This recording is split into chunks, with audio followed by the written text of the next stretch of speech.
And we are back, ladies and gentlemen, with more Wuthering Waves. So, since I've been covering a whole bunch of Borderlands 4 lately, and with the 2.7 preview dropping on Friday, I figured it would be a good time for me to finally make my way to doing this next quest that is apparently available right now.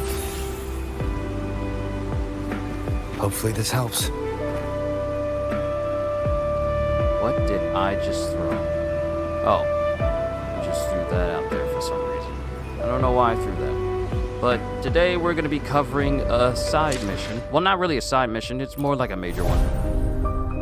Oh! Gifts of the Moon Rover. I could either choose weapons or for resonators. Wait, is it either or? Can I... Oh, never mind! I haven't booted up WUA in a minute. Simply because I've been covering other things for quite a while now. But what... Oh! Free asteroids. Well, thank you. But I've been playing a ton of Borderlands. I'm already getting close to approaching 200 hours on it already with just one character. So that's already crazy. But, hold on, let me go to convene. And Shorekeeper is gone. Shorekeeper is gone. Alright, that's fine. Because I won't be going after iuno or Siakona anyway. So that actually works out. So I'll just save up these Radiant Tides and all this extra that you got just laying around here. And it's not like I can trade this over for anything because I don't have enough to trade over, period. But it's fine. So, the quest that needs to be done, which is Even When Divinity Remains Silent by Moon's Faded Light. With the Sovereign slain, you attend the victory ceremony by invitation of Ceremonial Officer Bruno. The celebration honors the new hero of heroes and those who stood by their side amidst the crackling bonfire and joyous cheers of the crowd. Now that the countless petals are to be thrown into the sky to become the rain of glory and triumph, you might finally reunite with the girl you have never forgotten in a way even beyond fate's grasp. So of course we're going to track this, and the best place to go would be the drop point of the Hunter's Den.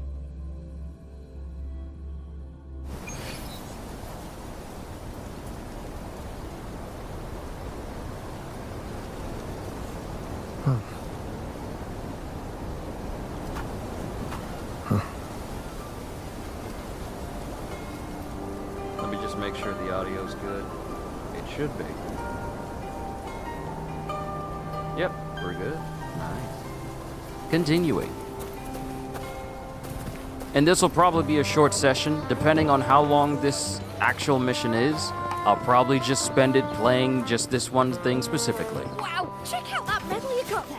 It's as shiny as the edges of the sun. Oh, but we gotta come here No, wait, can I try it? in the afternoon. Yeah, we gotta come here in the afternoon. So let's just speed up time. Oh wait, hold on. Mail. Mail time, mail time, mail time, mail time, mail time.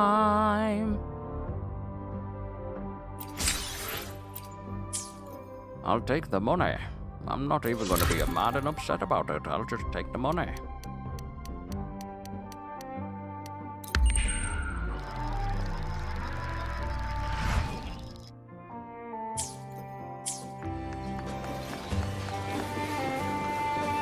Here we go.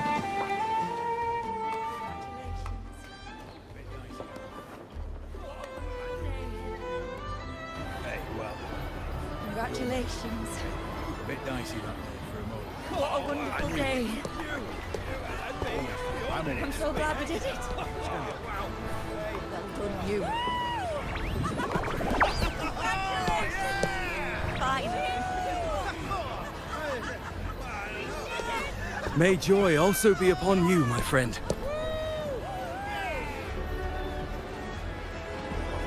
All right, autoplay. The Sovereign is dead. Now we pause in our victory to honor the hero of heroes and all those who stood by her side.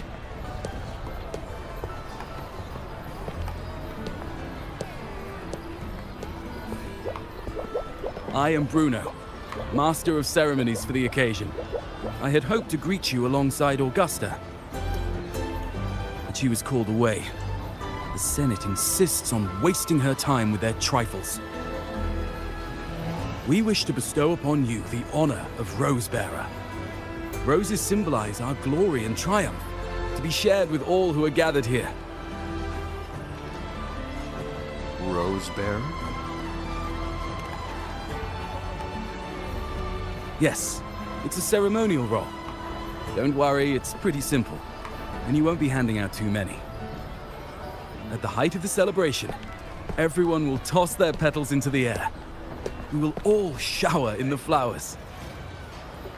Congratulations. Your task will be to distribute the petals beforehand. You have been chosen by the people, but you are held in the highest regard. Well done, you. The people of Septimont gave their all on the battlefield. Now, after fighting side by side, we'll share honey and wine beneath a rain of petals. You are our first non-local Rosebearer, but I believe you were already chosen the moment you cut through the dark tide's miasma. Without you, the Sovereign's defeat would not have been possible. Eh? You're saying I did that? Yes. Oh, I hope you won't decline. This is not only Augusta's wish, it's the people's too. When Augusta arrives, she'll join the other Rosebearers. I'm sure those who partook in the hunt will be honored to receive petals from you.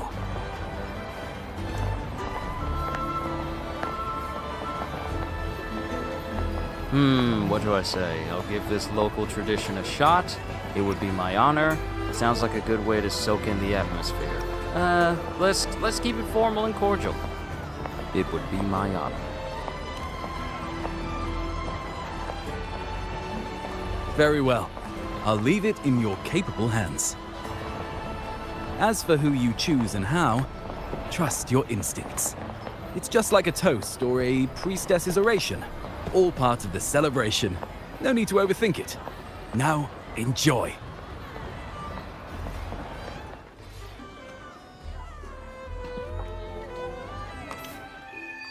By moon's faded light. Offer petals to enliven the ceremony. Okay. Do I still have that chest marked all the way over there? It doesn't need to be marked anymore. I don't need to track it since I already found it.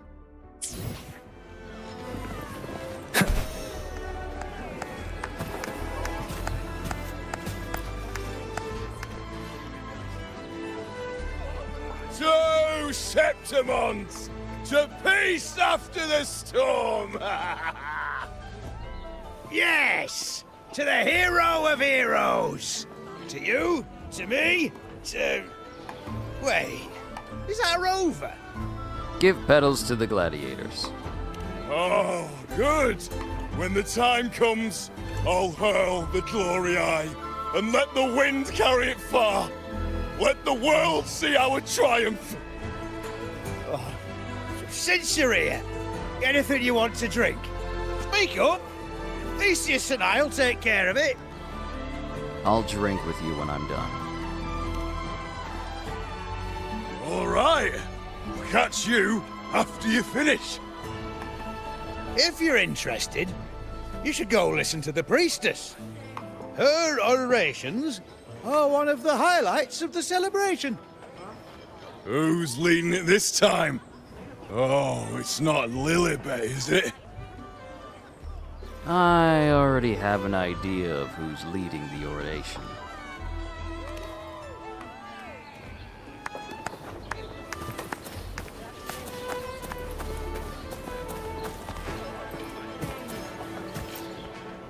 Here you go. I'm still worried. The paradise was stopped, right? But the dark tide isn't gone for good. The Sovereign's gone. But what if something worse is waiting for us? You're hopeless. So what if tomorrow's uncertain? Does that mean tonight doesn't matter? We've earned a breather, at least for tonight.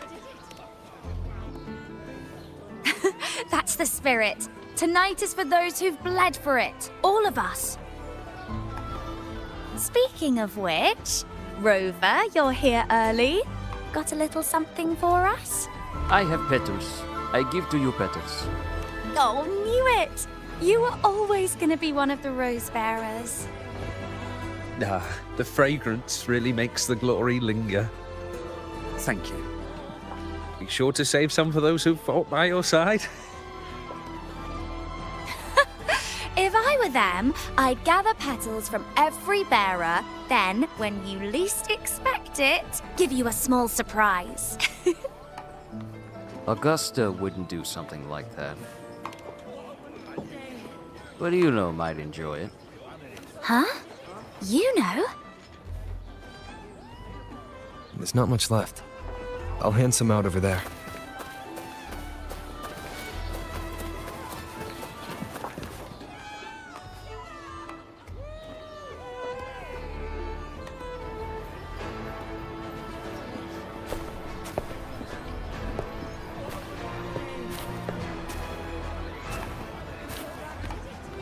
Looks like the oration they mentioned. Yeah. Oh, yes. I thought for sure it'd be Iuno at an event like this. Well, guess I'll catch her later. Yes.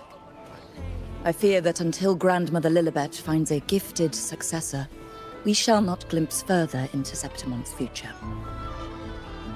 By the light and fate above us, we are but apprentices carving insights into stone, passing their words along.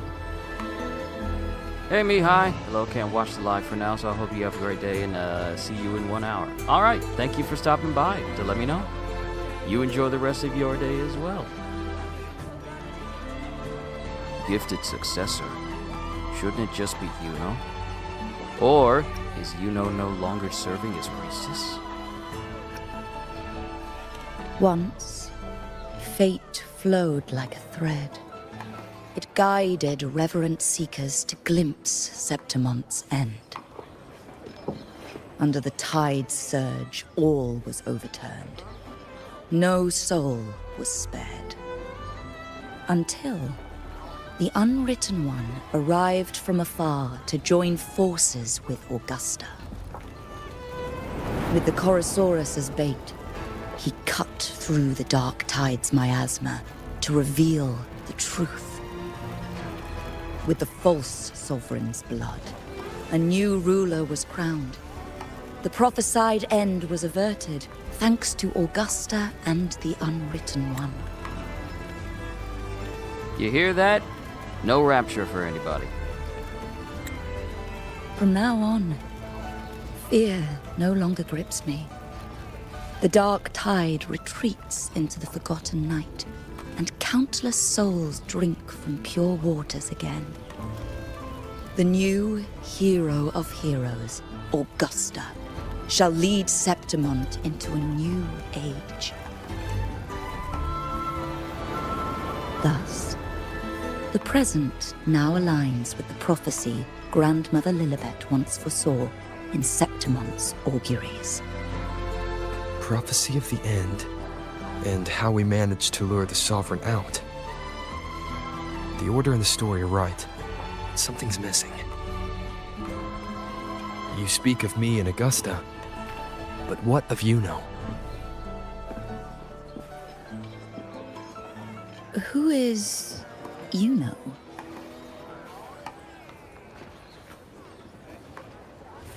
Bro, what's going on? No one knows who Iuno is? All of a sudden, after what we did? Oh, a thought just popped up into my head. Iuno is Iuno. What do you mean? Unwritten One, you leave me baffled. Are you suggesting that my recounting missed someone named Yuno? I don't find the name familiar.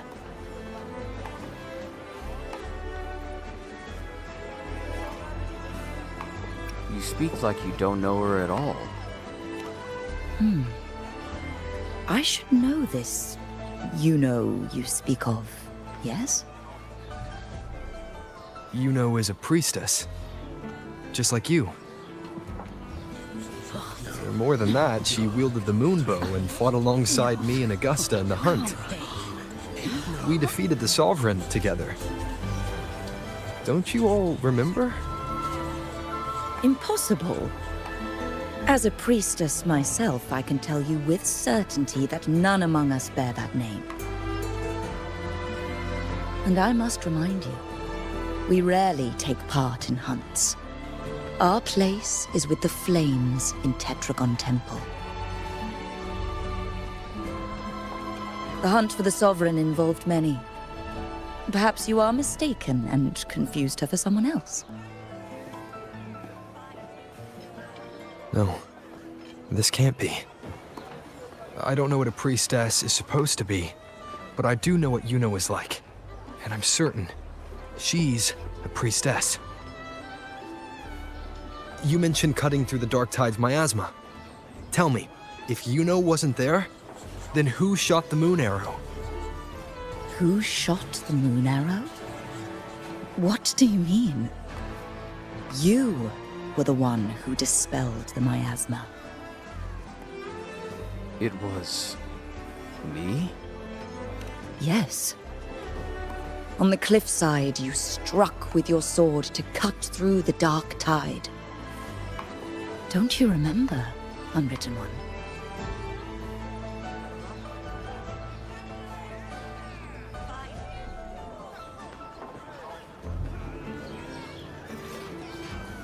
Yeah, something's not right here.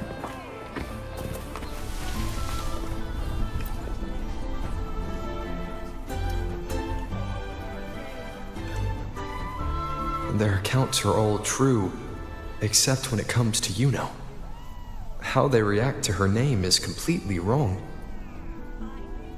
Everything she did, they attribute to me. They're not just forgetting. It's as if Yuno never existed to them at all. Could this be possible? This distortion in perception? Is it a remnant of the Sovereign's power? Or is this the work of the Fraxidus again? I heard what you said to the priestess. You remember Yuno? No, I've never even heard of her. You should know, I've been stationed in this camp longer than most. Memory ain't bad either. Been thinking, maybe the Dark Tide's crawled into your head. Could be you're suffering from dissociation, a side effect of all that exposure. Dissociation? Word is, people who get too close end up seeing things. Hallucinations, delusions, the works. Some of them go as far as thinking they see the dead. Or worse, some start calling themselves tacit discords. The Sovereign was built from the Dark Tide itself. Who knows what it swallowed before it came for us? Could be worse than what you're used to. You must be in its grip.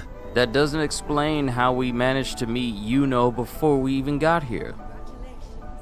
Because we didn't encounter the Dark Tide in a way where it made us second guess ourselves like this when we first got to Septimont. I never heard of this dissociation side effect before. See, the thing is, it's not like there's one solid name for it. Happens in all kinds of ways, different for each person. And, at any rate, dissociation is just a problem in perception. Some folks let it eat at them for life. Others know what's real and what ain't. They keep away from the Dark Tide.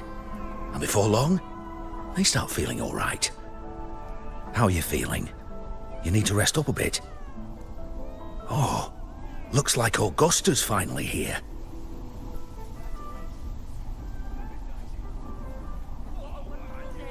She's been through it too. Faced the Sovereign just like you. If you're still doubting, maybe talk to her. Could help.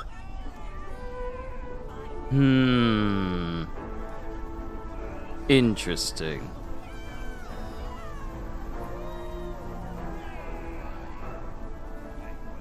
I wonder if Augusta knows. My friend, you've come. Bruno has already filled you in on the Rosebearer matter, yes? How are the celebrations treating you? I have something more pressing to discuss with you. Augusta, do you remember Iuno? You know. Yes, she was often by your side. The one with the bow like the moon. She joined our hunt for the Sovereign.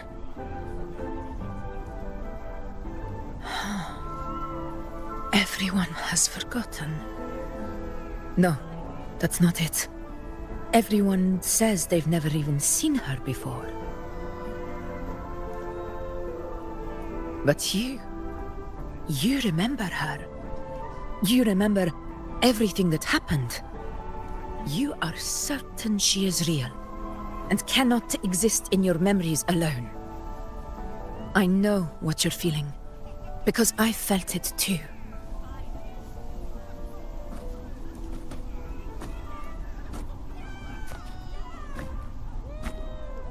The Dark Tide's frequencies twisted my perception as well. Made me see things that weren't real. The Sovereign's whispers dogged me for decades, tempting me to accept its gift. But that's all in the past. I know now that to find peace, I must see through the deception, fight it, and conquer it. How can you be sure it's deception? Also, like the fact that Augusta knows that something's off too. So happy we have another person that's going along with this with us. That's with us concerning this. Augusta's the real one. Yeah. How can you be sure it's deception?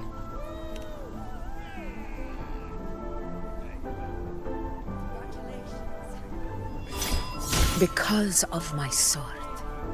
It reflects everything that happened in Murma's town. Existence always leaves a trace. Beyond feeling, memory, and perception. Is there anything that can prove this iuno isn't an illusion?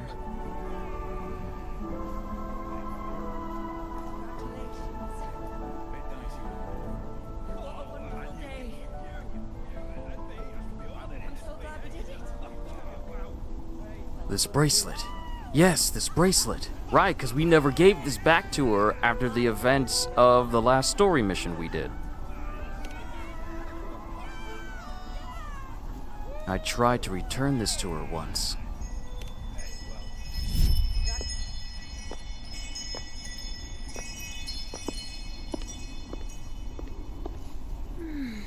After this, I shall likely sleep like I've never slept before.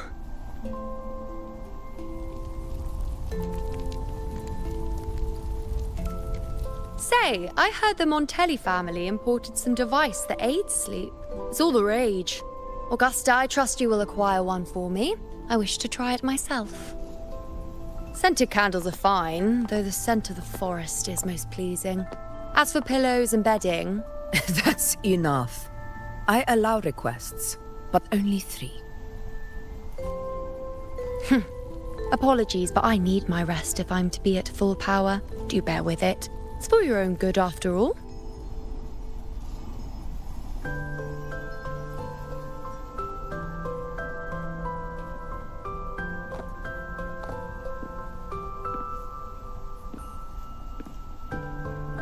And you, unwritten one, were I to indulge in a bit of selfishness, you'd forgive me, wouldn't you?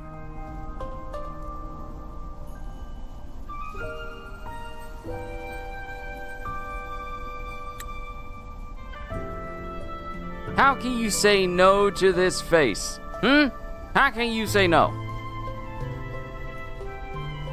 Saying that in itself is rather selfish.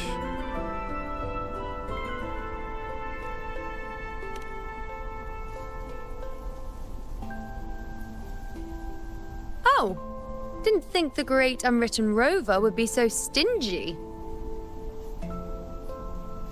Well, lucky for you, I'm feeling generous today. Now, what brings you to me? You can have this back. Really? You've traveled all this way just to return what I gave you, is that it? Was it truly such a burden for you? Is she pouting? If one day this bracelet becomes meaningless to anyone else, I hope you will remain the exception, unwritten one.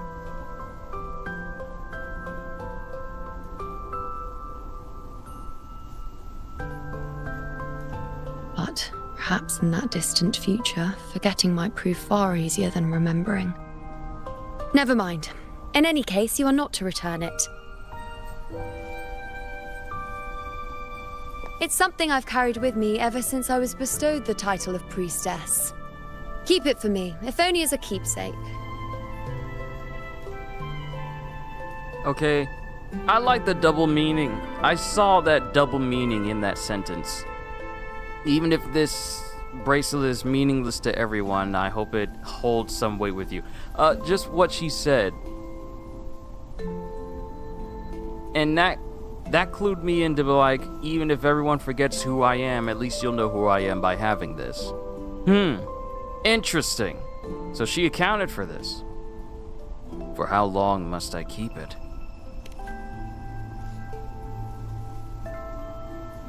Well, until we meet again, I suppose.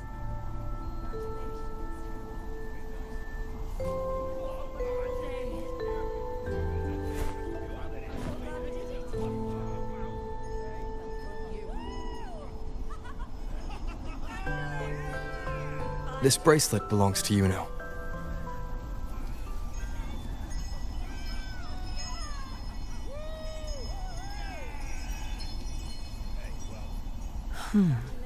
Quite the unique design.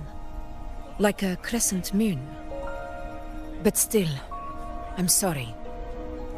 I wish I could offer you the answer you seek, but to me, it's just an ordinary bracelet. Nothing about it stands out.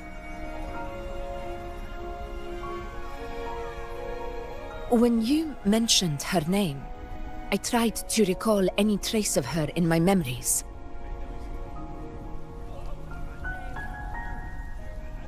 But there is nothing. What has passed is clear, and she feels like an extra piece to a puzzle. One that doesn't quite fit.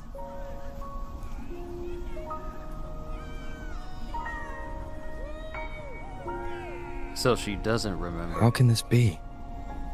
You spent the most time with her.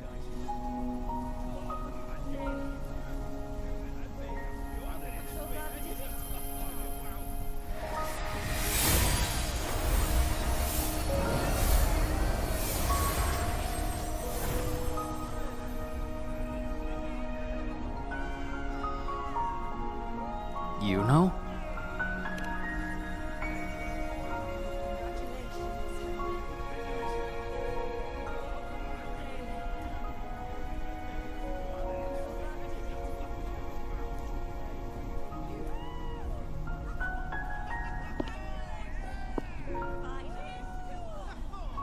Rover, wait! What did you see?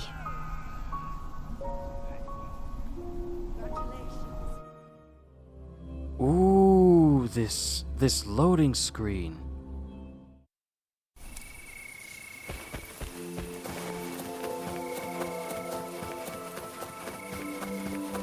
Hold on, look at the view of the moon though. What is it with this game and how different they make the moon look? Oh, and the moon's moving. I need that shot.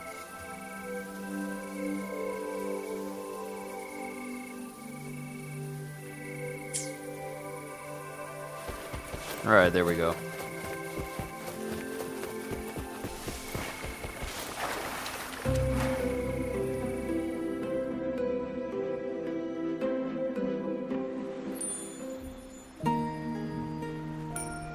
You know.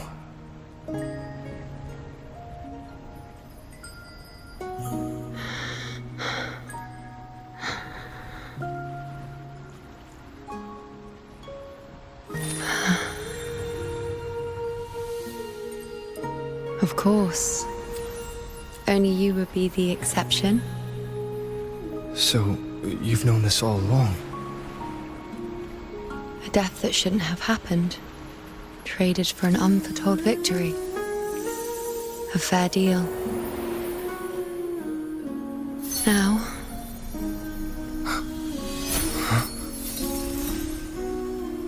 I am but a fading sliver of moonlight. I'm sorry, but... even I fear being... forgotten.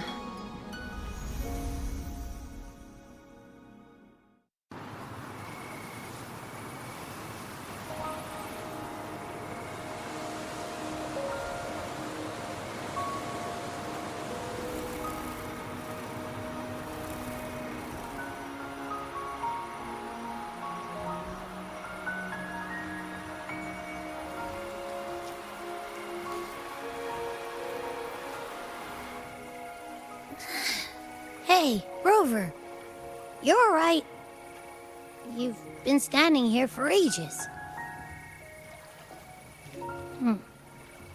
So, Yuno's really gone. Just like that. And this just confirms what I was saying when I said, oh, earlier on. In order for me and Augusta to get through the dark tide, to fight the Sovereign, Yuno gave up her entire being to make that happen. So when everything was done, she was gone. Wow. Can we stop losing people, please? First it was Frolova, now we done lost Yuno. Can we stop? Can we stop with this? Alright. You still remember her too? Well, duh. Even though I was snoozing on and off, I still remember everything that went down. Crystal clear. You told me the first time you met Yuno was in the arena, right? She scared the toga off that other team with just a few words. Intimidating stuff. But when I actually met her, she was... She's unexpectedly open and straightforward.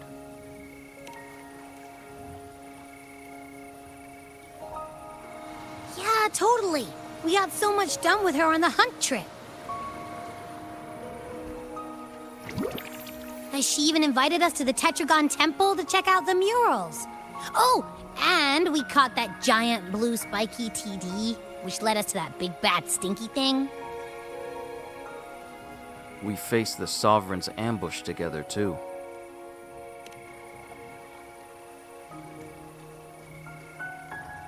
Yep, and I'm pretty sure she was the one who took that moon bow and blasted the dark tide wide open. Not you, not anyone else.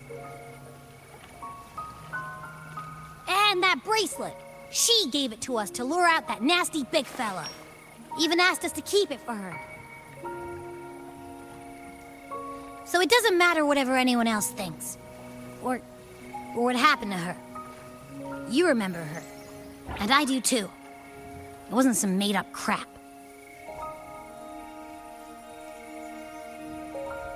Yuno said she traded her life for a victory. Yuno said only I would be the exception. Yuno said she didn't want to be forgotten. She didn't even get to finish her sentence. What was she thinking? Why did she do it? If this is the end, maybe I'll never know. Yeah. I know what you mean. Like, we didn't even get to have a proper goodbye. I can't accept this as the end.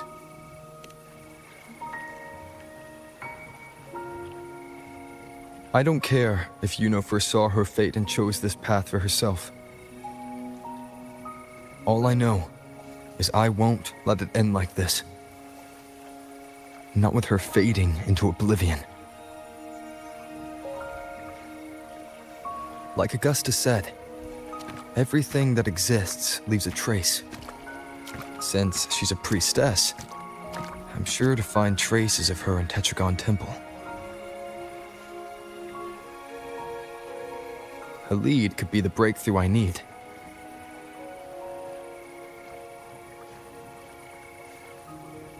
That's the spirit! Look at ya, snapping out of that funk. Knew you'd be back at it soon enough. I still got some kinks to work out before I'm in my Super Echo Abbey form, but you can bet I'll be here. Remembering everything that happened. We'll figure something out, whatever it takes. Even when I'm just riding along, I'm in this with you, pal.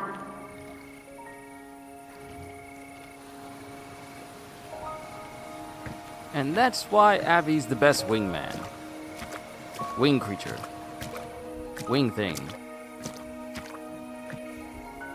But now we go to the temple. The Tetra. Oh! I was going to fly there because I have wings to fly.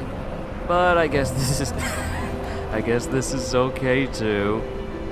Kinda wanted to fly over there myself. Kinda robbed me of the chance. But oh well.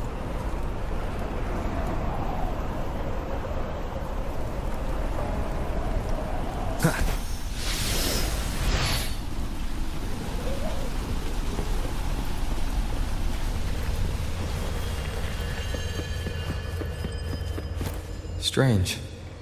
Lilibet and the other priestesses aren't here. The temple seems empty. Huh. Yuno's bracelet is shining. The light is pointing at a wall. Touch the wall. Secret room? Where could this lead?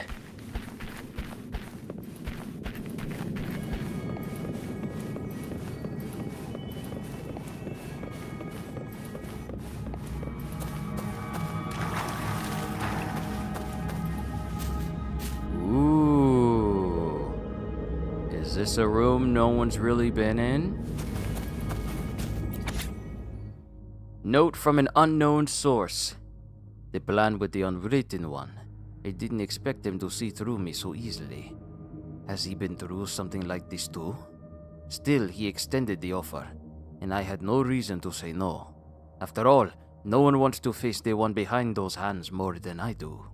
I need to ask him why was this fate forced upon me. But what right did he invent my life and fabricate my existence? But I've waited too long.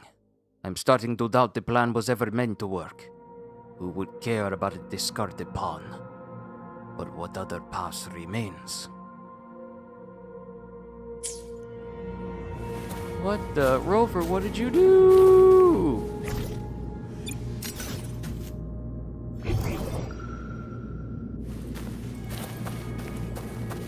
Rover always doing something. Sit and observe. Oh! You stand in silence before a wall covered in markings. Like a shore shaped by the rising tide, it bears the brushstroke of fate. Guided by the light and fate above, the priestesses of Tetragon Temple share the futures they've glimpsed, be it through carvings, scrolls, or spoken word. And I can't read it! Thank you for that. Sit back down and read it again! You stand in silence before a wall covered in markings. Like a shore shaped by the rising tide, it bears the brushstrokes of fate.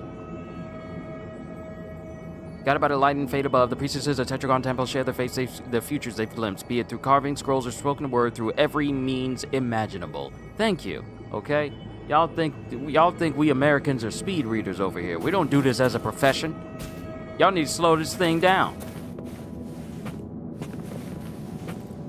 I saw a painting like this once in a movie.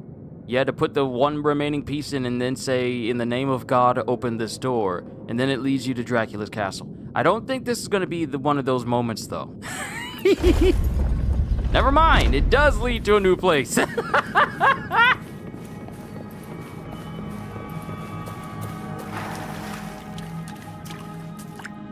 Another. Huh. The mural changed.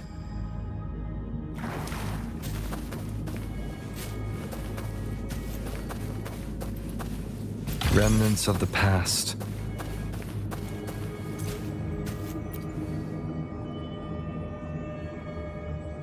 You pause facing a wall covered in markings. At first, the room is dim. The priestesses sit quietly, troubled by...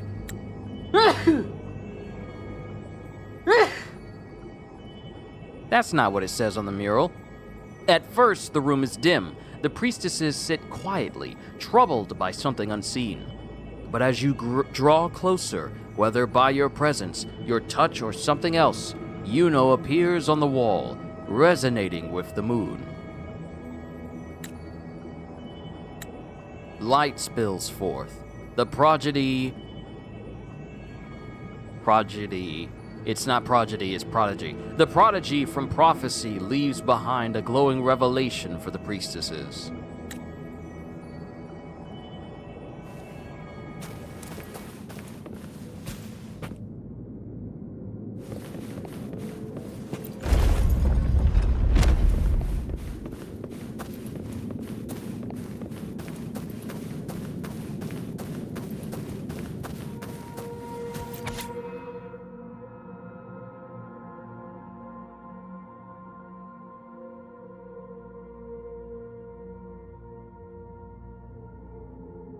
Six in the morning.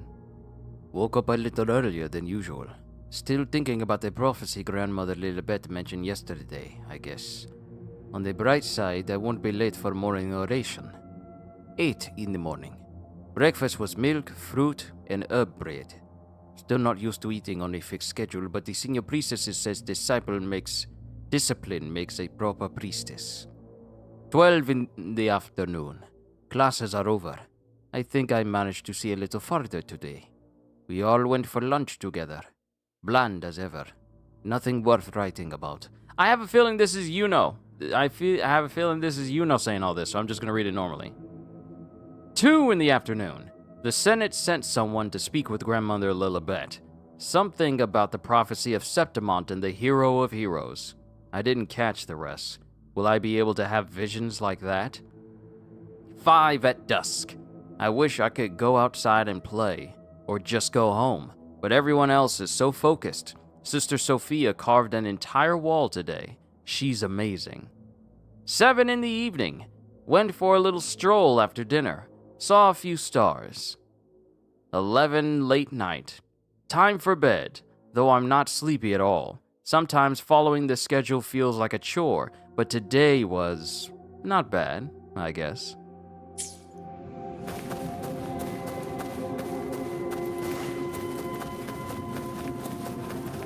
Oh, no, there's a chest. We have to get that first. Cherish every gain.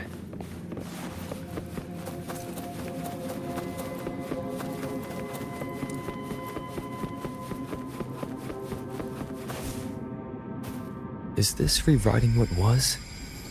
Or revealing what should have been?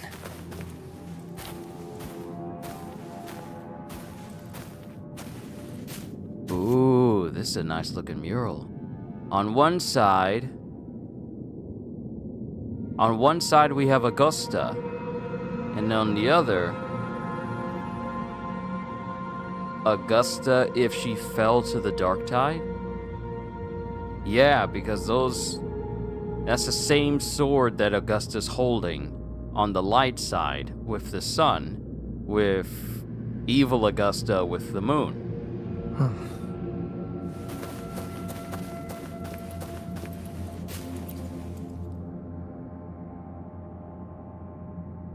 You pause, facing a wall covered in markings.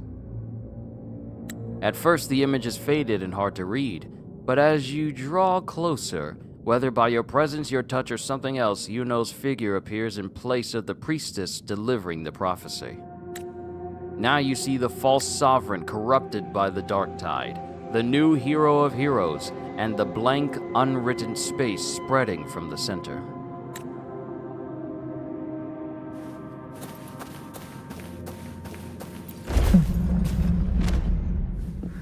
Trapped in your own pathetic shell, and you still think you're the king of the world.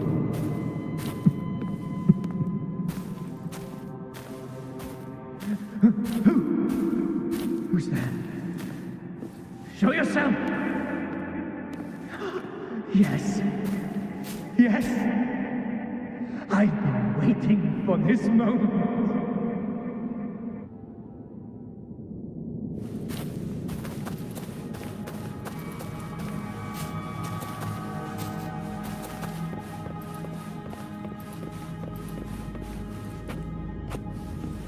Hello?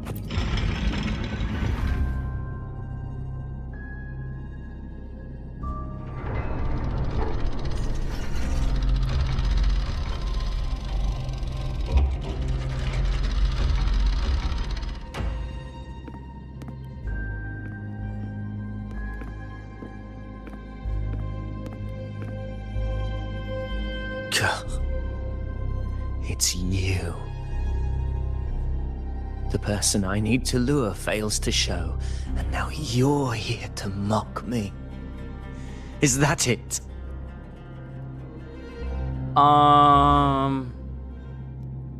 Vidius, you alright, bruh?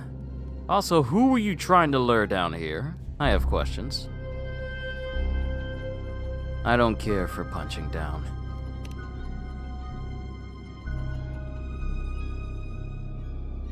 You speak so innocently, as if my being here wasn't all you're doing. You brought me to Tetragon Temple to try to erase me from the story, all so you could summon the one behind it all. I played along. I agreed to be watched here because I wanted to see him, wanted to look him in the eye. But now it's clear we'll both be disappointed. I am fate's discarded pawn. And he couldn't care less what happens to me. Dude, what are you on about? Are you saying this was our plan?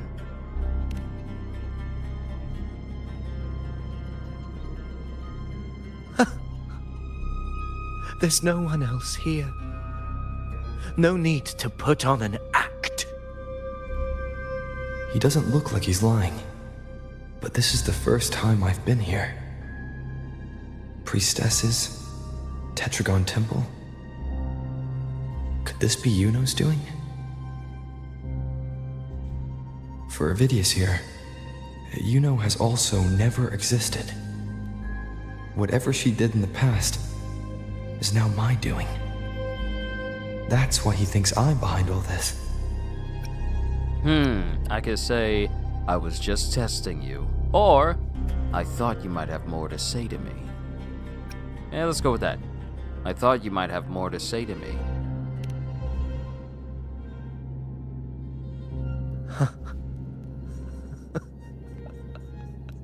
At this point, what do I have left to hide? I always thought I was the hero who conquered Main's Deep, the one more worthy of ruling than even Augusta. Until the day I led the charge to Murmur's Town.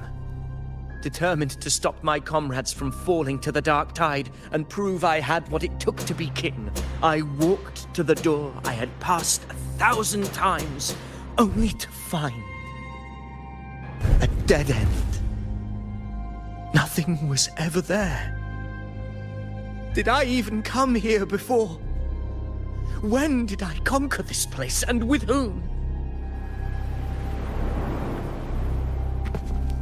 At that moment, I realized so much was blank.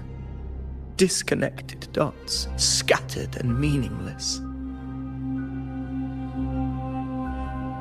How pitiful.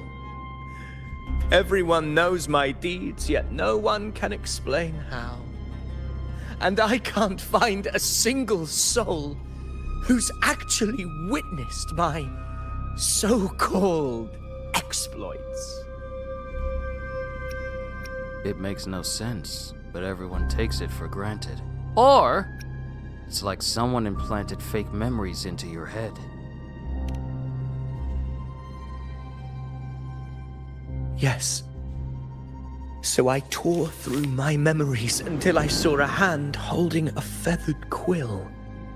It wrote everything about me from the moment I was born. What?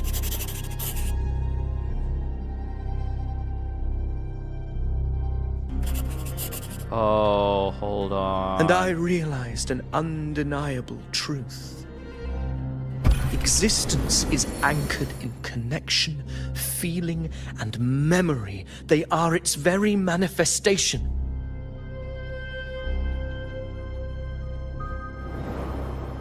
So if someone uses their resonance ability to fabricate a memory of the hero of heroes everyone expects and convinces them it's real, does such a fabricated person really exist? And what of you? The one they call the unwritten one.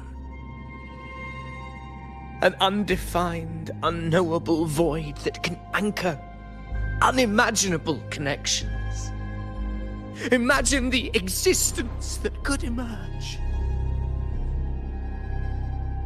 Anchoring and manifesting existence. What are you...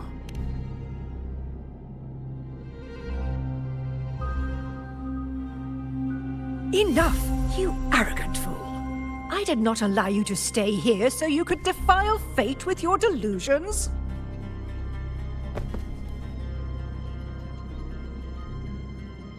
Please excuse this disturbance, Unwritten One.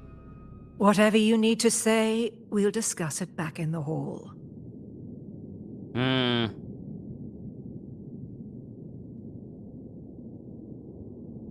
It's like he found out he's in a video game.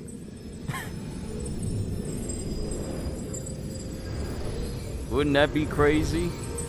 If a video game character acknowledges or learns that they're in a video game and they have to deal with the limitations that come with that video game. And it's just like an existential point of interest for them. Also, hey, Ramil, I hope your day's been great.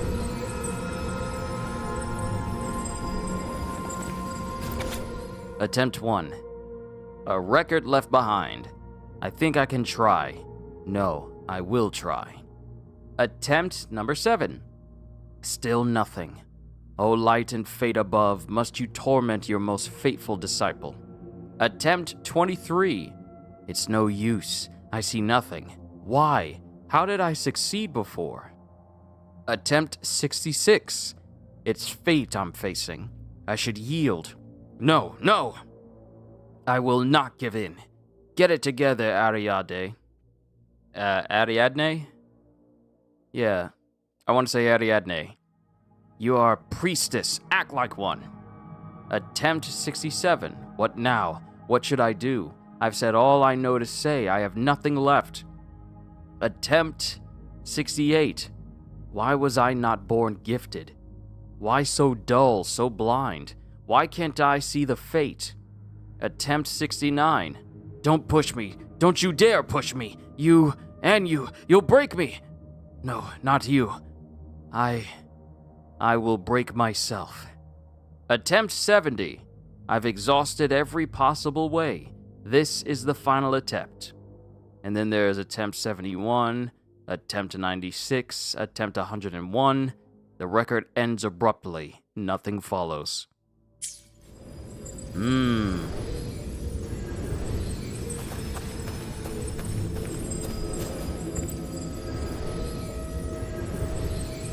Still here?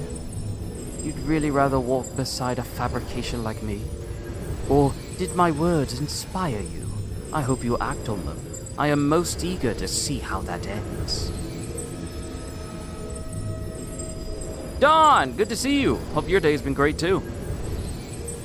Why keep saying things you don't mean? Am I supposed to forget everything? Join your little celebration, play the perfect noble again, and act like I was never ever real?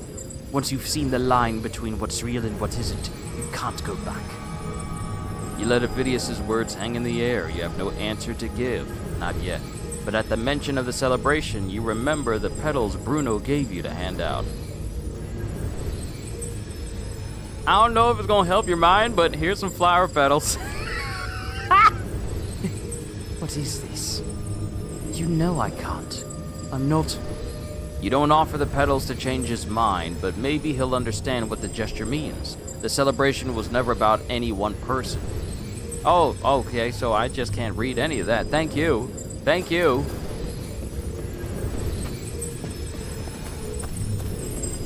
And we gotta meet with Lilibet. But not before Cherish every we open game. up everything.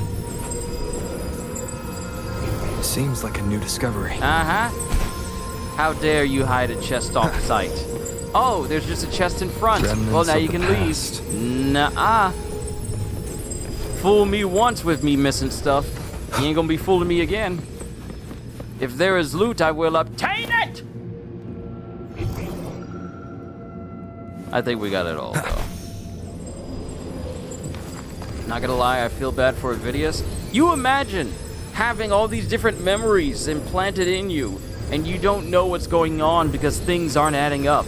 It's like the situation Momo was in during Bleach, where she couldn't believe whether or not Captain Aizen was actually a bad guy or not, whether or not the memories she had of him were real or not, or if they were illusions, being under the effects of Kyoka Suigetsu. Imagine living your life, and then all of a sudden events happen you can't piece together, and yet everyone's treating you differently for stuff that you can't even possibly remember because your memory is not the same.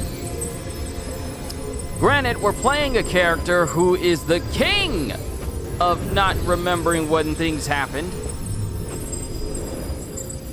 So he's the perfect person to be all like, yeah, bro, I know what that's like.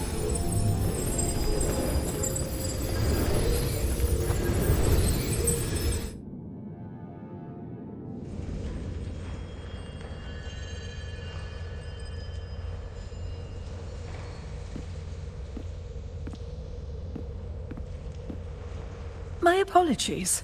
I should have been here to receive you. But some priestesses run into some trouble. I had to step away. What trouble?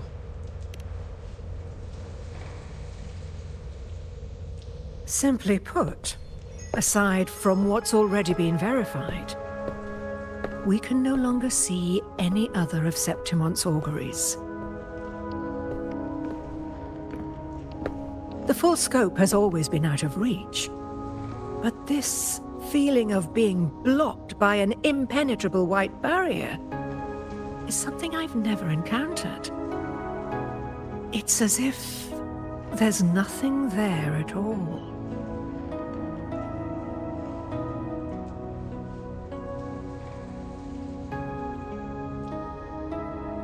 Or like when Gabby took a long time to come to terms with the fact that Eldians on Paradise Island aren't devils. Yeah, that long amount of time to realize, wait, they're people too. And this indoctrination of wanting to kill them all, it's fabricated. Just like that. I'm still upset that even though Attack on Titan is over, I really wish Attack on Titan 2, the game, it actually allowed for more content, because I would have loved to fight against founding Titan Eren. I would have loved to go through that whole fight. But, oh well. All the priestess's abilities have failed?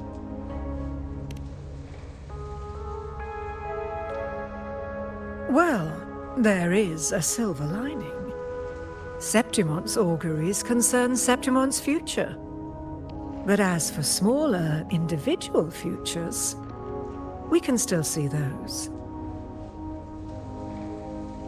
For instance, I saw Avidius making a commotion not long ago. But let's talk about why you are here first. Augusta mentioned your situation and said you might come looking for me. You seek help in finding a priestess by the name of Iuno.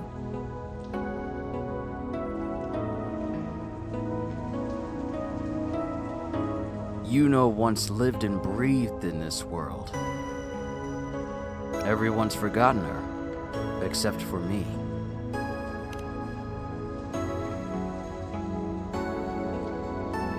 I wish she were a figment of your imagination, a product of your proximity to the dark tide. That would make things much simpler. Because I did find a record of a priestess named Iuno. But according to the record, she died 3 years ago, buried where the dark tide swallowed the spring basin.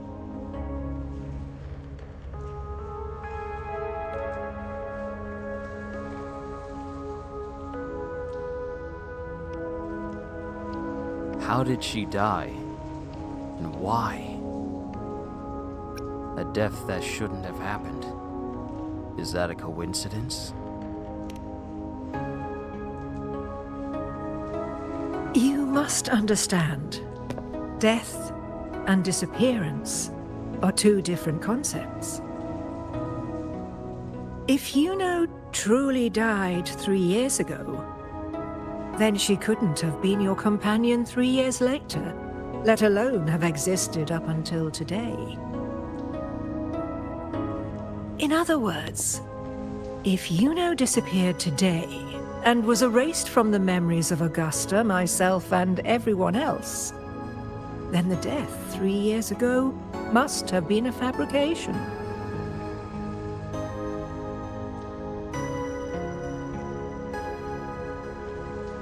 What does it mean if her death was a fabrication?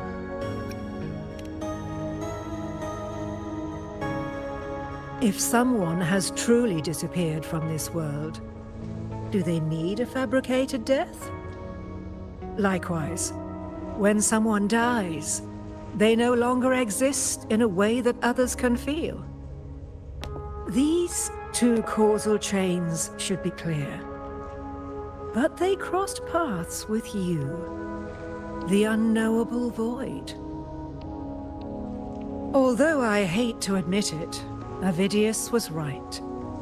Since you still remember Iuno, and thus hold on to that last connection between her and the world, you've essentially anchored her. This has caused the causal chain to become tangled. The ending is still unwritten. Right now, she is but a spectre, stuck reliving her past in the chaos between life and death, between existence and non-existence.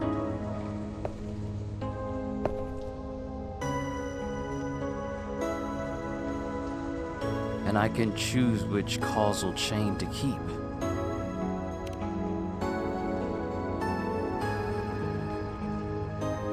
In theory, yes.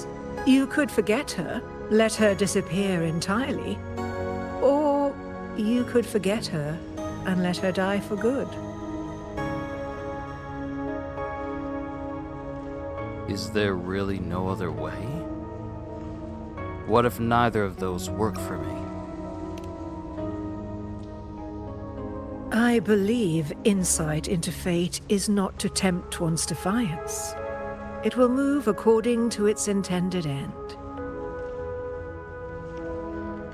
Besides, it's already granted you a rare gift. 2 options. More than most ever get. They keep giving this man a new nickname every update. Yeah, seriously! Now he's got unwritten one? This dude has a nickname every point update. Every single time. Next, he's going to be the unbound one, the unchained one, the boundless one, the everlasting light, the unstoppable rover. This dude gets nicknames every single update. What is his next one going to be in 2.7? Ooh, the muscular one, the physique blessed one. The one blessed by the what do they call, what did they call them? What do they call them? What do they call the, people like, imperators? No. What did they call, I'm already drawing a blank on what they call the big gods that rule and exist in these worlds. Such as the big dragon, and the giant horsefish thing. I forget their names. They have a name. What is it? Oh, not Resonator. I'm forgetting the name of these big creatures. I forget the exact term that they're given. But you guys know what I mean. It's just Rover's getting a nickname every single update. The greatest puller of waifus. That is literally him. That's literally one of his titles. Community says Frolova calls Rover the Unforgiven. Pretty soon, we're going to be calling Rover everything but his actual name. And Rover is just a title. It's not even his name. He's known as the Rover. His literal name, we call him, is a nickname. His whole existence is nicknames! I'm moving on. I'm gonna move on. Sentinels. Lord Arbiter, Astral Modulator. Yeah, Sentinels. Thank you. Sentinels. So hold on, let me pull up Rover. Wuthering Waves. We're gonna see the different nicknames that he has. Let's see, backstory.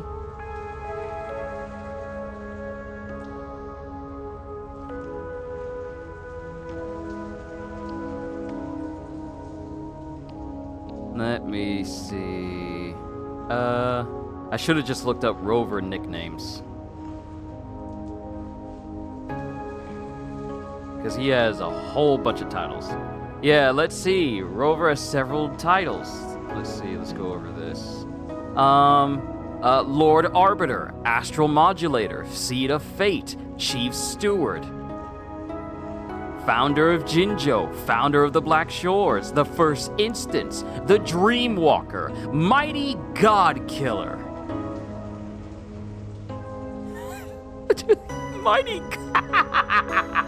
Mighty God Killer. Okay. But yeah.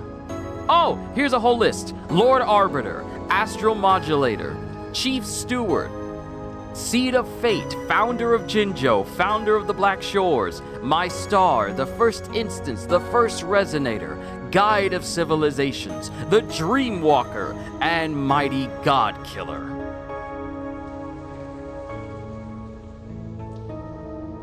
And now, he has a new one. He has another one. Hero of Heroes and the Unwritten One. Imagine if we found out this actual man's name is just Curtis. No, it's Dwight. It's Dwight. Curtis would be all like... It's one thing to be called Curtis, but it's another thing to be all like, Dwight. Rover, all these years we wondered what your actual name was. You've been given all these titles: Mighty God Killer, the Astral Modulator, the Guide of Civilizations, the Founder of the Black Shores, the Unwritten One, the Hero of Heroes. What is your name? Dwight. Imagine if that's the name.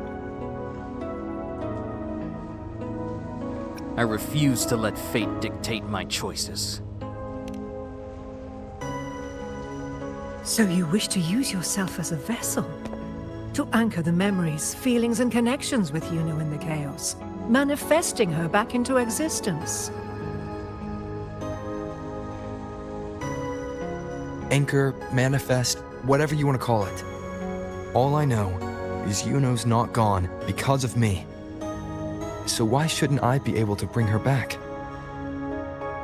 If I can tangle the causal chain, why can't I create a new possibility? Your thinking is bold, to say the least. But do you really understand? Chaos isn't just disorder. It's the aggregation of all things. A web of cause and effect. The convergence of infinite possibilities. If you end up lost within it, you risk being consumed, never to return. Even ones such as we, guided by fate, can only pull small insights from certain shores of destiny. What if you enter only to find that you cannot bring Yuno back?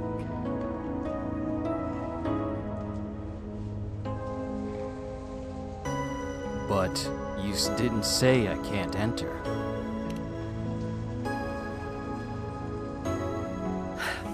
Chaos isn't a place in the usual sense. The key to entering isn't about where you are, but what's happening and what you do in that moment.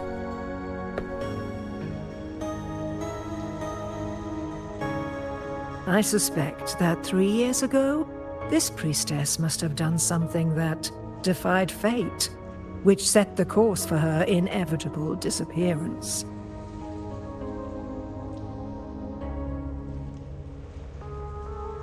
If you can get close to that inescapable knot in the causal chain, maybe you'll find a way in.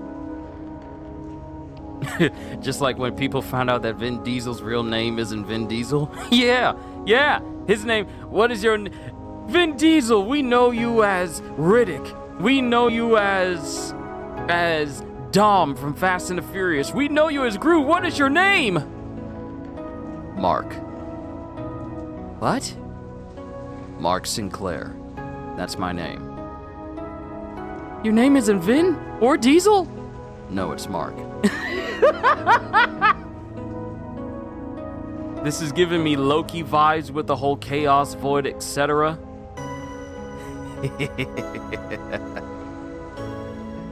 Then I'll go to the place where the record said she died.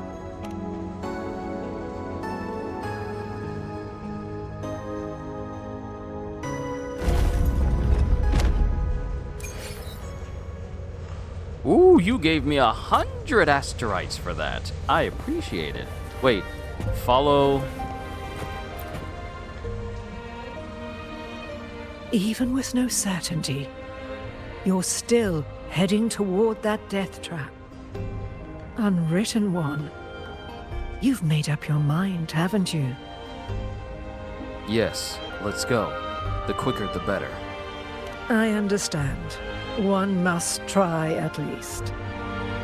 Very well. I'll accompany you there.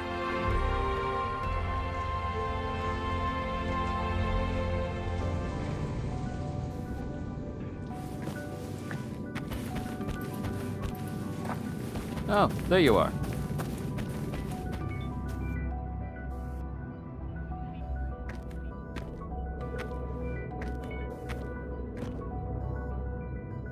We're here. This is where the record says she died 3 years ago.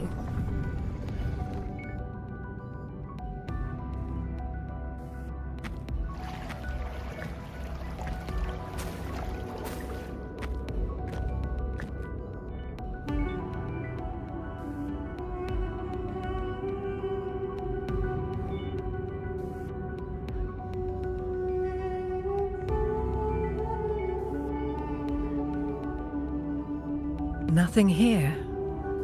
Well, that's okay. You tried, Unwritten One.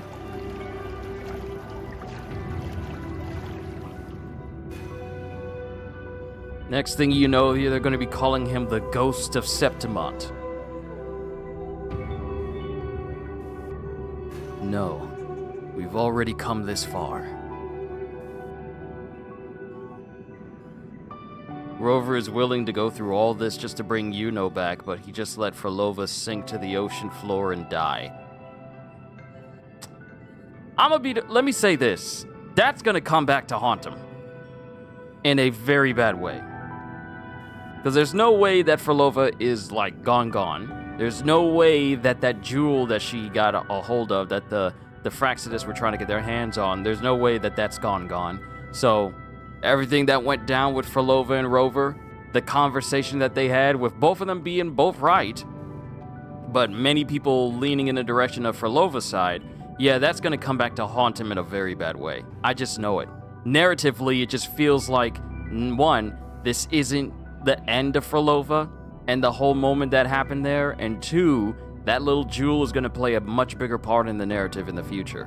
So, when the Fraxidus start really moving, because they're not, let's be honest here, the Fraxidus are not moving in a way that says, okay, we are witnessing some end time stuff right now with the Fraxidus. No, they're just doing stuff here and there.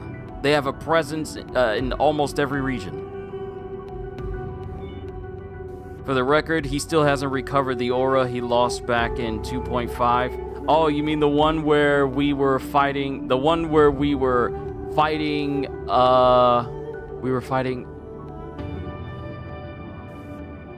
Yeah. The last time he had, like, a significant amount of aura, we was all like, oh, now this is peak for Rover. Was literally when we were fighting Fleur de Lis in her giant woman form. Fighting her, and then saving...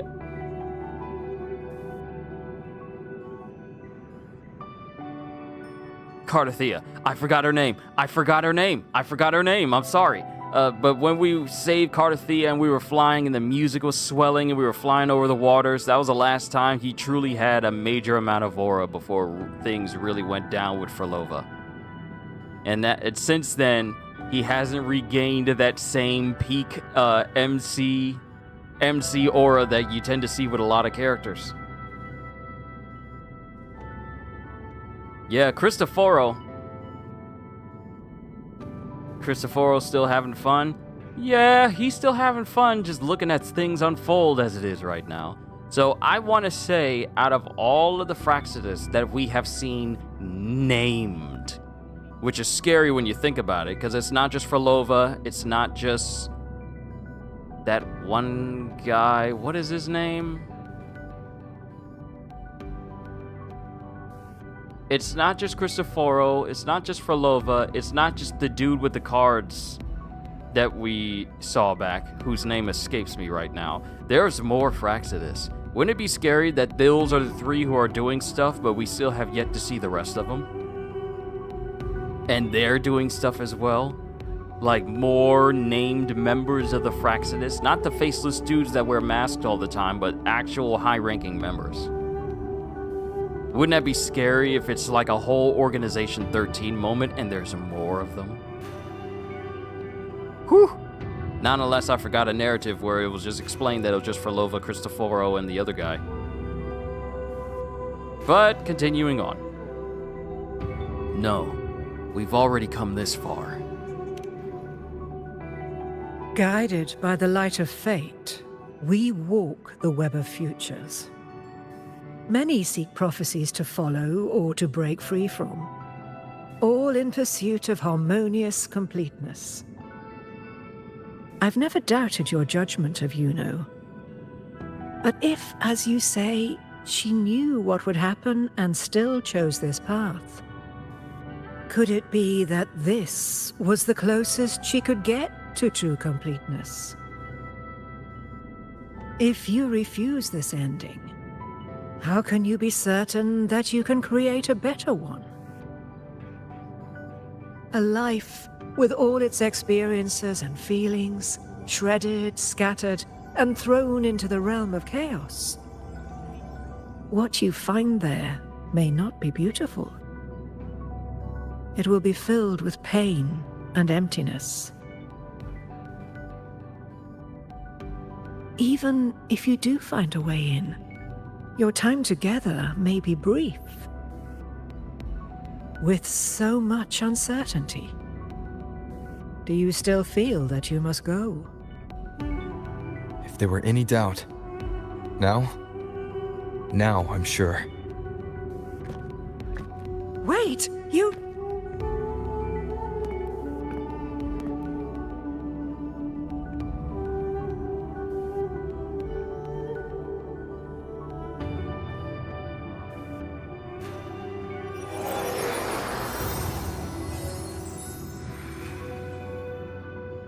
I'm not rejecting the ending Yuno wrote.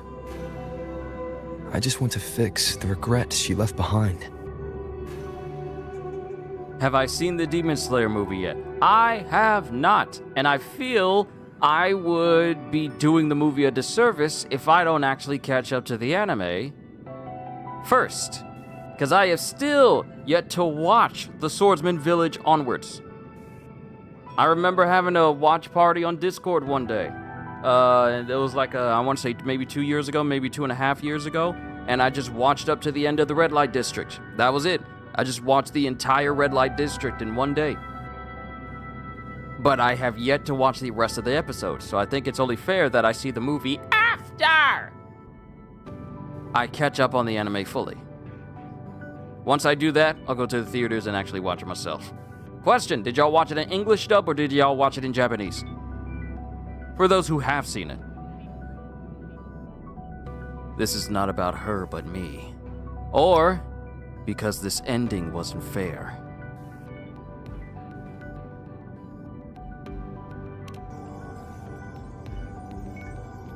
An unnecessary death traded for an unforetold victory. She gave everything for Septimont, only to be forgotten. That's a fate no one should suffer. Not her, not anyone. Forgetting may be easier than remembering. But let that be the choice of someone alive, not one who's already gone. Right now, I don't want to lose anything I still have.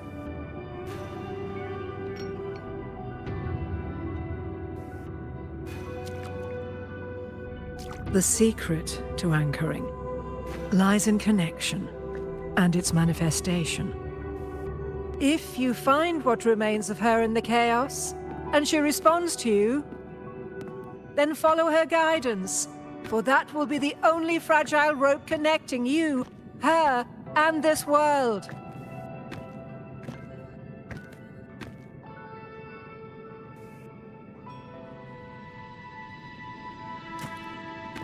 Endlessly cycling, shattering futures. Is this chaos?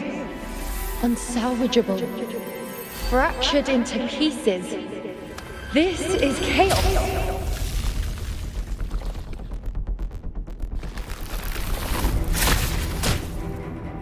Oh, okay.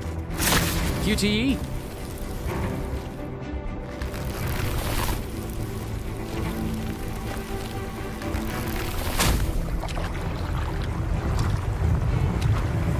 Countless possibilities, both true and not true.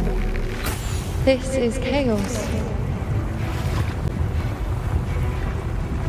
Until every anchor is revealed, laid bare in the light.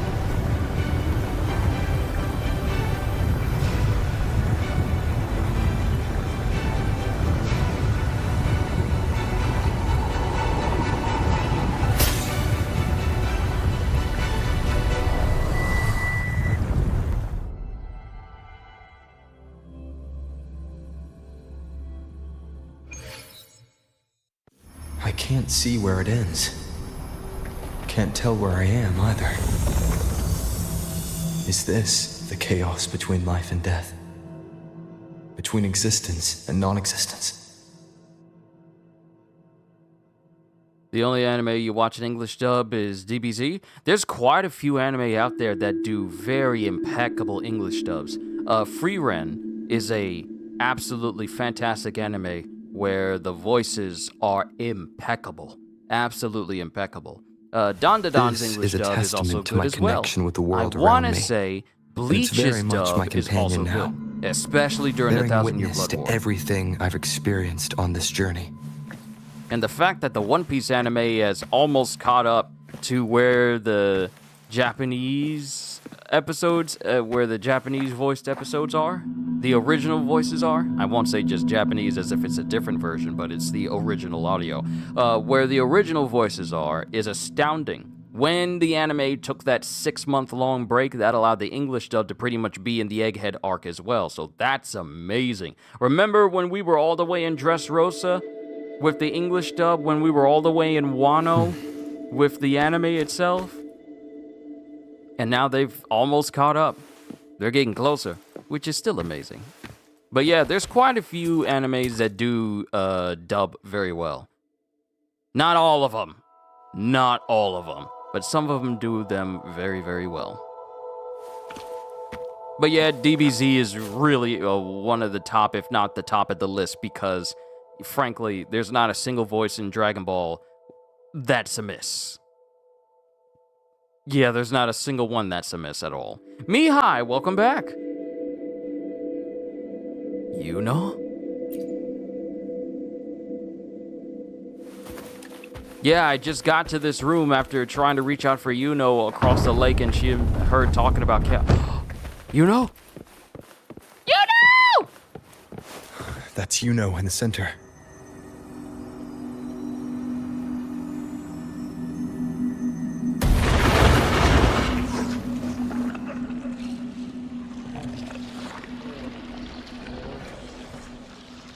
And all those creatures are circling around her going like, dancing in the moonlight every time and it's out of sight. Oh yeah, yeah, dancing in the moonlight.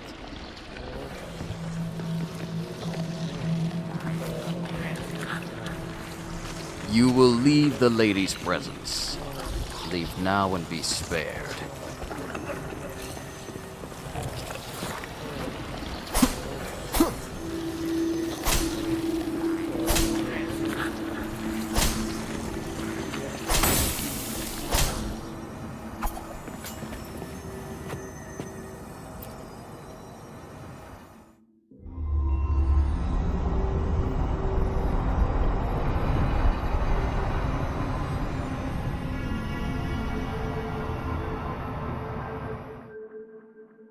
Yuno, are you?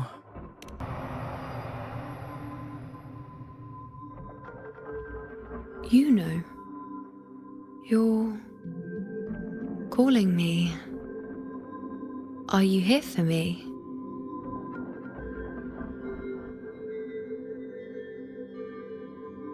Why would someone be looking for me? She looks the same as she did when she faded away. A sliver of moonlight. How long has she been lost in this chaos?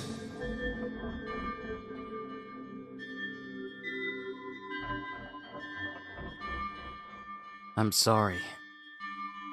I've come late. Or, I'm here for you. Everything is going to be okay.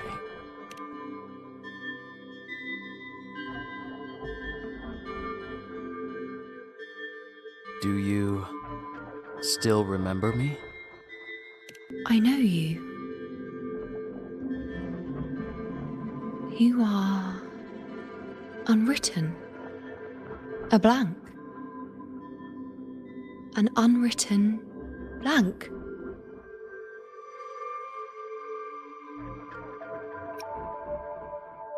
You can call me whatever you want.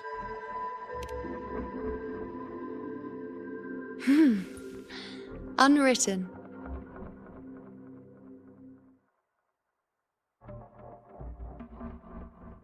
Do you?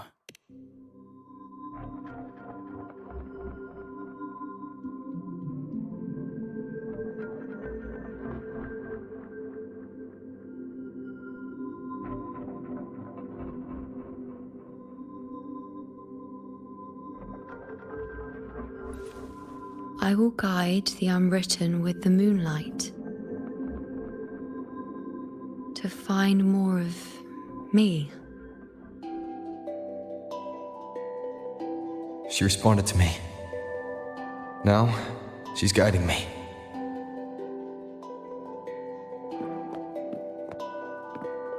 Even if it's just a trace of her. I found her. Now that fragile rope connecting her, me, and the world is already in my hands.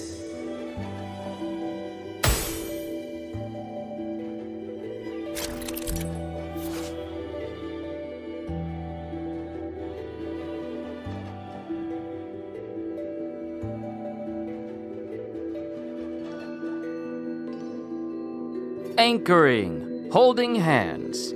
Find Iuno's specter within the chaos. Take her hand and walk with her to relive her past and complete the anchoring. Hold the hand-holding icon to release Iuno's hand.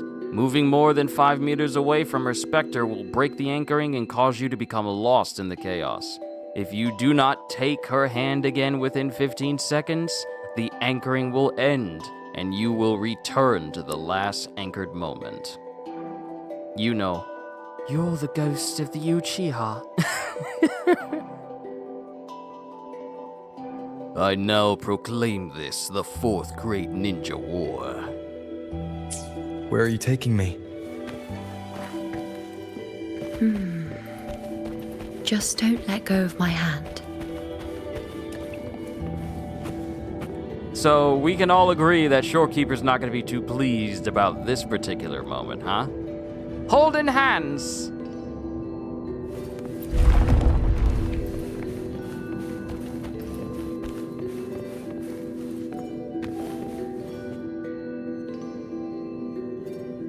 Guided by the light of fate, we walk the web of futures. Grandmother Lilibet has already prophesied her successor. Iuno, born in a lunar eclipse, will become a prodigy priestess. Wait, Sibylla's Iuno? I know that girl. Wild and dramatic. She's just won a handful of matches. Do you really think she'll come to Tetragon Temple? Her mother is a former gladiator champion, and her father a famed blacksmith. She's already from a highly respectable family. And she is skilled with a bow. Maybe she'll just want to be the next champion, you know? She is spoiled for choice. The prophecy can't be wrong. Grandmother Lilibet's already seen it. She'll resonate with the moon's phases. That's a huge honor. Not just anyone can see fate's patterns, and she'll be able to see it more clearly than the rest of us. It's our duty to share visions of the future, to guide Septimont and its people forward. Such glory. She won't refuse, and she shouldn't. This is the past, where my existence left its mark. I see. Grandmother Lilibet said that the key to anchoring lies in connection and its manifestation. Let's try to find more.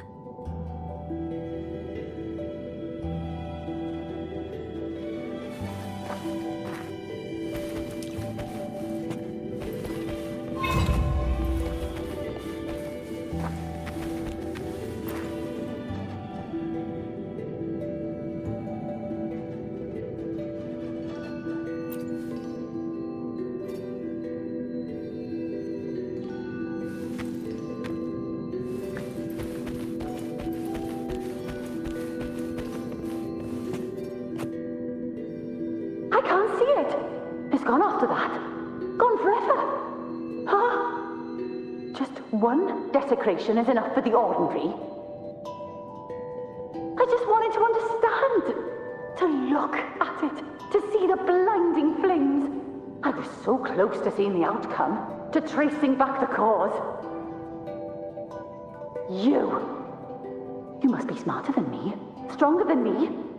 Tell me, did I do it right? Staring at the sun, burning with pain for that truth. Tell me, have I gone mad? Is it me who's gone mad? Shorekeeper's punching the air right now. Carmelia's stomping the flowers at Black Shores. Carlotta's loading her gun, and Cantarella's making a new poison. And Cardathea sharpening her sword.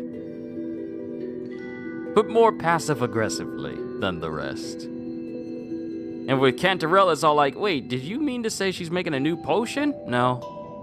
Oh.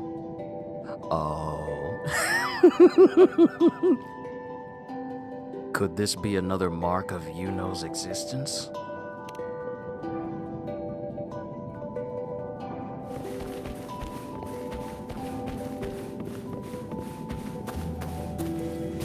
And let's not forget Cardathea getting puffy with envy. And then Fleur de Lis becoming the 7-foot-tall woman she is and being all like, interruptions with my date with Rover must be purged. Shadows must be purged. Interlopers must be purged.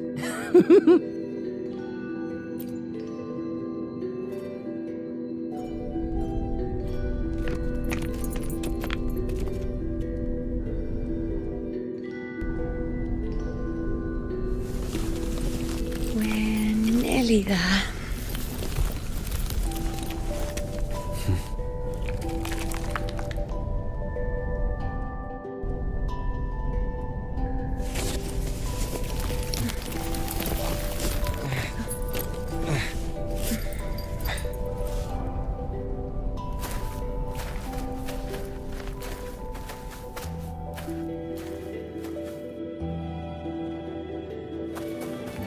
Let's go before chaos catches up to us.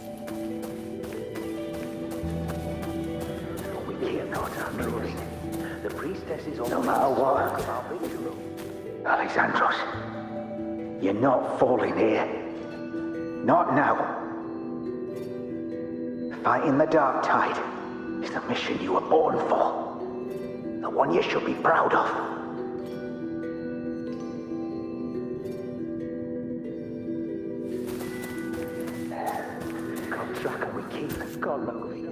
We were this close to killing that tacit discord, but then it touched the dark tide and just dissolved back into it.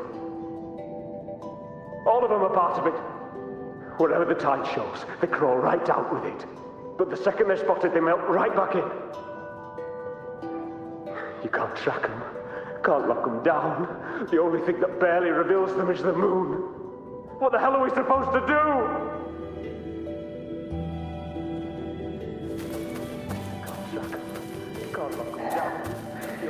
We can't, Andreas. The priestesses already spoke of our victory. Move forward. They can't see everything, but when they do, they're always right. We found a way to handle the tacit discords through their prophecy, didn't we?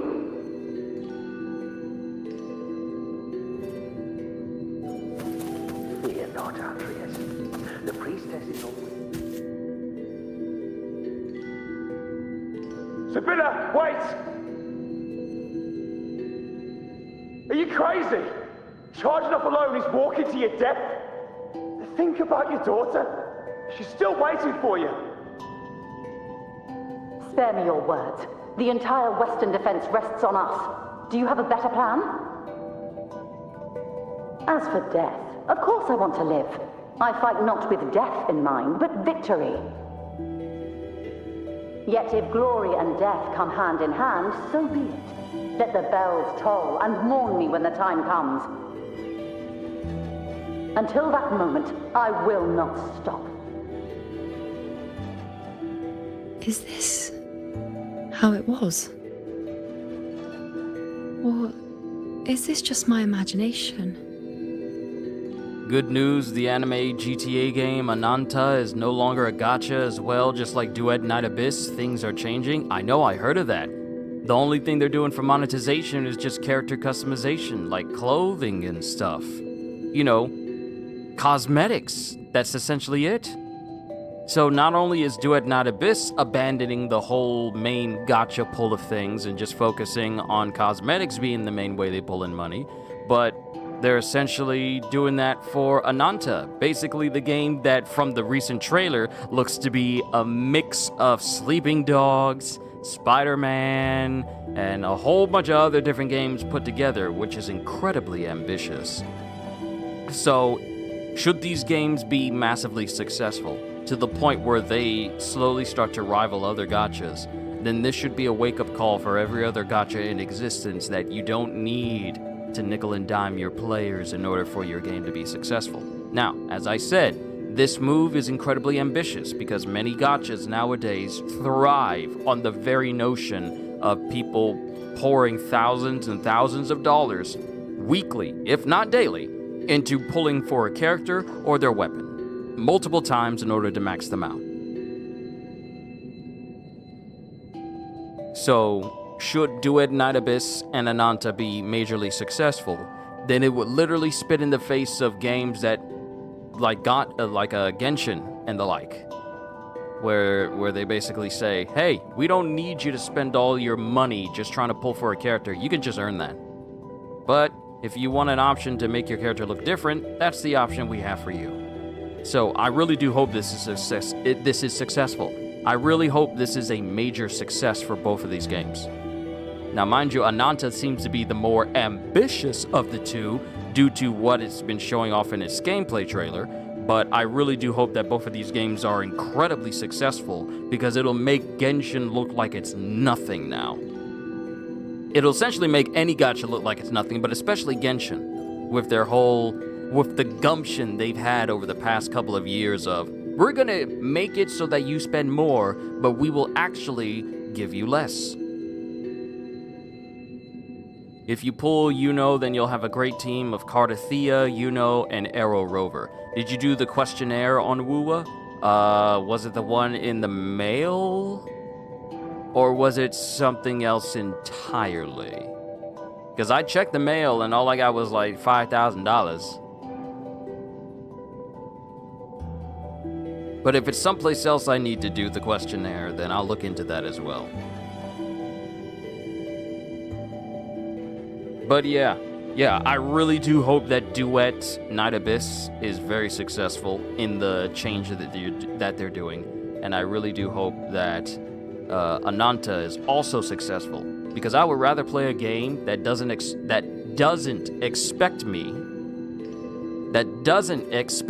to just pour hundreds, if not thousands of dollars into it in order for me to have a chance of getting a character, because it's not even guaranteed.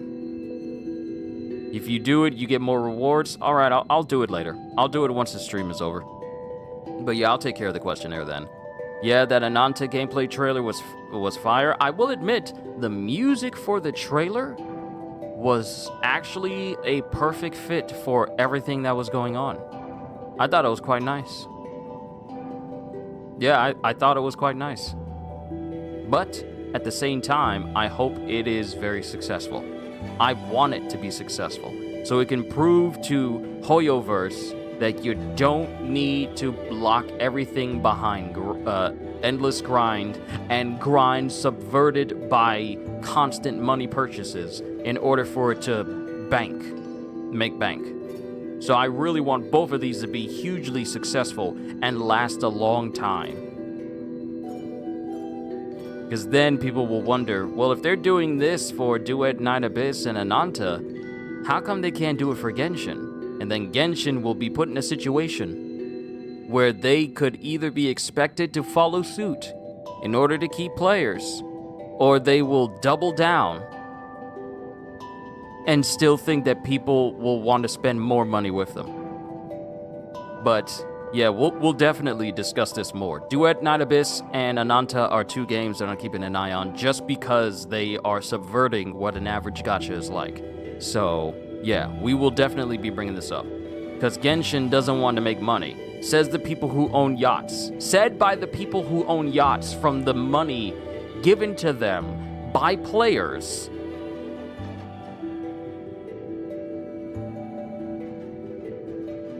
Yeah, Genshin doesn't want to make money. That is highly doubtful, given the fact that this game has been out for going on about roughly 5 years. Because it's getting very close to 5 years. It's either 5 years already since it's September, or it's 4 years and it's getting close. But I think it's 5 years already since it's September.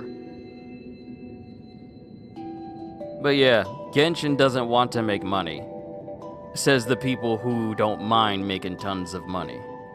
but also had to put up on their polls, this is how much money you'll probably be spending if you really want to get this character, because our drop rates are so ridiculously low for 5 stars. Alright, back to this. Sorry about that, everybody. Do you want to say something to her? What's happened is done. It can't be changed. Those who closed their eyes never truly saw. So this isn't really her.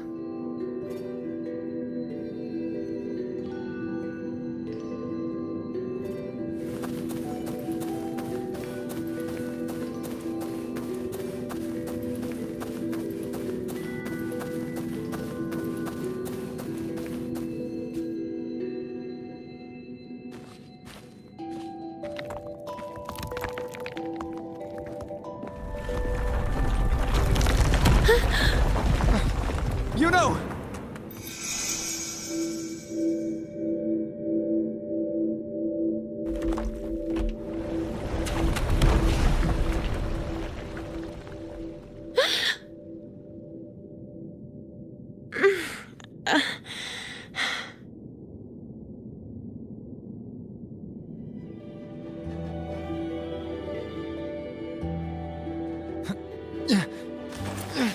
Thank you, Unwritten.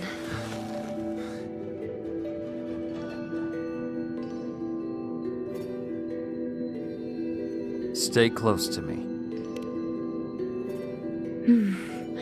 I won't let go. I don't want to let go.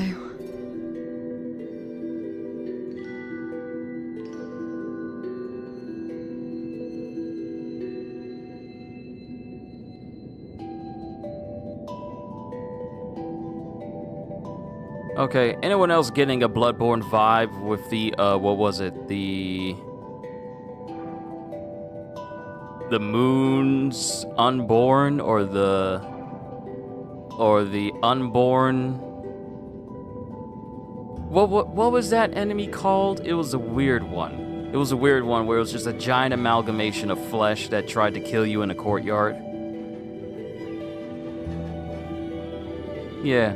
I'm getting that vibe looking at the moon. The moon is oozing. The moon is oozing.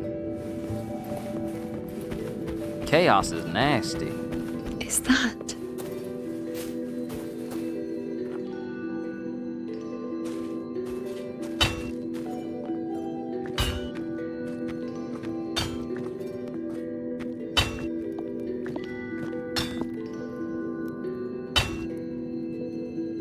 Ah, there you are. I've been waiting for you, you know. You can see her? Her? Is there anyone else besides you here, you know?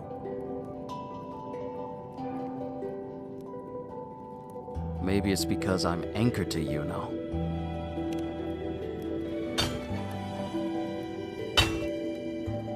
So, you came for the bow I promised you, eh? Still want it?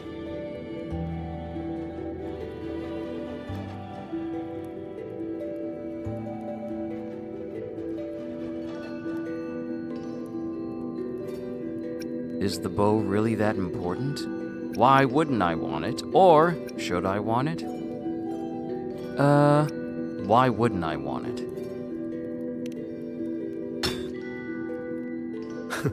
Right you are. Why wouldn't you want it?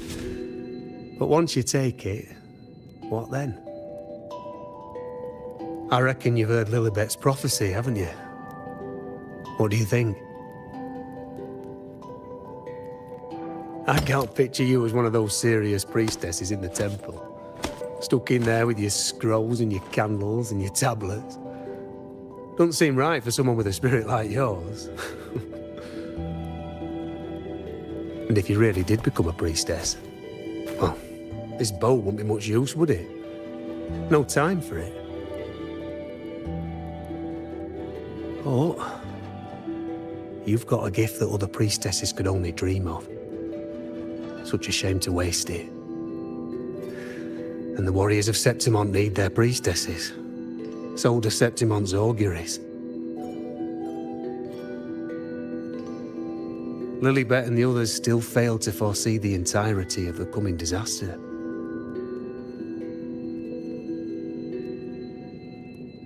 Of all times, Yuno chooses now to go silent.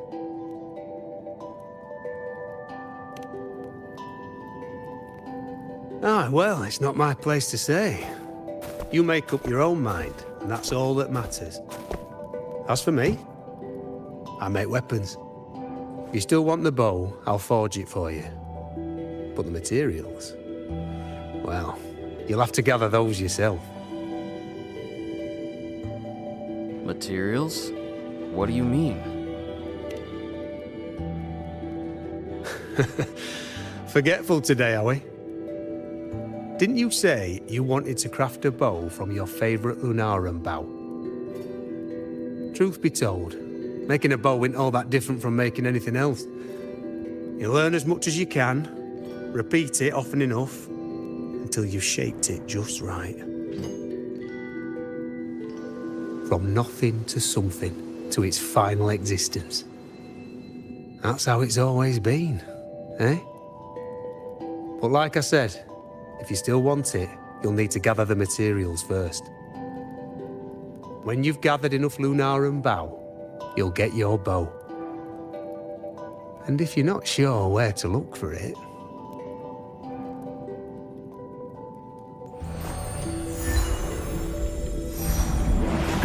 There. See it? Just head that way, and you'll see.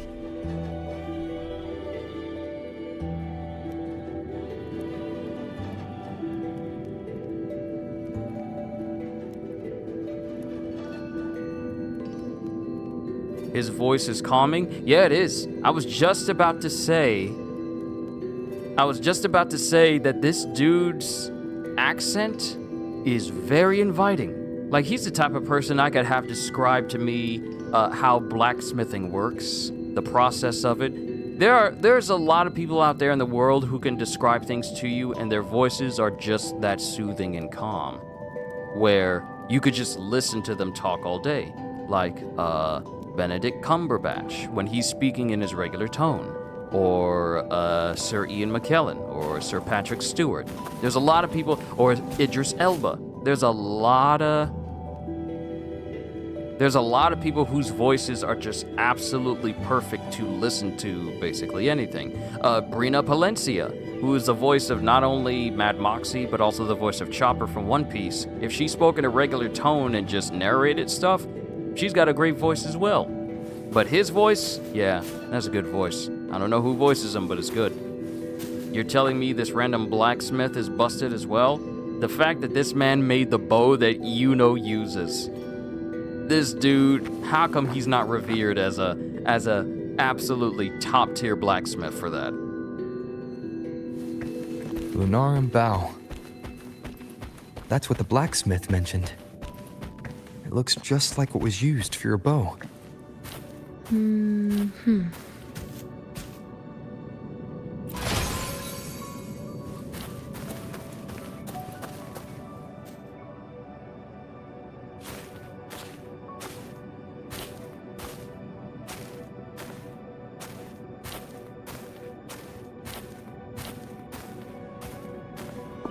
Be careful, Rover. You can't be gone longer than 15 seconds or the anchor will end. Chaos won't disturb us here. Sitting, just like that, huh? You're still just as... spontaneous. Shh, unwritten. It's time for a rest. Come sit with me.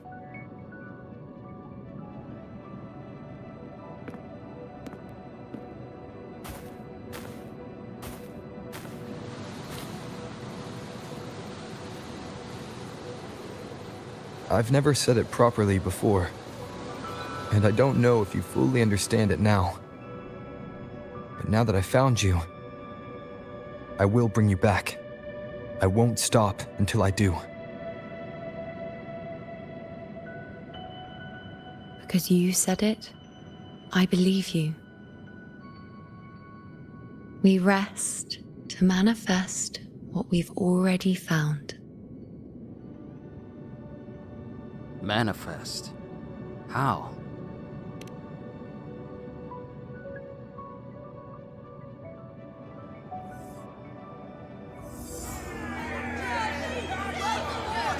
Come on! Don't bore me this quickly. Show me what other tricks you've got up your sleeve. Now, this is young Yuno. Victory? That's the only befitting outcome. Now spare me the words. I know I'll be first. This is only the beginning. Soon, I'll be an even greater warrior than Mother ever was. Getting whatever she wants, doing whatever she sets her mind to. Are you talking about me? Very well, I'll prove you right. Is that her mom? Her mom looks cool. Prodigy, you say? If you want to call me that, I'll gladly take it. But why are you so certain that who you see is me? That... Whoa! That was... Huh? They're gone now. Whoa.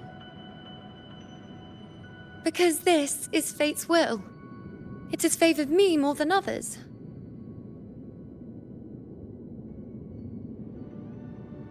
Because I can see what others cannot. Only I can see further. But...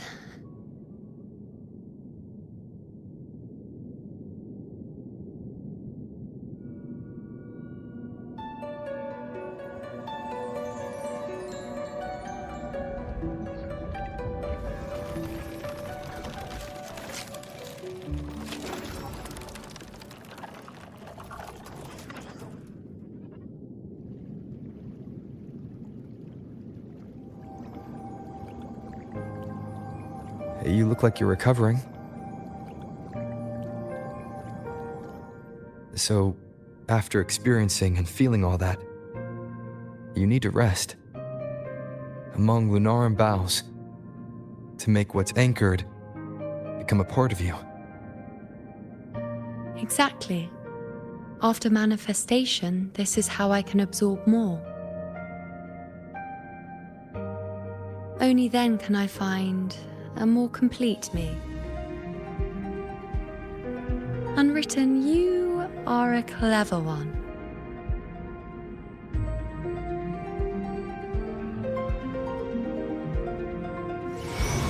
We're seeing, she's regaining more and more color. We have skin tone!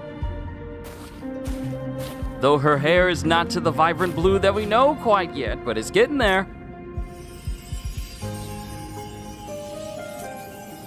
She was once see-through and light blue and highlighted.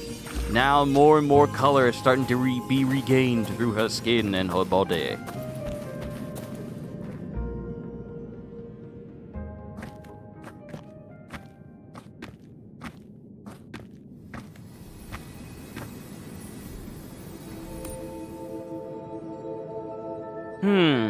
Follow the foretold fate, or ignore the foretold fate.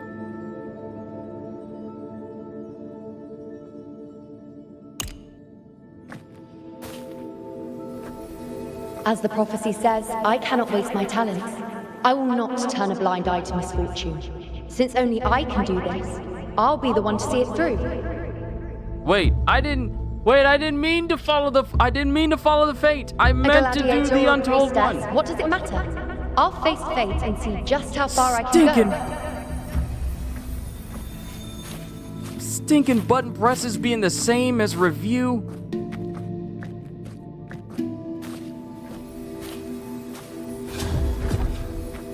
I wanted to go against the fate. The anchoring is still working.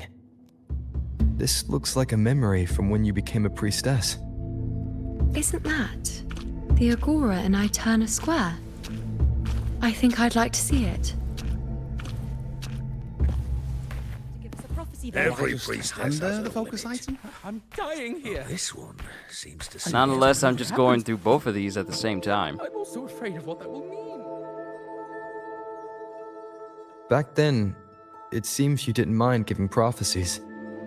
The people were much closer to you than they are now. Over there? That was my divination altar. They're waiting for the priestess's words. I must go and deliver it.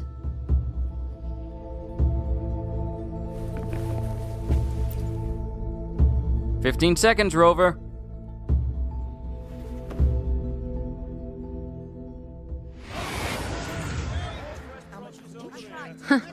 You look unfamiliar. Not from Septimont, I take it? Iuno, have you returned to your true form? Not bad. You even bothered to learn my name. An outlander coming all this way, seeking the most gifted priestess, me, just to beg for answers about the future.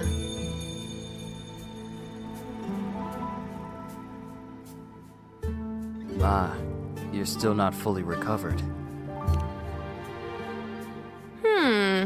What's this about? How dreadfully complicated. But I suppose I can't fault your luck finding your way to me.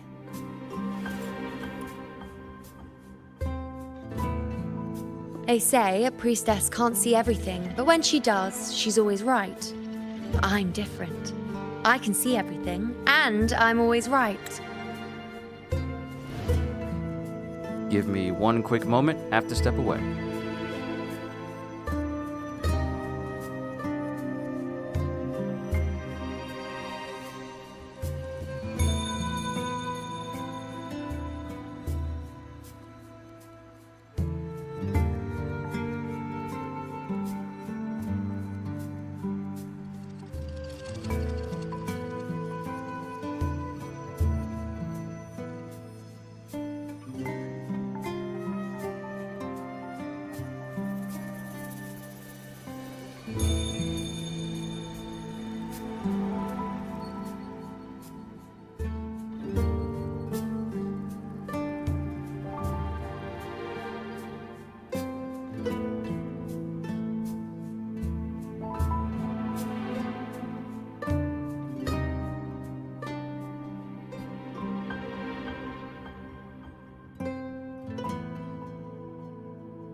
I thank you for your patience. Let's keep going.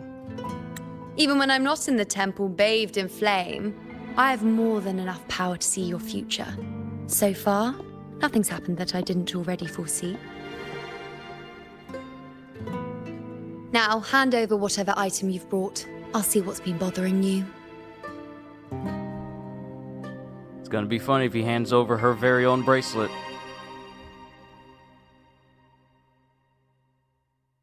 Or are we just going through a customized memory so we don't have it? I didn't bring anything. Oh, that's all right. I hope you're okay with me freestyling it then.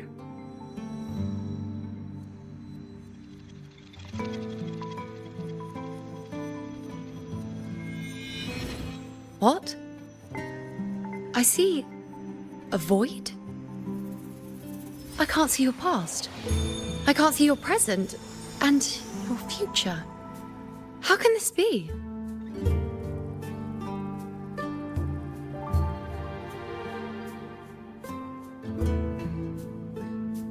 Like you said, I'm the unwritten one.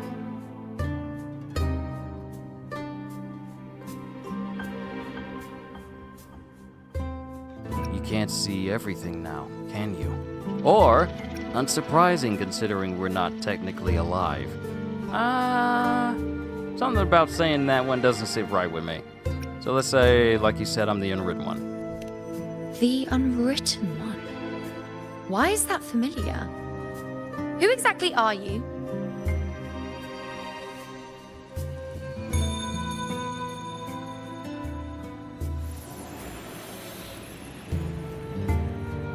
You? Why are you here? Isn't this Eterna Square? Did something happen in Septimont? Is it Augusta or the others? No, that's impossible. I should have disappeared by now. Why do I feel so tired? Like I'm walking the same path over and over again without end. Why do I see so many memories from the past? My mother, the other priestesses, and you. You've done something for me, haven't you?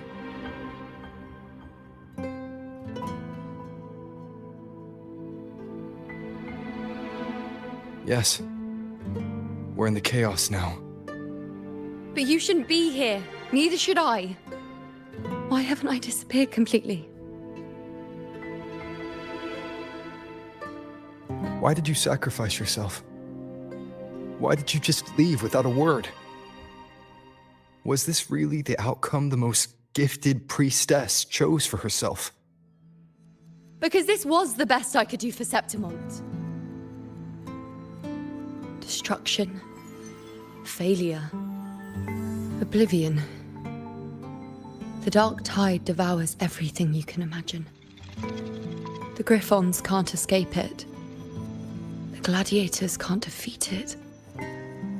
In the blink of an eye, before we could even react, it had already enveloped everything. I knew it from the start. I knew 3 years ago. I would turn everything I am into the moon arrow that would pin down the Sovereign. I just didn't know when that day would come, or if it would be enough.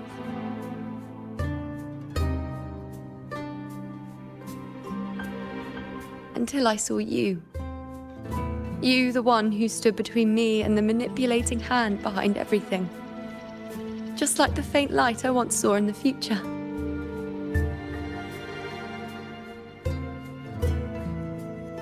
I finally understand. My defiance, my sacrilege. It was all worth it. Now I found the answer.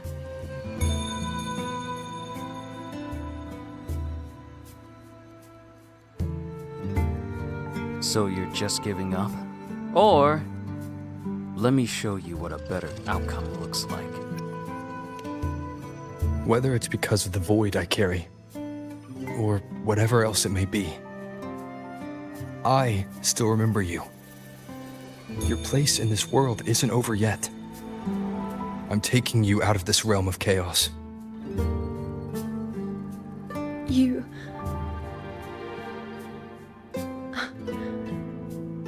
Seems like I missed something. Something I didn't foresee. So the unwritten one from the future isn't happy with the ending I've changed and wants to rewrite it. The battle's still undecided. The war isn't finished yet. Is that it? Yes. You traded your existence to alter the prophecy. But I'll anchor your existence and rewrite your ending. If I've ever guided you before, then now, let me guide you one more time. Really? I'll entrust myself to you then. But be careful. Don't get lost in the chaos. And I shall put my best foot forward as well. We shall meet at the very end. Wait. Am I Iuno now? Hello, priestess. I've got the item here with me. I hope you can take a look for me.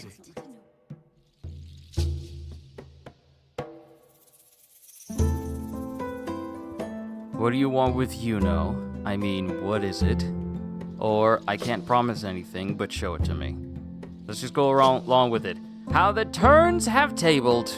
Rover is now in Frolova shoes. Crazy how he doesn't like it when it happened to him. When it happens to other people, it's just a bad situation. But when it happens to him, I will defy space and time to make sure that what I don't like does not stay that way. But if it just happens to other people, nah, I'm not gonna work as hard.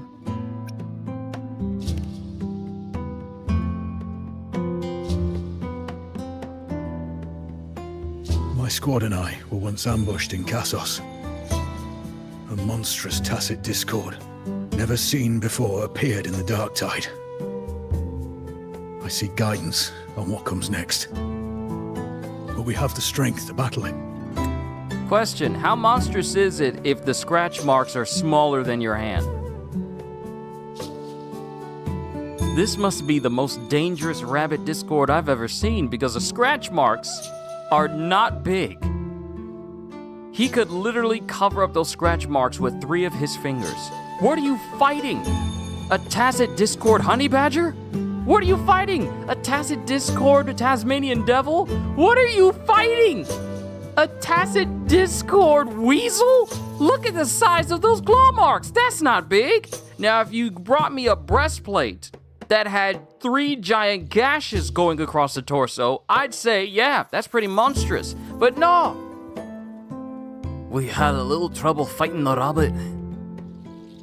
We had a little trouble fighting this tacit discord. Where's the tacit discord? It's over there. Is it behind the rabbit? It is the rabbit. What?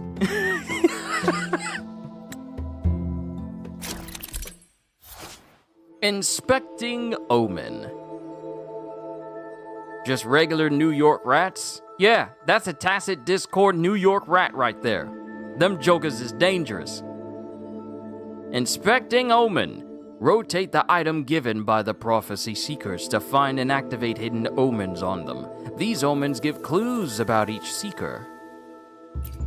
Inspect all the found omens to gather enough information and glimpse the future of the prophecy seeker.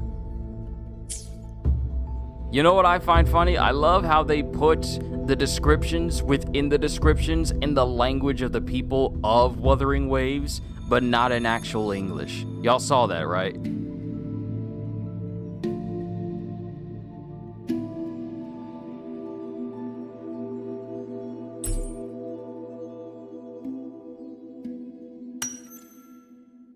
Severely eroded by the tidal blight, the damage area is encrusted with white calcified material.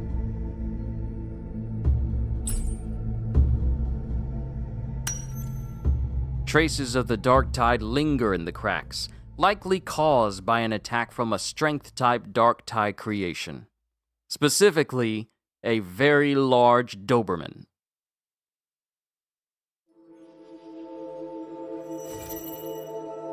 Peeking, if you can gaze into the future.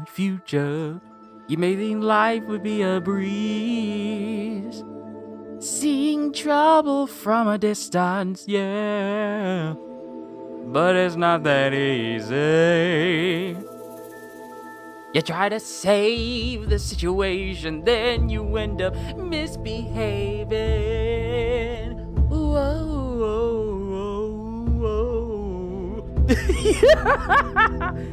That's so you know. It's the future she can see. That's so you know. So mysterious to me.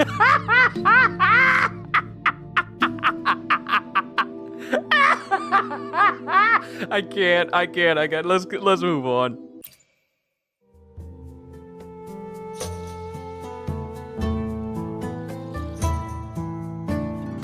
Are these the types of visions Yuno sees? The broken horn, the spear piercing through the eye, victory cheering, you, and the other gladiators. His blood, but they all survive.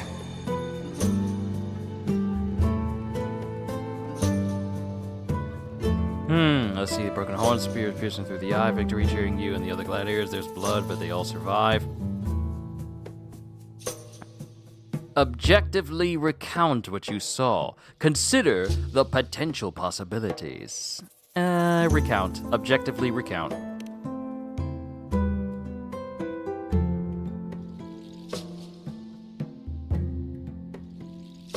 A priestess would probably relay her visions as they were, without any omissions or additions. The beast falls, and we are cheering. Its eye is pierced by a spear. Its horn is broken. So, that's its weak spot. Is that the key to our victory? Thank you, Priestess Yuno. Your words put my mind at ease. Can I come see you again once it's all over?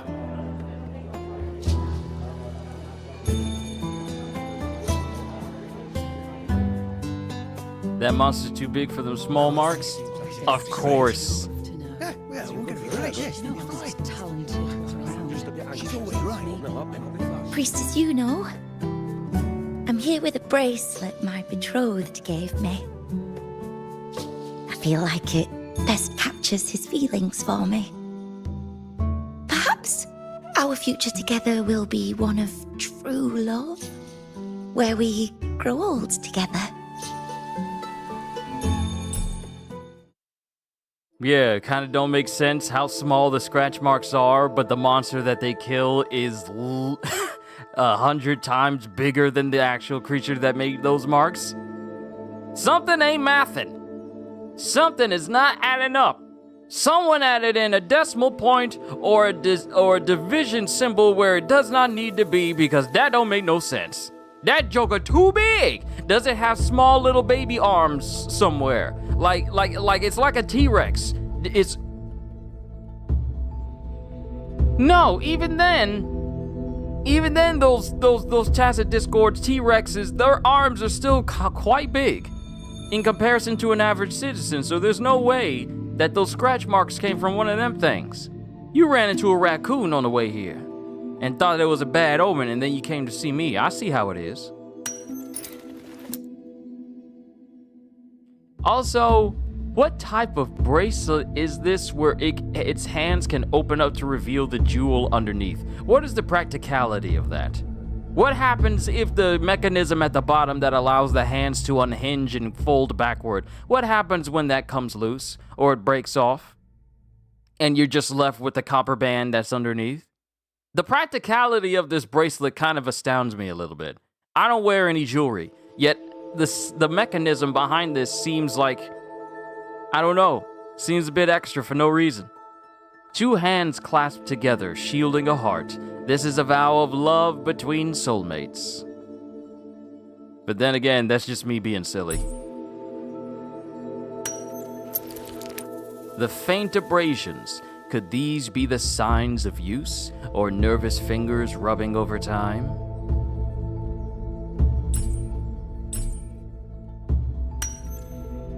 Samantha and Gustavus. The couple's names are engraved here. Samantha! And who's your man? Gustavus. Gustavus Alejandro. Gustavus Alejandro de la Vega. That is his whole name. Hello. Hola. My name is Gustavus Alejandro de la Vega. Why am I getting silly all of a sudden? I'm sorry.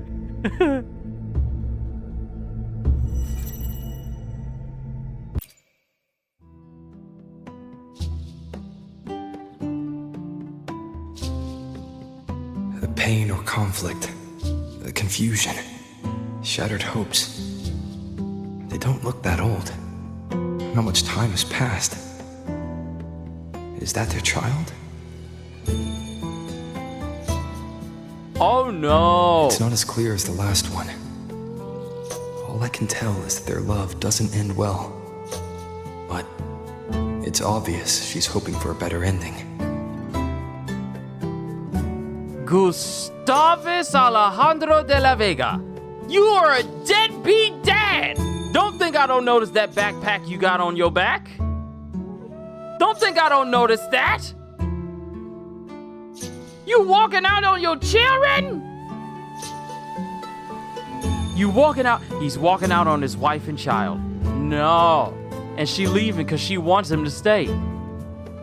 But he got the backpack on. He's got that Papa's just a rolling, Papa was a rolling stone. He's I'm gonna go out and get some milk real quick. He's got that whole countenance on. I don't even see his face, but the backpack tells me that he ain't coming back. He ain't the go out and get some groceries and come back sort. He's the go out, get some milk, and then drink the milk someplace else for the next several decades sort. Oh no, we got to tell her the truth.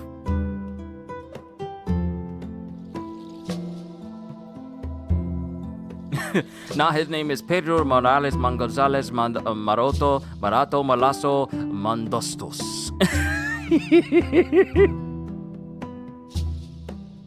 My name is Inigo Montoya. You left my father. You left my mother. Prepare to die. Speak the truth about what you saw. You'll be sorry! A happy ending gives peace. A painful one serves as a warning. Both hold meaning. The rest is in her hands. You're saying we won't be together forever? That it ends badly? Are you sure you're not mistaken? We met at the academy. How could we drift apart? I don't believe it.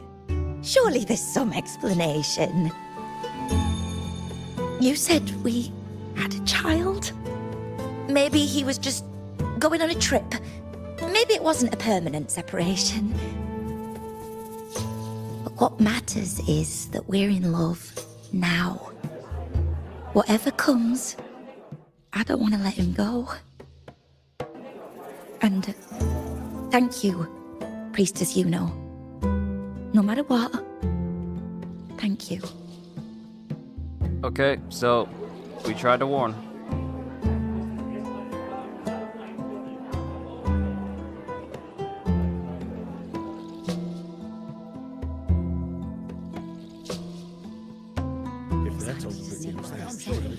I have a little trick I'd like to pull off regarding a life. That's why I've come to you, Priestess Iuno. I'm curious if your prophecy can confirm whether it's possible. I don't like how he said that. I have a little trick I'd like to pull off regarding a life. Why would you start with, I have a trick I'm trying to pull off?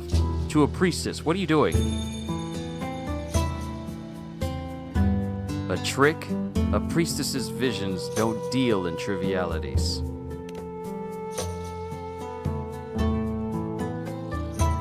Don't be so hasty to dismiss me. What if the trick I wish to pull off is against fate itself? Have you never questioned whether it could be deceived or defied? I speak of fate, of course.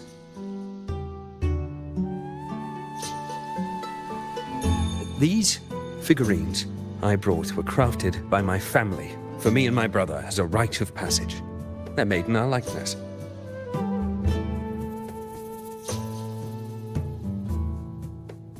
We're twins, but we walked two very different paths. Me, books and knowledge, and him, weapons and strength.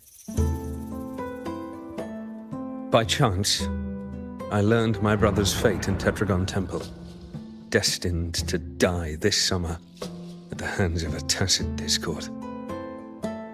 They couldn't see my fate, so here I am now.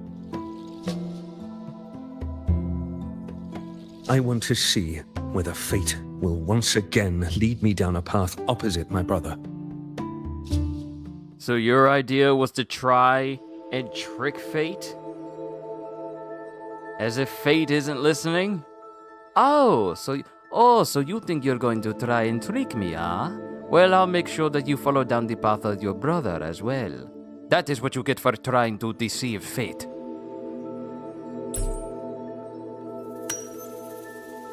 Identical faces with only expressions differing. They belong to two brothers.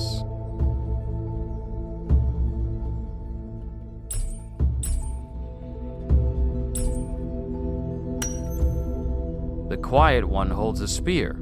You're obviously not the quiet one. Fate is literally like, alright, bet. Yeah, exactly. Hi, priestess, who we all hope that divines from fate itself in order to tell our future and where we should go in life. I want to try and trick fate. The one that you derived your divinations from. I want to try and trick it. That's gonna end well. The mischievous one clutches a scroll.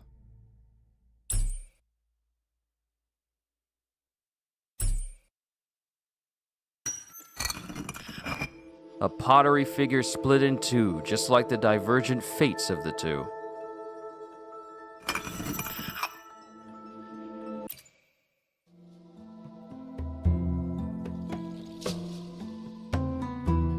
I have seen your fate. An older, more aged Nicholas. Peaceful. Dead at 50? No, at least 60. I was just about to say! For your attempts at trying to defy and trick fate, you die.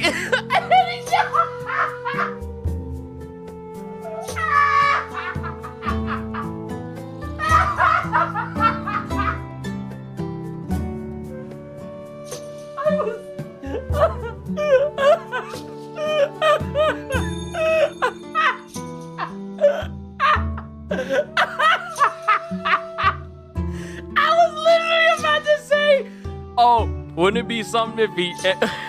I see into your future and you die. And he's literally...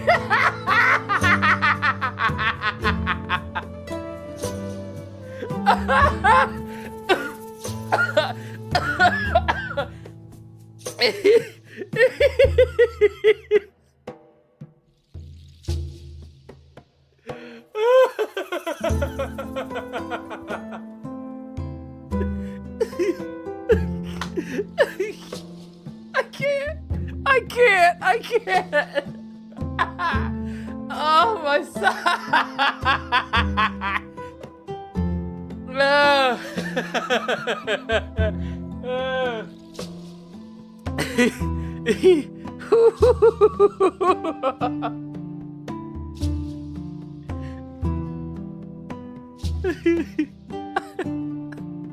I gotta stop thinking about it because it's gonna make me laugh again. I gotta be very careful what I say because I might go into another laughing fit again.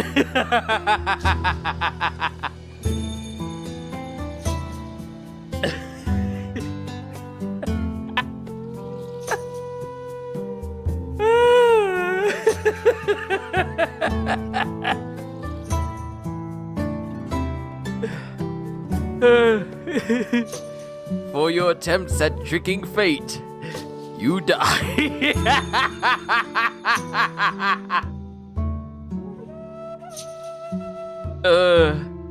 Now, before we tell him that you die, let's probe into his intentions first.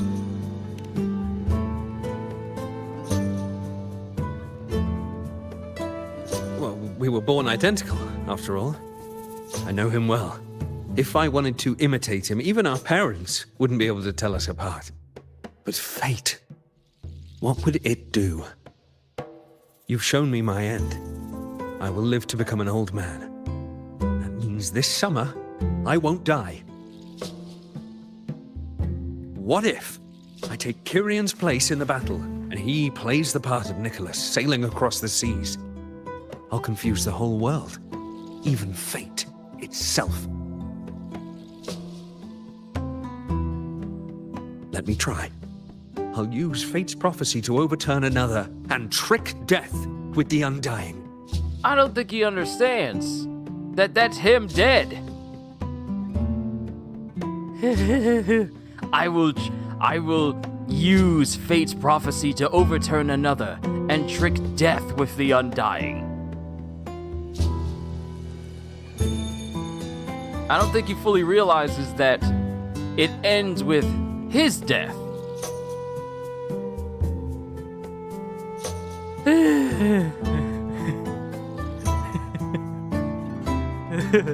That has got to be the most hilarious timing I've ever seen in this game. I want to trick fate. I was literally speaking the words, now, because of your attempts to trick fate, you die. And the next image I see is him laying up in a funeral bed. That broke me. That broke me. Terrible. Who knows, it might work.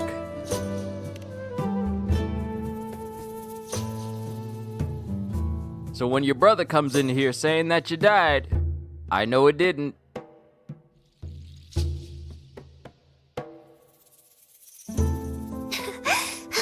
Phew. Priestess, is it true that if I give you the right thing, you can see everything? Reply confidently. Yuno would do the same. Wow, you're amazing. I can tell you're different from all the other priestesses.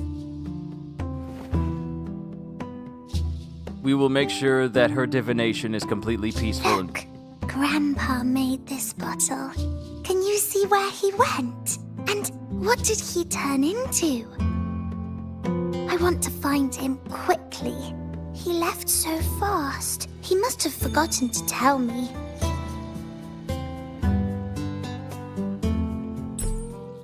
This better be a peaceful end to this divination because I do not want to disappoint or upset a child. The liquid inside appears to have been stored for a long time. It doesn't look like ordinary water. They're tears. Tears of sadness. Meant to be used with a pensive, but, well, we're in the wrong world for such things. The lively and whimsical motifs reflect the care and creativity of its maker.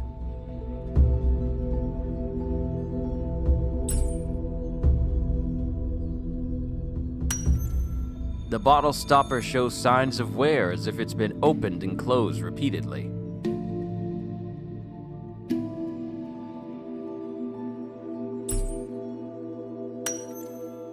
A lone butterfly. What special meaning might its presence hold here? Your grandfather went back home. He's waiting for you.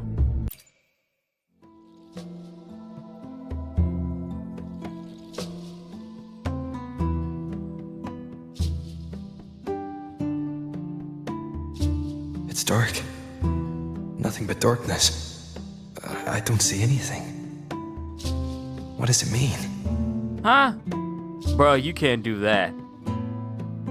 You can't give me a divination that shows a man trying to defy fate and him dying. While hilarious, but then make it so that I can't see the fate of what this little girl wants to know?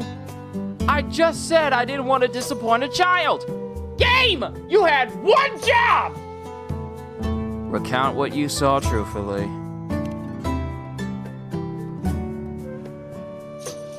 I see. The priestesses at the temple said they saw the same thing. They said when someone dies, their light goes out, and everything left is just pitch black. Nobody can see anything anymore. Why would you do this to me, Game?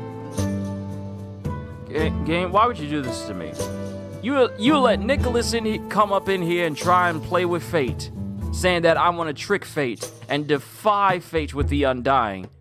But you make me go through this instance where this little girl realizes that her grandfather is gone? Why would you put me in this situation? I don't like this. I don't like for children to be sad. I don't like for children to be hurt. I don't like for them to be emotionally compromised. I don't like sad kids. Because it makes me want to make sure whatever made them sad can't walk again. Why would you do this? I don't like to see sad kids. It's upsetting to see kids who are sad. Even more sad when they're looking for people and you have to explain to them that people are gone because some kids are not ready to have that conversation. Why would you put me in a situation where I'm making this little girl sad? I don't like this. Why would you do this, Wuthering Waves? So your grandfather is already... Yes, Grandpa was really sick and he died. But it's okay. He made me promise that if he ever wasn't here anymore, I'd put all my tears in this bottle. Those are her tears. One day, when the tears dry up, we'll see each other again. Those are her... So, I don't cry anymore. I'm worried it'll take a really, really long time to see him again. Just how long exactly? What will Grandpa look like then? I can be forgetful sometimes. What if I don't recognize him? What then?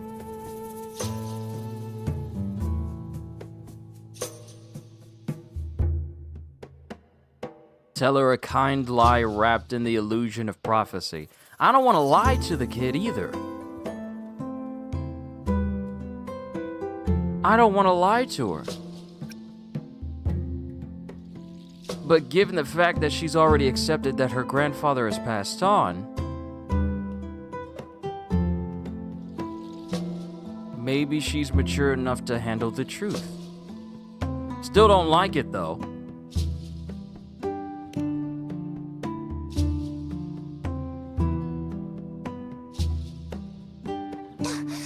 I don't believe it. I don't believe you. Grandpa didn't lie to me. Grandpa wouldn't lie to me. I must have given you the wrong thing. Or maybe you're just not as powerful as they say you are. I believed in all of you priestesses. That's why I came. But you don't believe me. It doesn't matter if you can see or not. I'm not giving up.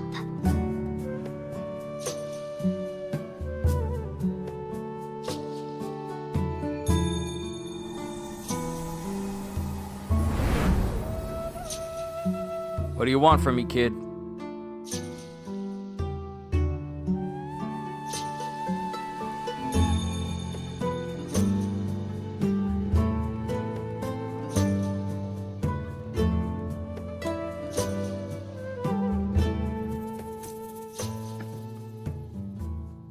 But Grandpa got taken to the Shadow Realm. Hey, Jimbo! I'm afraid I'm gonna have to take you to the Shadow Realm.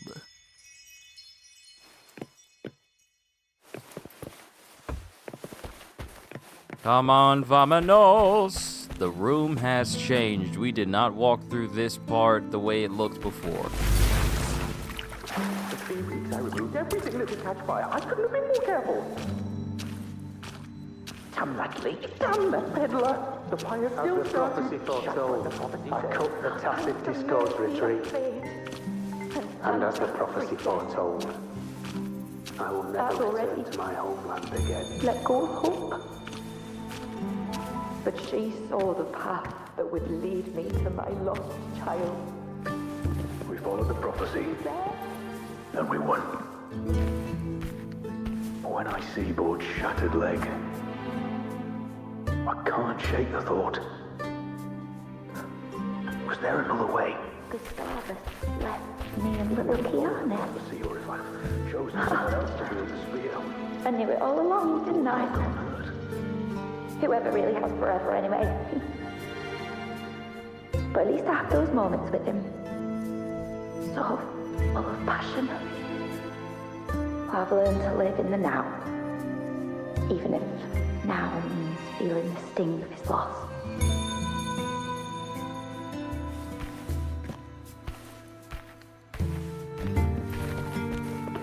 Set sail across the sea, only to meet his end at the hands of a tacit discord.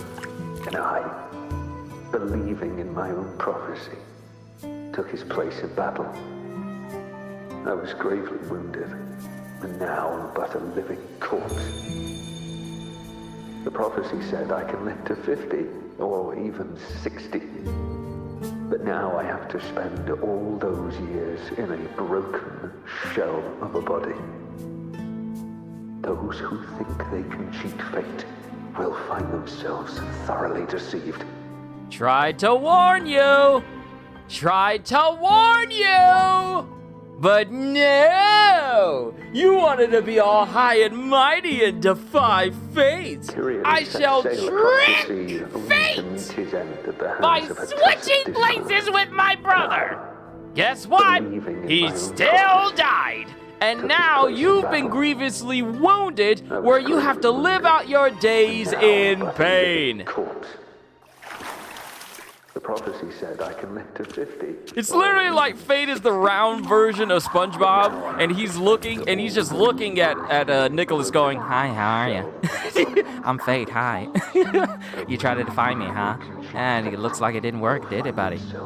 Thoroughly deceived. And I'm not that little girl anymore.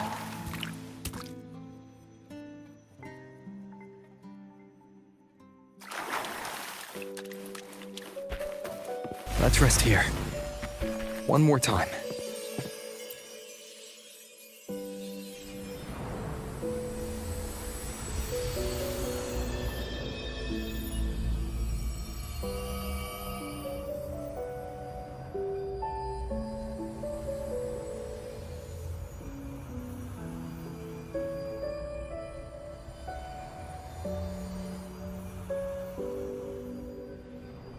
Yeah, poor girl.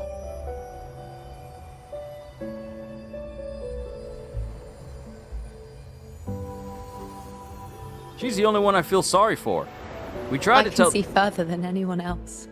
I can see things no one else can. I've seen things others can't begin to imagine. So why, at the moment I should have seen the clearest, did I close my eyes and shut it out? I was so close. If I hadn't closed my eyes, I would have learned the causal chain and I could have stopped it.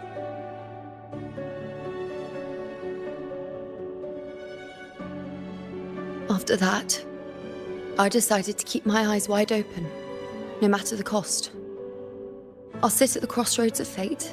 I'll stare into what's to come and not flinch, be it joyful, tragic rebirth, destruction.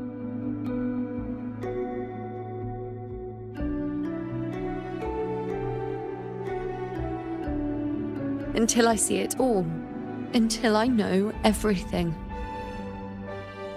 Because I am stronger than anyone else. This is something only I can do. But if the priestess's prophecies were really perfect, we could avoid all misfortune. If there is such a thing as fate, then misfortunes cannot be avoided. Just because you know the outcome doesn't mean the journey isn't worth it. If life is destined to follow a predetermined path, does it even matter if we know our fate?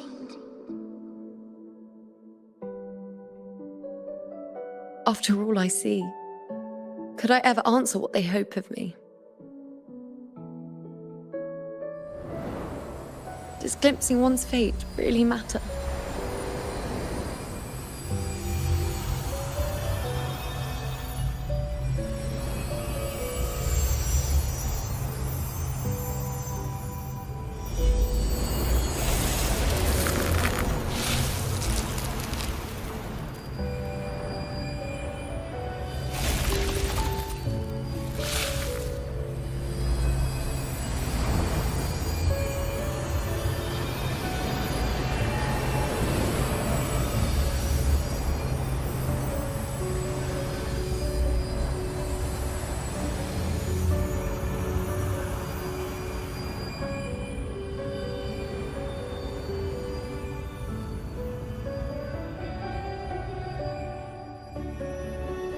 I understand why you stopped offering prophecies.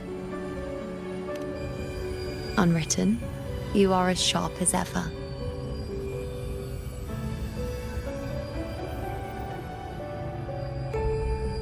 Seeing is simple, but facing what you see isn't.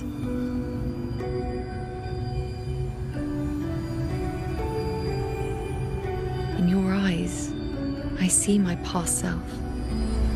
I also see my present self. Together, they overlap to create a more complete version of me.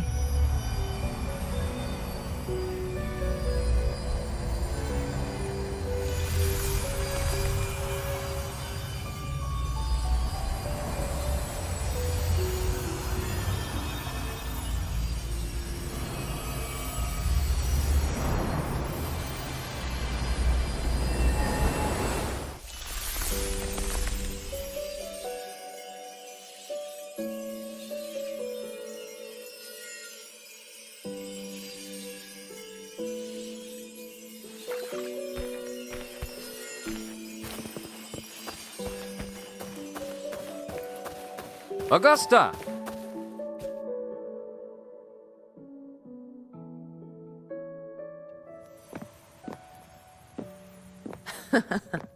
Still giving prophecies, you know. Like the first time we met on the plains, you told me you saw a glory as bright as the sun, one that would earn me respect. Truth be told, I didn't think much of your words back then. When I want something, no one's permission is needed.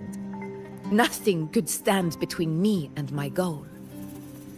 When the prophecy came true, though, I found it unsatisfying.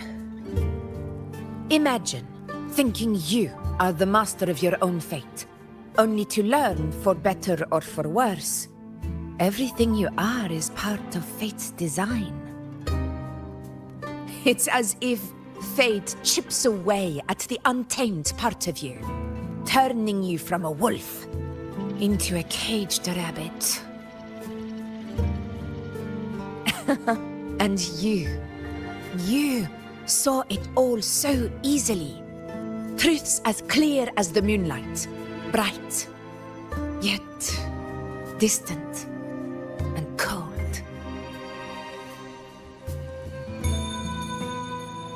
If that's the case, why did you seek out the priestess? Or, I know you're not one to believe in prophecies.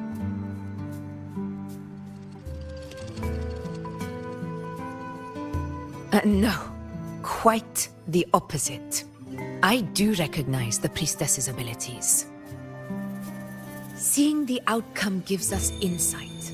Prophecies allow us to envision the future and find better ways to face it. In every one of Septimont's auguries, the priestesses foresaw disasters that would befall the land, but also the hero who would rise up to face it. Like the people of Septimont, I too have been blessed by prophecy. But in the end, whether disaster is averted or who the hero is, Those choices are never ours. If we are nothing more than fate's puppets, what difference does it make if we can see its hand? If fate one day wills our annihilation, with no way to change it, what then is the role of a priestess? Are they merely fate's mouthpiece, bowing to its will? Or are they pioneers, seeking to shape what's to come? Be straight with me. What really brings you here? Last night, Grandmother Lilibet told me another septimont augury had emerged. This one revealed a future unseen, a warning long overdue. An unknown disaster that would bring about the end of Septimont. The vision was unclear. The priestess couldn't discern the cause of the disaster, nor could they see the hero who would rise up to stop it. The Senate prefers to wait, believing the solution will reveal itself in time. But I must consider the darker possibility. I know that you'd rather be out there dealing with living, breathing people than confined to the temple to await some grand future. You, too, are tired of the Senate rules and the priestess's chains. But as a prodigy in prophecy, you should see further than Lilibet, or any of the other priestesses. Would you dare, with no direction, no clues, and not a single focus item, gaze upon Septimont's end, and trace its cause?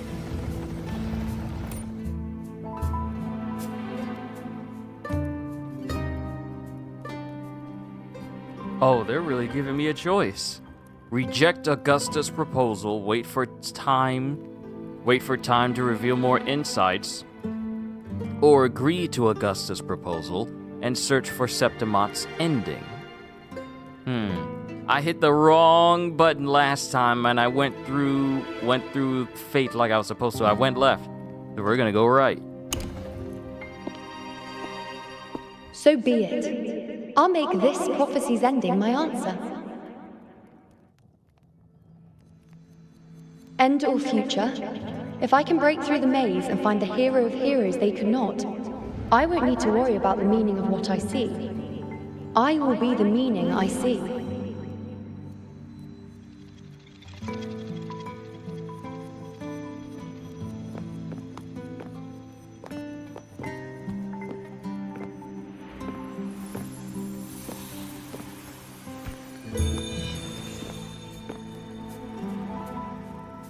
Once again, I repeat Yuno's past choice.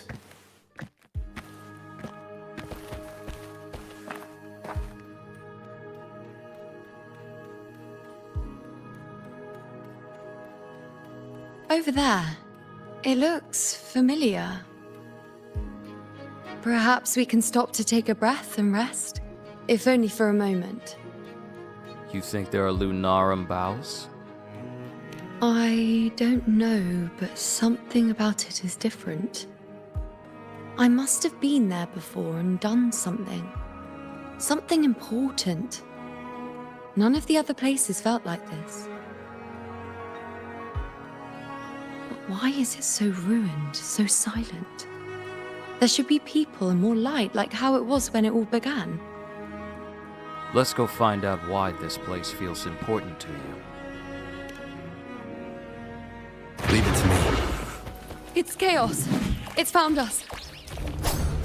Those things are manifestations of chaos.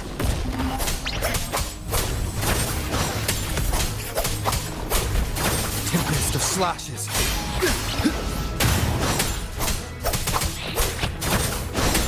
I really need to upgrade Rover. I don't think this Rover...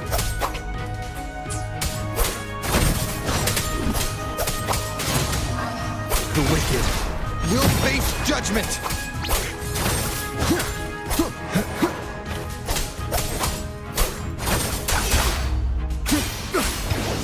Be careful, they're closing in. It really insists that I stay.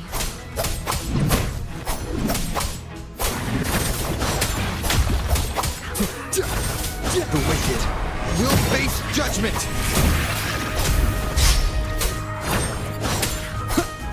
Hopefully this helps.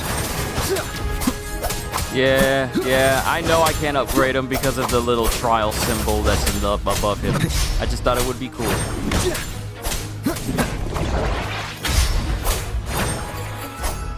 The wicked will face judgment! Hopefully this helps. Waves rise. Judgment strikes!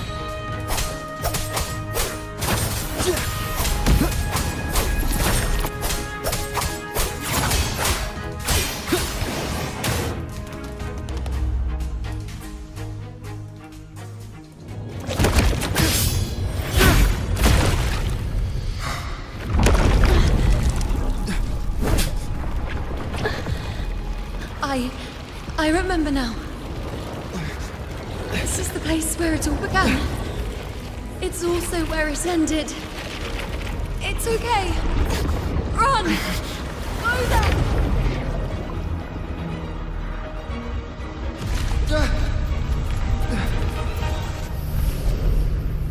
15 seconds, Rover! Go there? The dark tide. Is that another one of Chaos's tricks? Don't get in my way. Gotta hurry. Running out of time. Now! That way.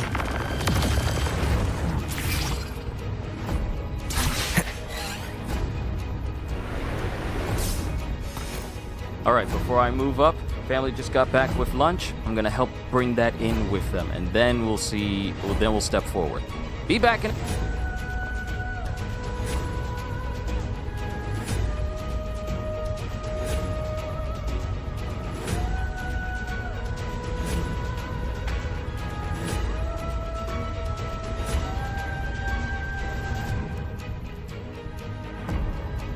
This is a testament to my connection with the world around me, and it's very much my companion now, bearing witness to everything I've experienced on this journey.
This is a testament to my connection with the world around me, and it's very much my companion now, bearing witness to everything I've experienced on this journey.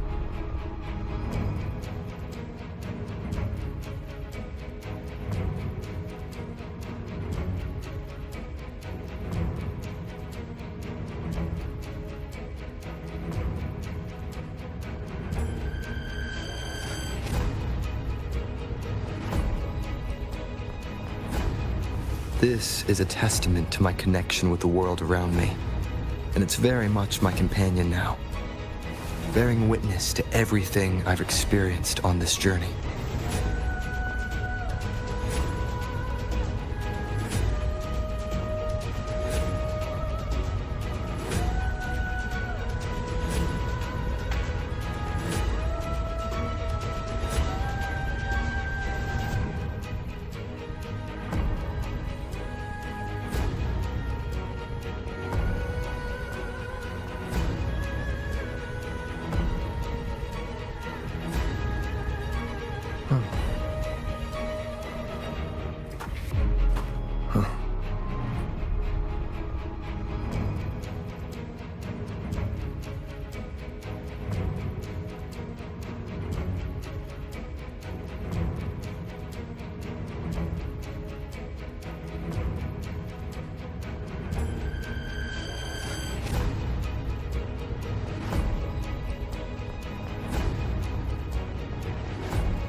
All right, I got my food. Let's continue This on. is a test. Manifestations of chaos. Where is it taking Yuno? How can I find her? Yuno wanted to come here. What did she remember? What's different about this place? When she said it's where it ended, does that mean it's the way out?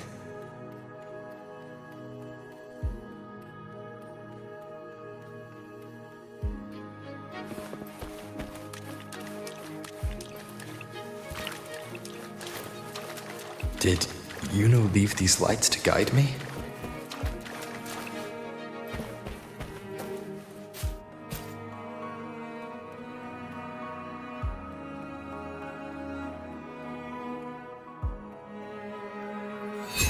Those cursed creatures.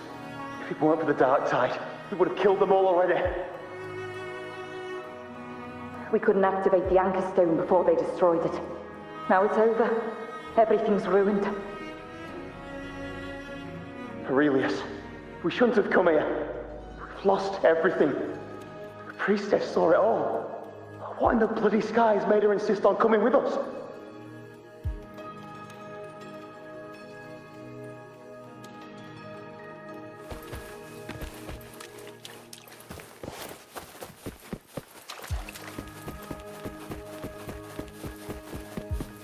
Cherish every gain. They're giving me a lot of these purple chests right now. We just had one downstairs and now we have one up the stairs. They're being very generous. Scanning just in case there's an extra one.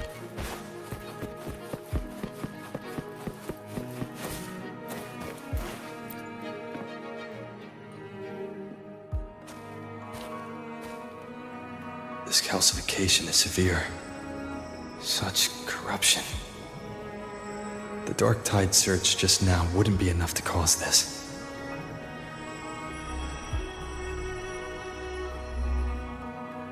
Could this be connected to the important event Yuno mentioned before she was taken?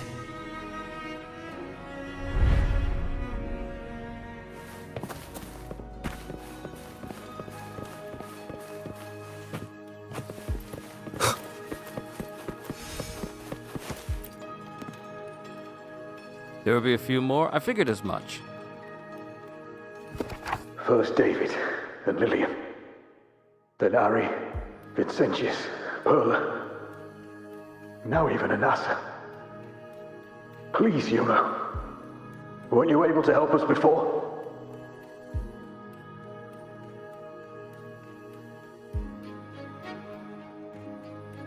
Just like when you told us to use a spear against the tacit discord. Help us see something again. You must be able to see something. All of us doomed to die. If that's true, why did you come with us? Just to watch us die? No.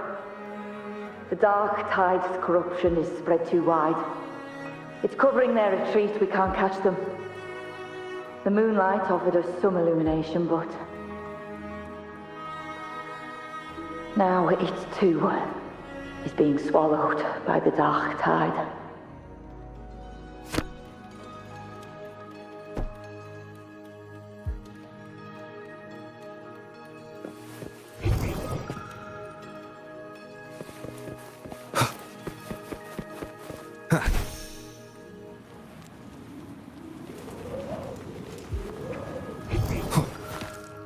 Okay, nothing down here. We're gonna go back upstairs.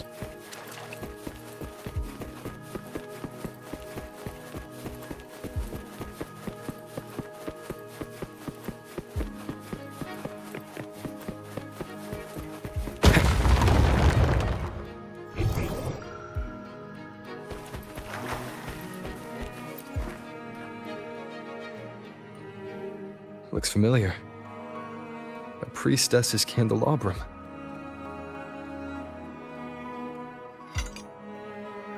How did it get so damaged?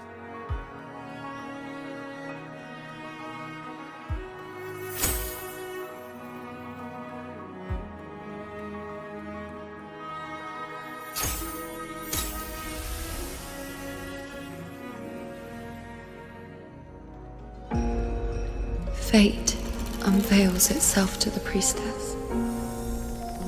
Following its guidance, she reaches the end again and again, foreseeing its conclusion. Heads fall, whimpers fade. She sees no hero of heroes. Variables added, visions expanded. She sees no hero of heroes. Beyond a doubt, no other choice. She sees no hero of heroes.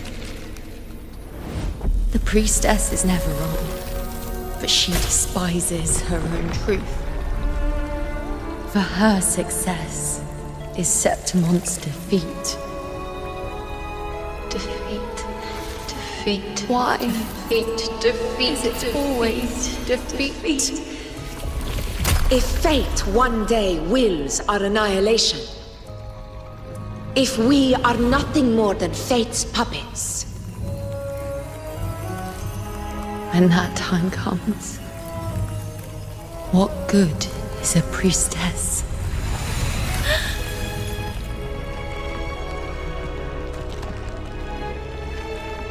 Septimont will be no more. Nothing will remain. Only she who foresaw every death still lives.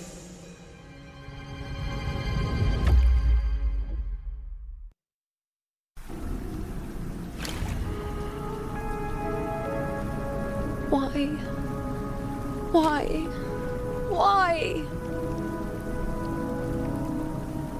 Hundreds of days and nights spent in fate's embrace, staring at the end. I tried to see everything, missing nothing, but not once did I see a single future where Septimont still stands.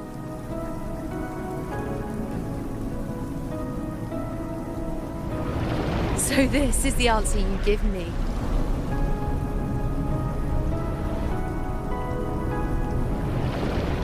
To know our inevitable doom, and tell the people of Septimont to wait for it, accept it, and even be grateful?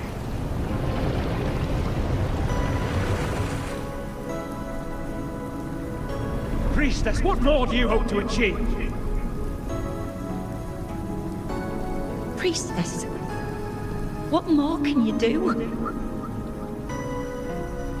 Haven't you already seen it all, plain as day? Haven't you seen it countless times already? Haven't you already viewed the answer? Yes, I saw it. A clear, undeniable future. I know. All I need to do is convince myself this is the final answer.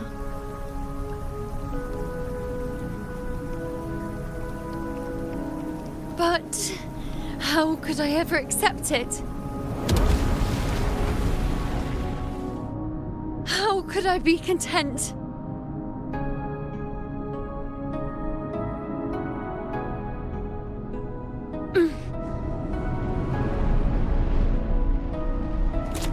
With our very existence being denied like this.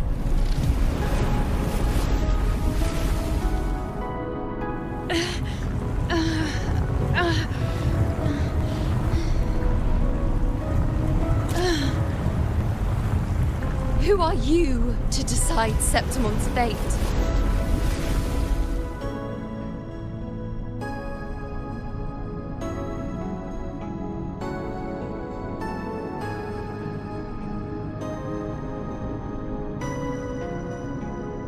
Oh, button press against the Nightmare Mensis.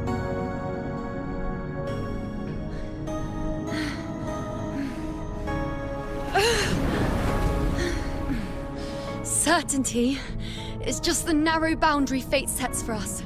The immeasurable, the free. That is where our dignity lies.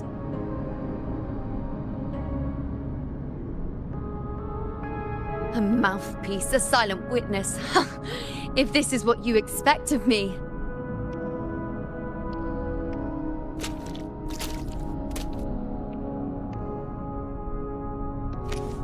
I'll raise my bow and turn fate into a storm of possibility.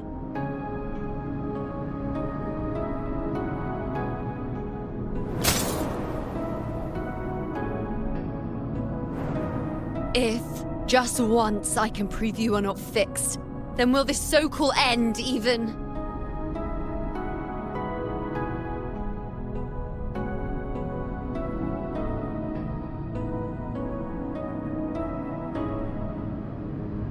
Wait, Priestess Iuno. Are you really going to stand with us against the Dark Tide? You've already seen how it ends, haven't you? Of course.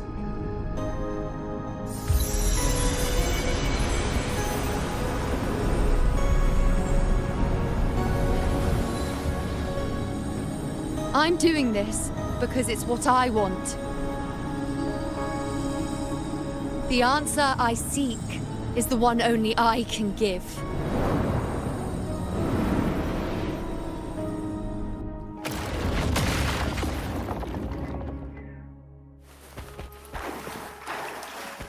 The camera work came a long way. Yes, it did. The camera work has been impeccable and has only grown better, have gotten better since basically the first instance of Wuthering Waves. The cinematography has become very, very good.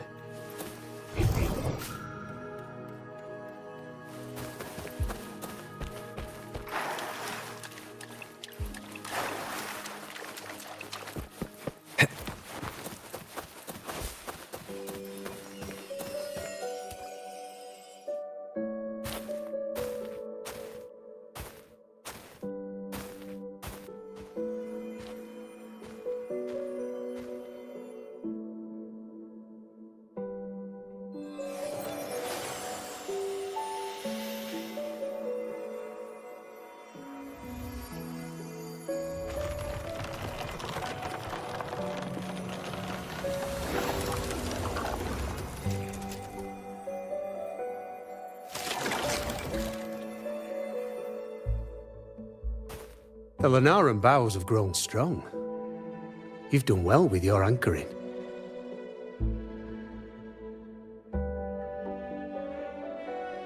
How did you know I was doing that? Who are you, really? Oh, wait, that actually is a good question. This dude seems to know exactly what we're doing while everyone else seems to be devoid of knowing that we're here. Who is this guy? Look at you.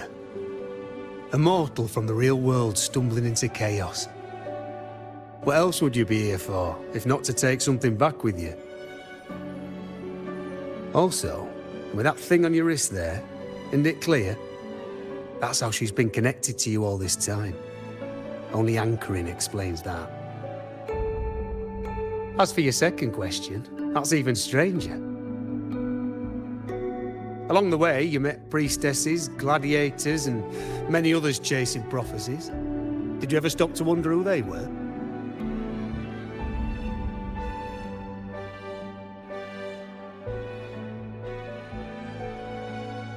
You seem to know a lot more than you're letting on. What is it you expect to hear then? I'm a blacksmith, long dead. Once a forger of weapons. A father to a daughter. A reflection of her past in the chaos.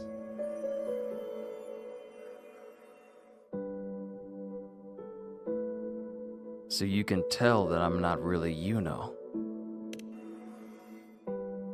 Aye. But just like the question of who I am, that's not the point.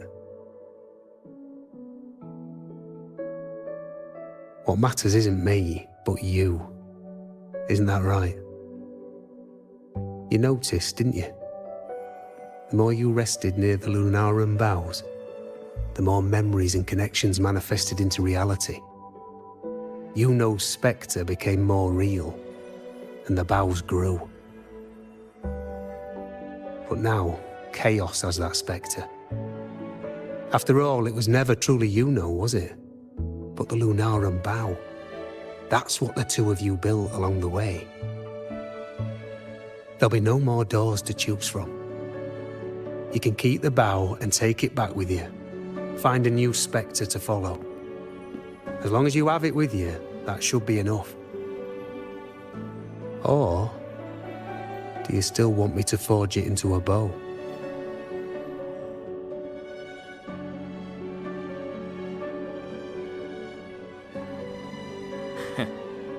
Still choices to make, but more intangible. We were gathering Lunarum boughs to forge the bow. Just like I came here only to anchor her and bring her back. If you cut it here, all your previous anchoring will be for nothing. You might have to start over many times, with things going even less smoothly. Are you willing?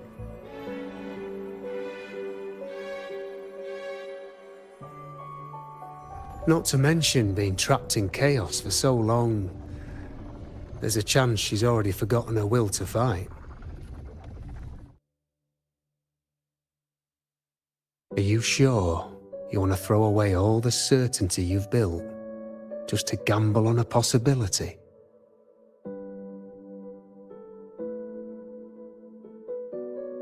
Isn't that what I've done from the start? Forgotten? To fight? I don't know who you think she is. But the Yuno I know is not someone to give in so easily. She promised we'd meet at the end. As long as Yuno needs a bow, I'll be the one to carry it for her. I always thought you followed the light's guidance. Now I see you reached this point because the light followed you. How could I forget? The greatest archery isn't about hitting the target every time. It's about letting the arrow choose the mark. Wherever it lands, that's where destiny awaits. I've said it before. I forge weapons. If you still want it, I'll forge the bow for you. Come then. Let's do it.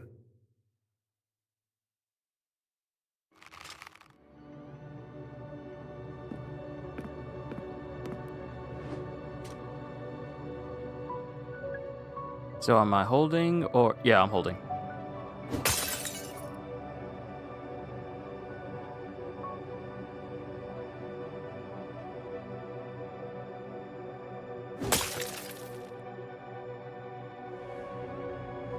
Why am I getting reminded of Kratos cutting down the tree at the beginning of God of War in 2018?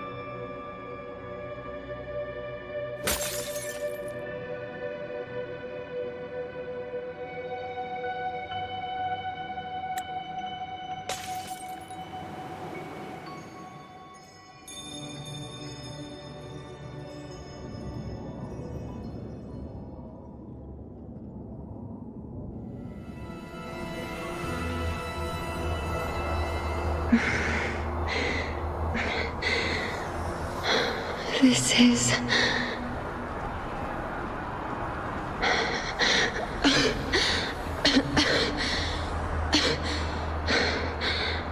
Iuno. Priestess Iuno.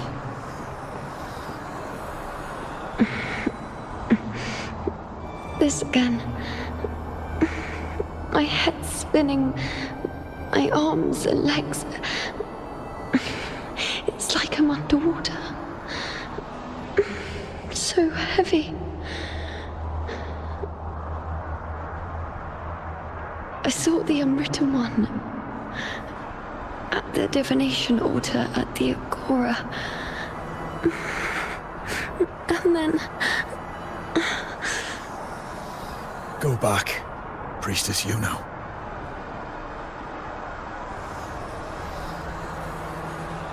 Aurelius? What are you doing here?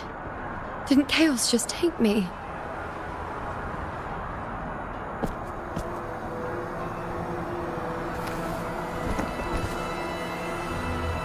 This place must be where I gave my last prophecy 3 years ago. At the end of the spring basin where the dark tide surged.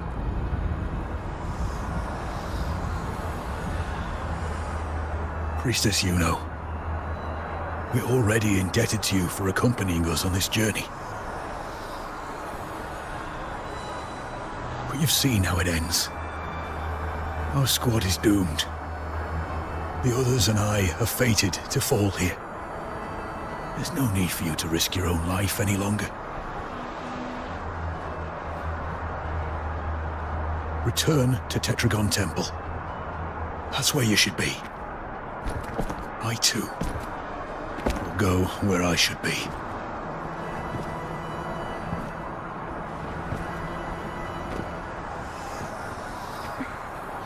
Words fit for the abyss. Don't you dare underestimate me. Where to go, what path to take, that's something only I decide.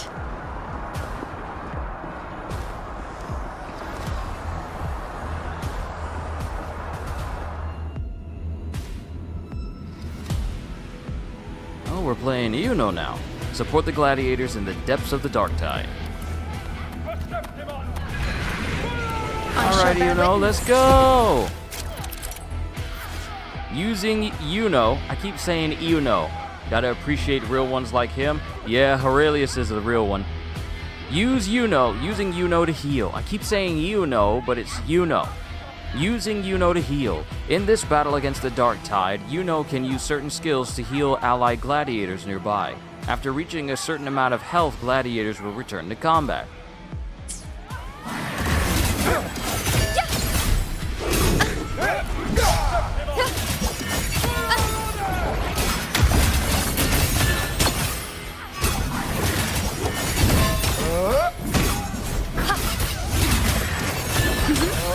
I feel much better.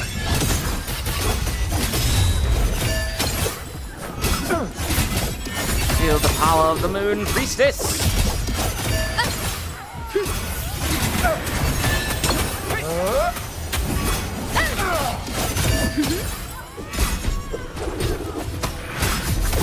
Thank you.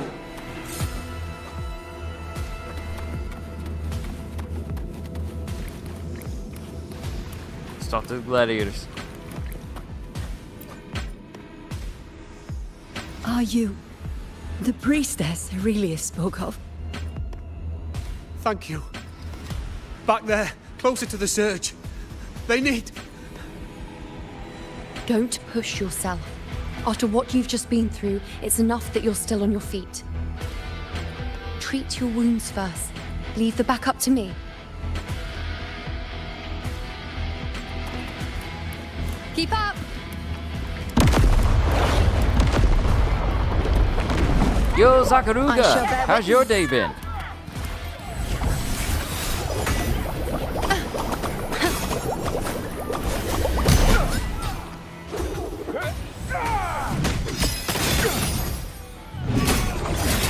Present your offerings. Ha.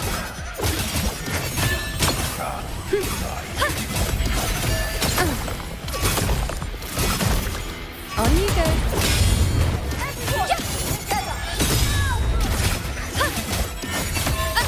Thank you.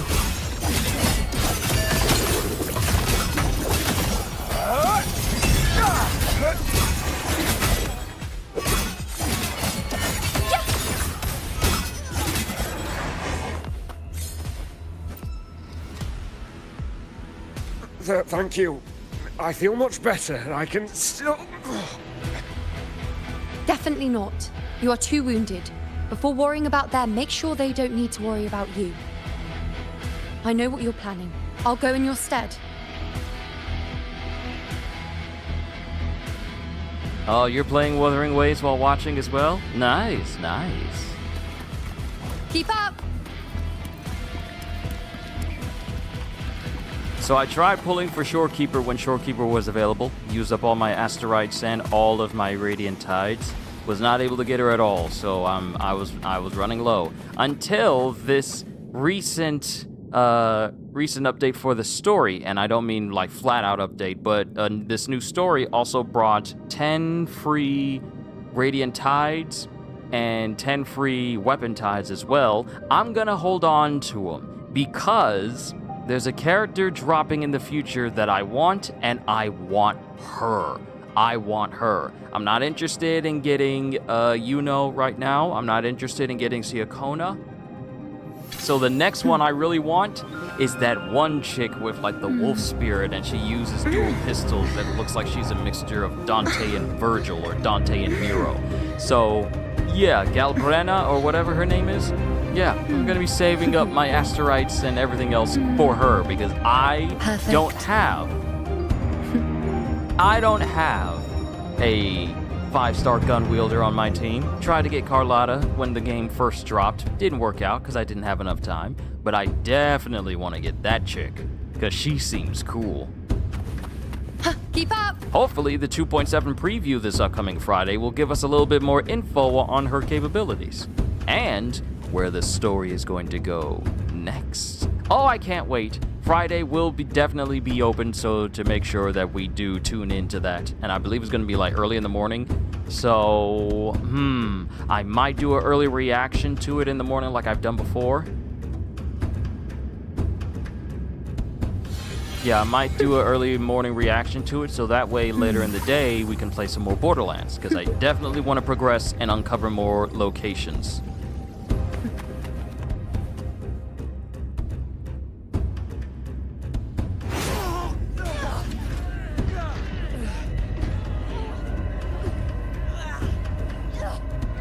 Cowardly, blighted bastards. Always hiding in the dark tide.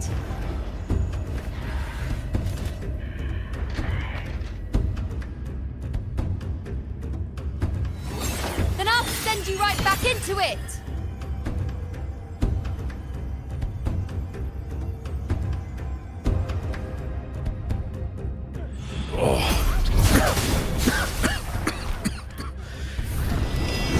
Priestess Iuno. Thank you. You and all of us. Done well. I will not let you fall. This is pure torture. How can I let it end like this again?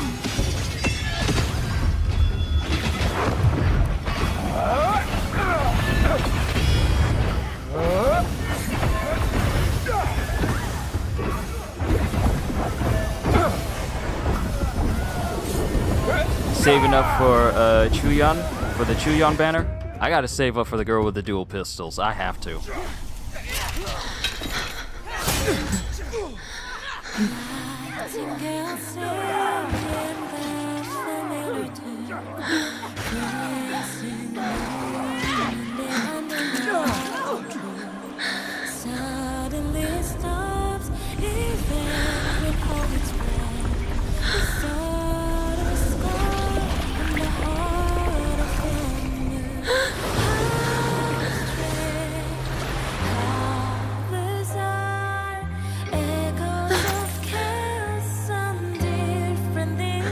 Again, as always. But why would I just stand by and watch you, accept you, complete you?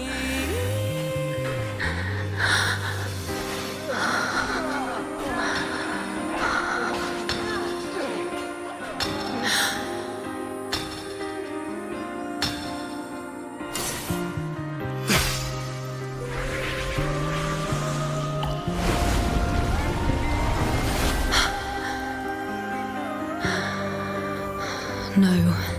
Even if the end is here, unavoidable, I still have the right to refuse.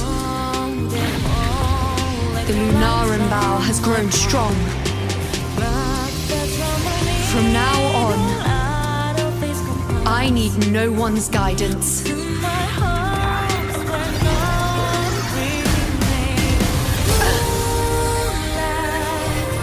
Because wherever I choose to aim, is my true destiny.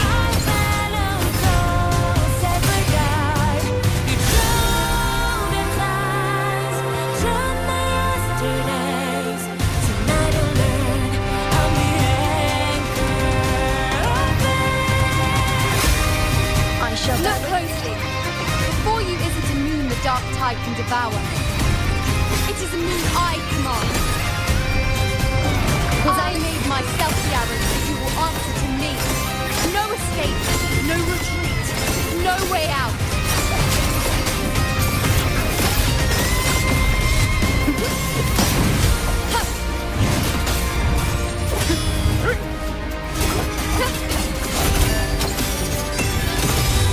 On you go. Taste my resolve. Fate revealed. Entertain me.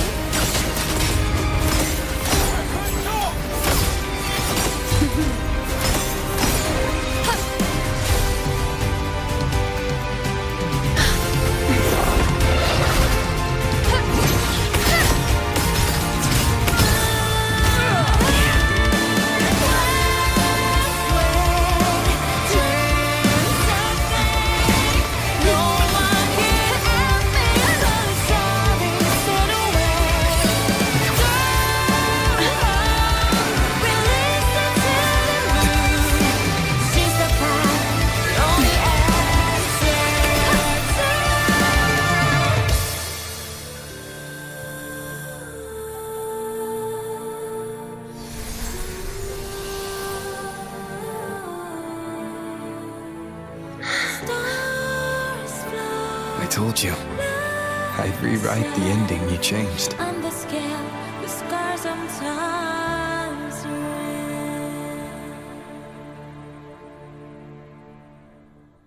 Let me explain to you what happened during that entire cutscene. I was eating a sandwich.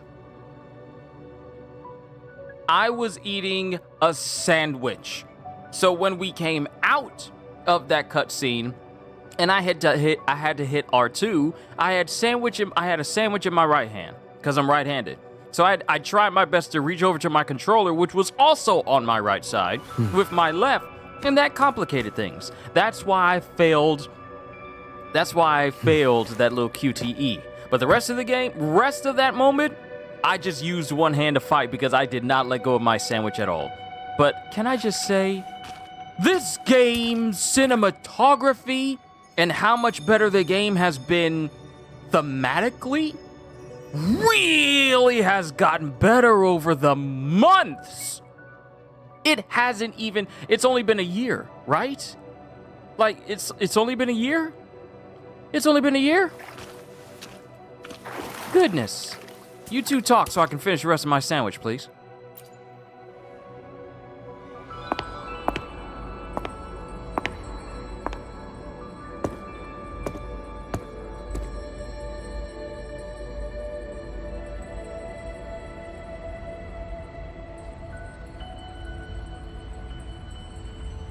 I can't even eat this sandwich and you just want me to speak now.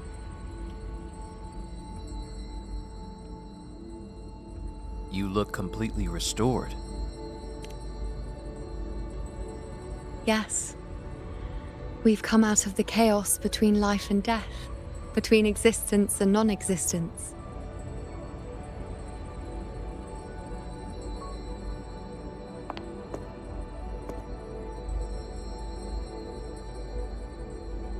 There aren't any guiding traces, no visions of fate's hand. It's just you and me and our own grasp on what's to come. Compared to before, now what we see is...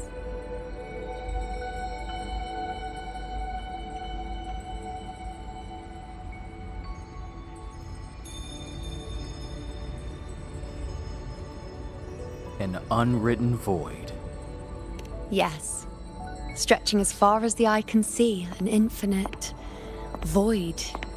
More vast than what I saw within you, or anything I glimpsed in the future. So this is what our changed ending looks like. No longer an indeterminate chaos, or a singular answer given by someone, but an infinite sea of possibility awaiting choice. It seems there's nothing, but in truth, there's everything. So this is the true meaning of a void. Now, it's time to leave this place.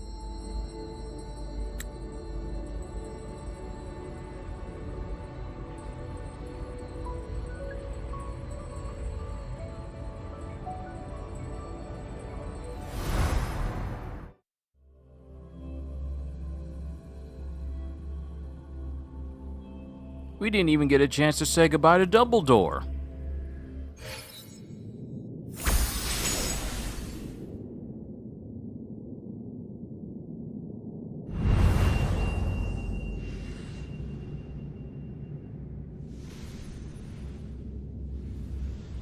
Wait. Why is it only me?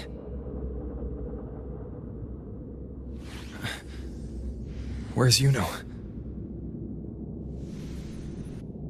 The way into chaos is closed.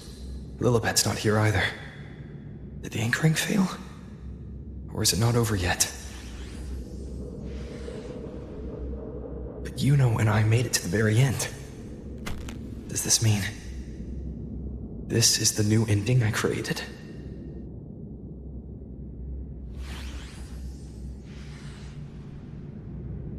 We really just manipulated chaos in order to rewrite history.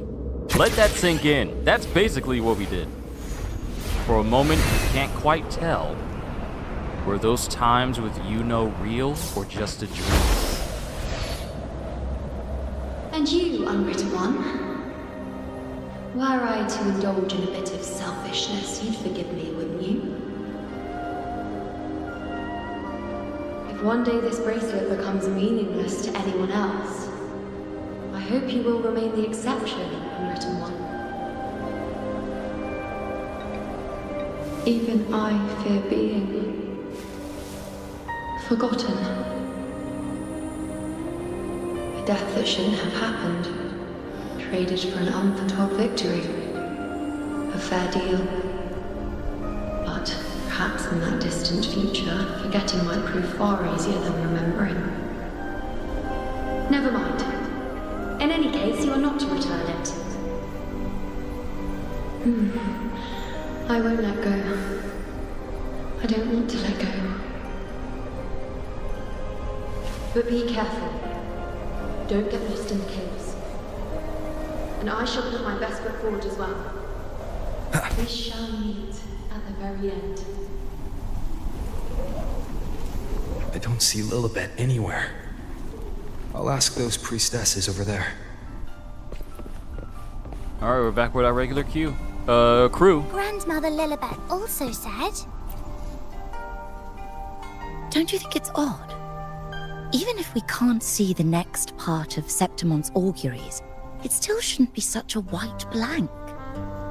Grandmother Lilibet also said that for the first time, some of her records in Septimont's auguries were rewritten. Seems like some things changed after all. Yes, it's like there's a whole new part to the story. Huh? Wait, aren't you the one they call the Unwritten One?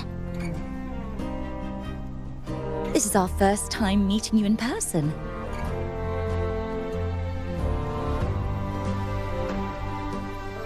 Can't keep doing this to me while I'm trying to eat a sandwich!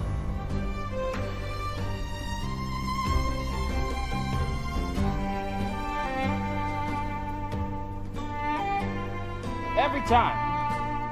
Trying to eat a sandwich.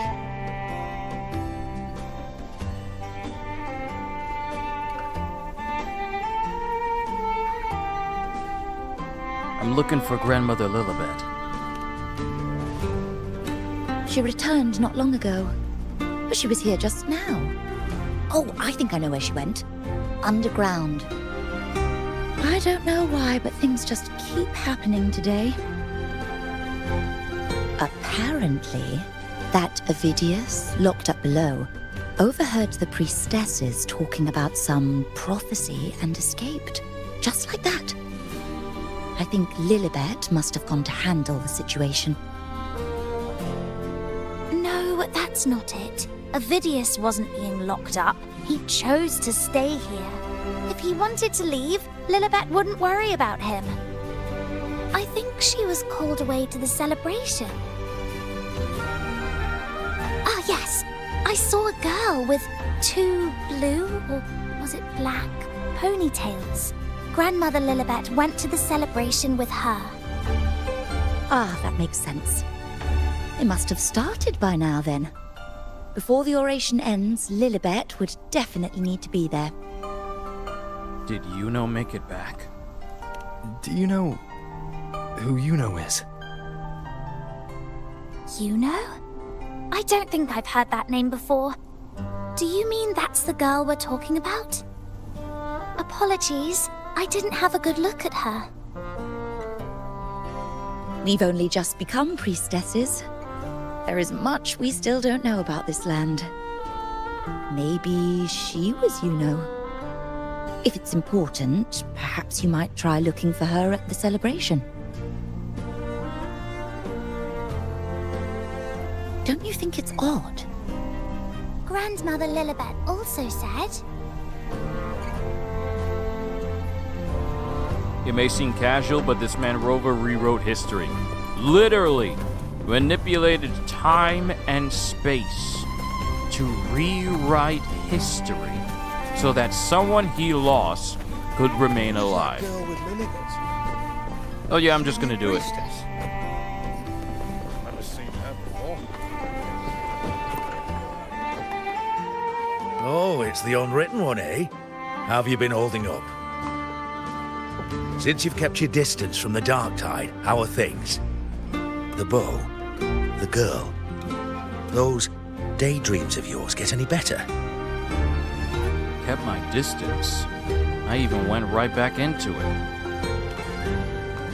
Have you seen a girl with black, dark blue, pigtail ponytails? Let me think. Plenty of fresh faces here, but dark blue ponytails. Ah! I think I saw a girl like that. She walked like a cat, as nimble as they come.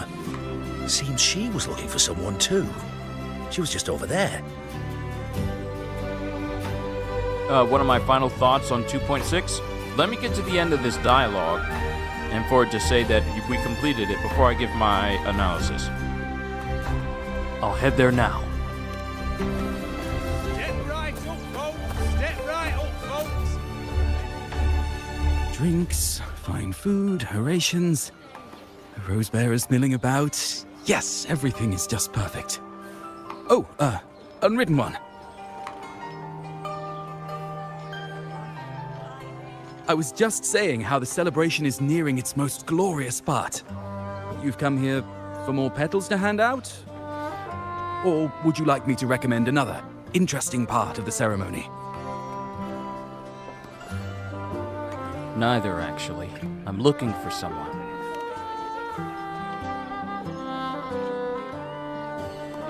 Do you know a girl called Iuno? Or I could say the pigtails, because that seems to be the more defining trait that people remember. Have you seen a girl with dark blue ponytails? Ponytails, dark blue. My apologies, but I don't think I have.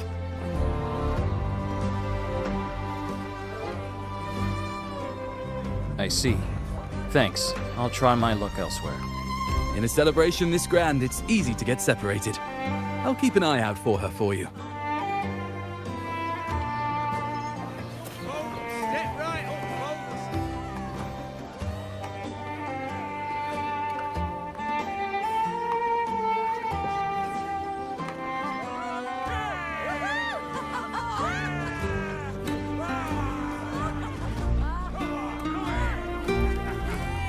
Come on over, toast! Let's drink till we drop!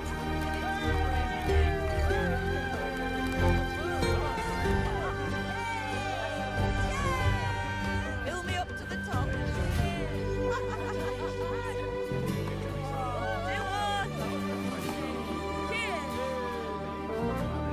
We should just live in the moment and enjoy what we have now. That's more like it.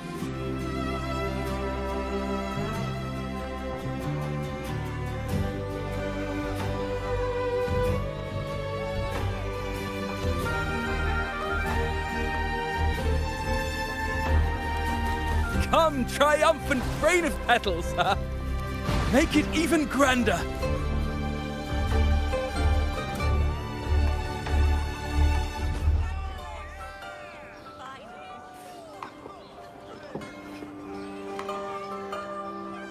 Didn't you tell me we would meet at the very end? Then why can't I find you?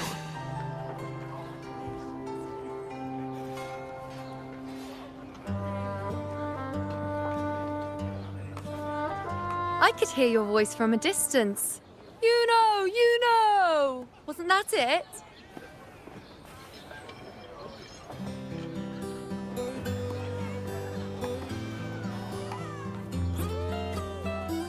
Seems like you're in an awful hurry to find someone.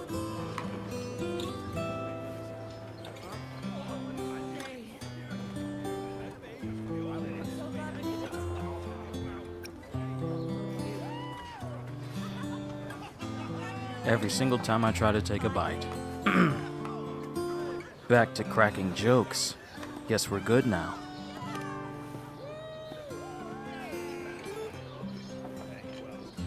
Exactly. See?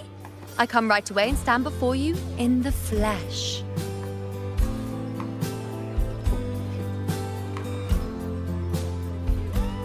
Okay. Now's the time to talk.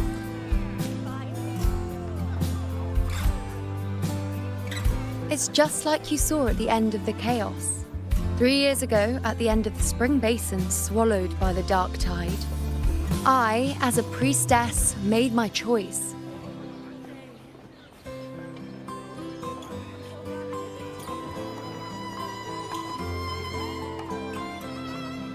I was so done with just being dragged along by the moon's whims.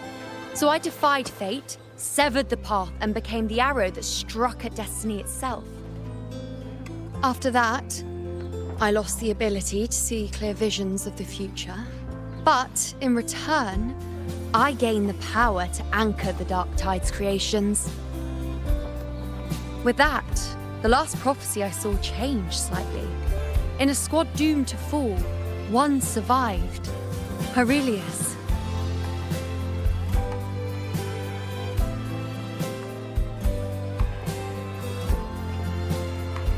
If I can do it once, then I can do it a second time, then a third. Perhaps one day I can overturn more destined futures.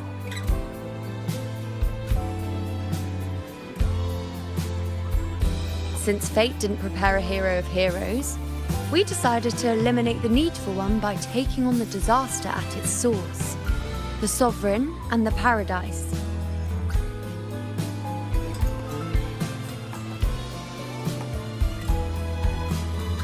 This is the plan Augusta and I made, though I did hide the teeny tiny cost.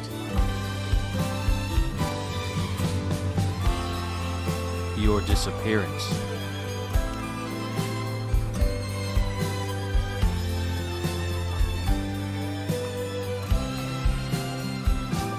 Anyway, all the Septimontians who were supposed to die are still alive.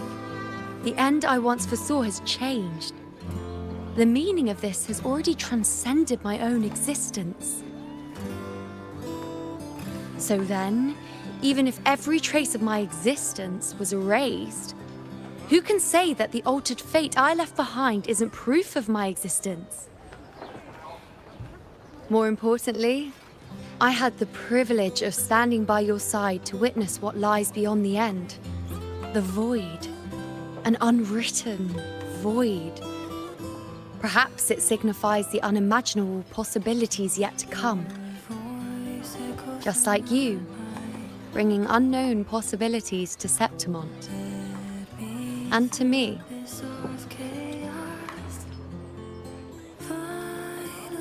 Let's make sure there's no next time.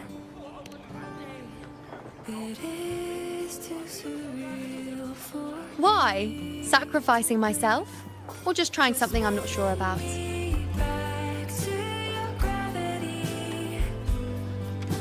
Come now, you know me. I follow my whims. And the more I trust someone, the harder it is to keep my impulses in check.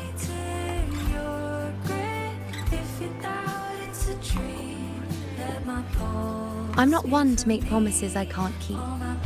But I'll promise you this. If there is a next time, you'll be the first to know.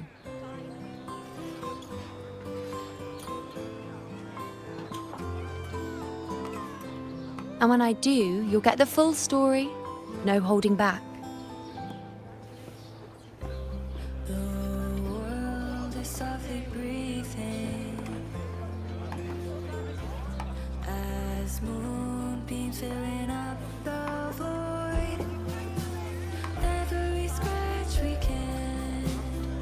Do the people remember you now? I've run into a few friends since being back.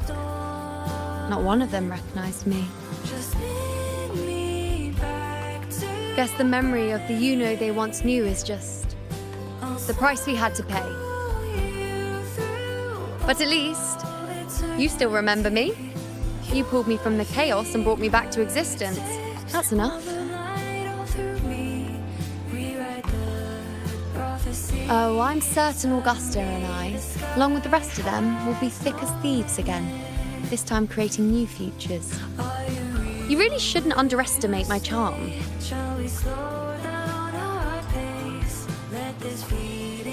Oh, yes, and this bracelet. This is the second time I've given this to you. Never mind the first time, but I wouldn't refuse a second time if I were you.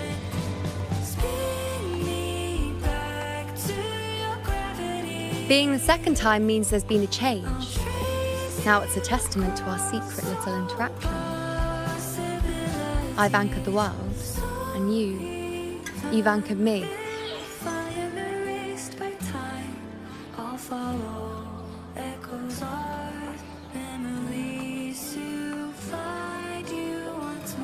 We'll accept the bracelet and put it on.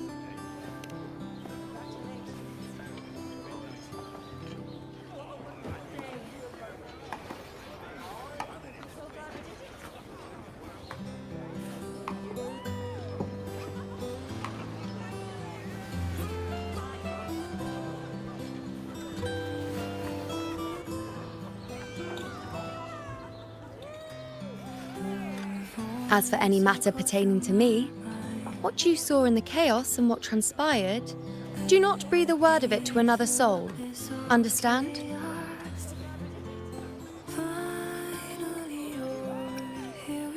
It'll be our little secret then.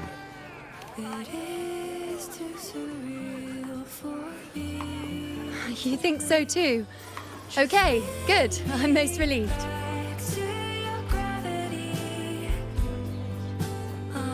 Well, then again, this is a perfect opportunity to start anew.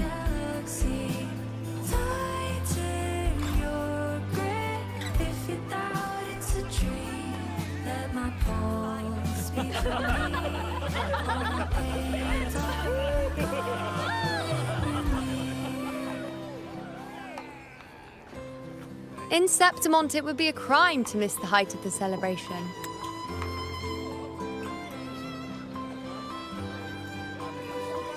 After fighting side by side, we share honey and wine under a rain of petals, drinking to our heart's content. Surely you've heard of this little tradition of ours, haven't you, Unwritten One? Come on, let's go. Together. To be drenched in those rose petals that smell of glory and triumph. Step right up, folks. Step right up, folks.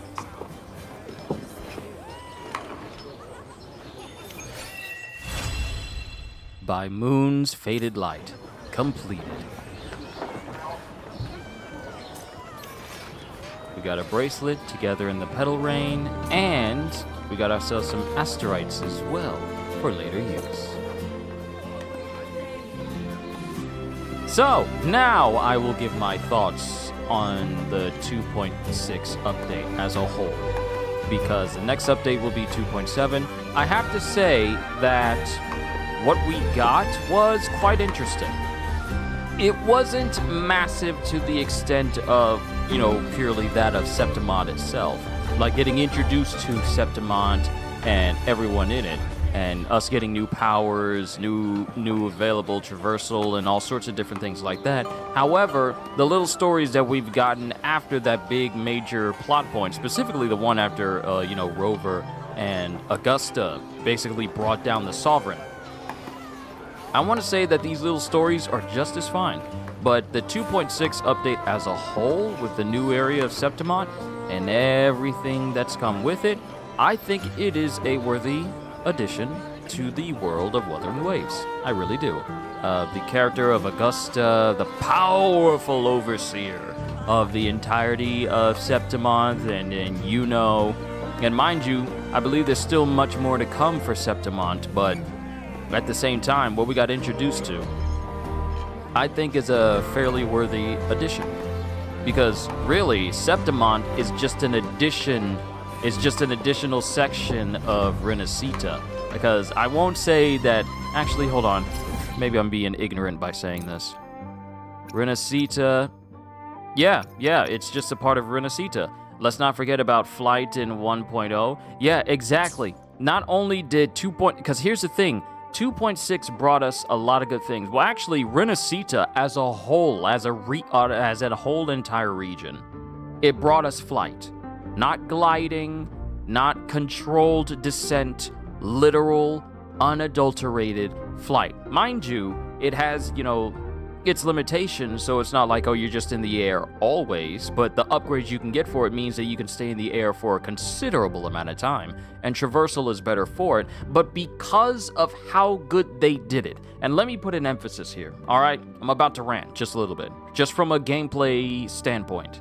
The fact that they did the flying so well, and that it's smooth, because it would be a completely different matter if the flight was chunky and clanky and janky. It would be completely different. People wouldn't be looking forward to flight around Jinzhou and the other places we've been if the flight wasn't already smooth to begin with. Let me say that again. They didn't need to do any updates to flight. They didn't need to do any patches in order to make flight better. It was already good. It's already good. The only thing they've done now for flight is make it so that we can fly in places we couldn't before, which that alone makes traversal to different regions and different places that much more better. Being able to fly over the plains of Jinzhou or to the upper desert on the northern part of the map. None of us ever thought that we would get that, but as soon as we got flying in Rinascita, they said, oh, players like this. Well, in the future, let's endeavor to make that available into all of the other regions as well, because people like to fly. There's just something about flying that transcends any other type of traversal method in a video game. I love playing Spider-Man, I love swinging through the city, but when you get that wingsuit out and you go into one of those air tunnels and you fly high into the sky, it's the closest we can get to being Superman in any other game. So, they've adapted. They've listened, and they've improved on so many things. Also, Mihai brings it up as well. They also added instant flight with the press of a button, because many of you guys remember, you guys told me one of the best ways to get up in the air is to jump, heavy attack, dodge out of it, and then have enough room to just start flying in the air. They said, yeah, you don't need to do any of that anymore. It's just a button press now, so you can just immediately launch into the air, if applicable, and you can just immediately start flying. The improvements they've made to some things that people would see as mundane is considerable. They've given us loadouts in this game. Thus far, we've had so many different things. They've even made it so that stuff that we couldn't find on the map, save for, like resonant caskets and all that, they've made it so that all of that is just on the map now. All of that's just on the map. I mean, you'll still need a loot mapper in order to find stuff, but other things like, let me go over here. Let me go over here. Oh, it's already made a marker for me to find where this music fly is. It's already made a marker for me. But if you go here, treasure spots, music flies, which you had to track down originally, that can be tracked now, so you can find out where it is. It wasn't something you could do before. Stuff that you normally had to have a keen eye in order to find, they said, you know what, this is taking too long for you guys to do.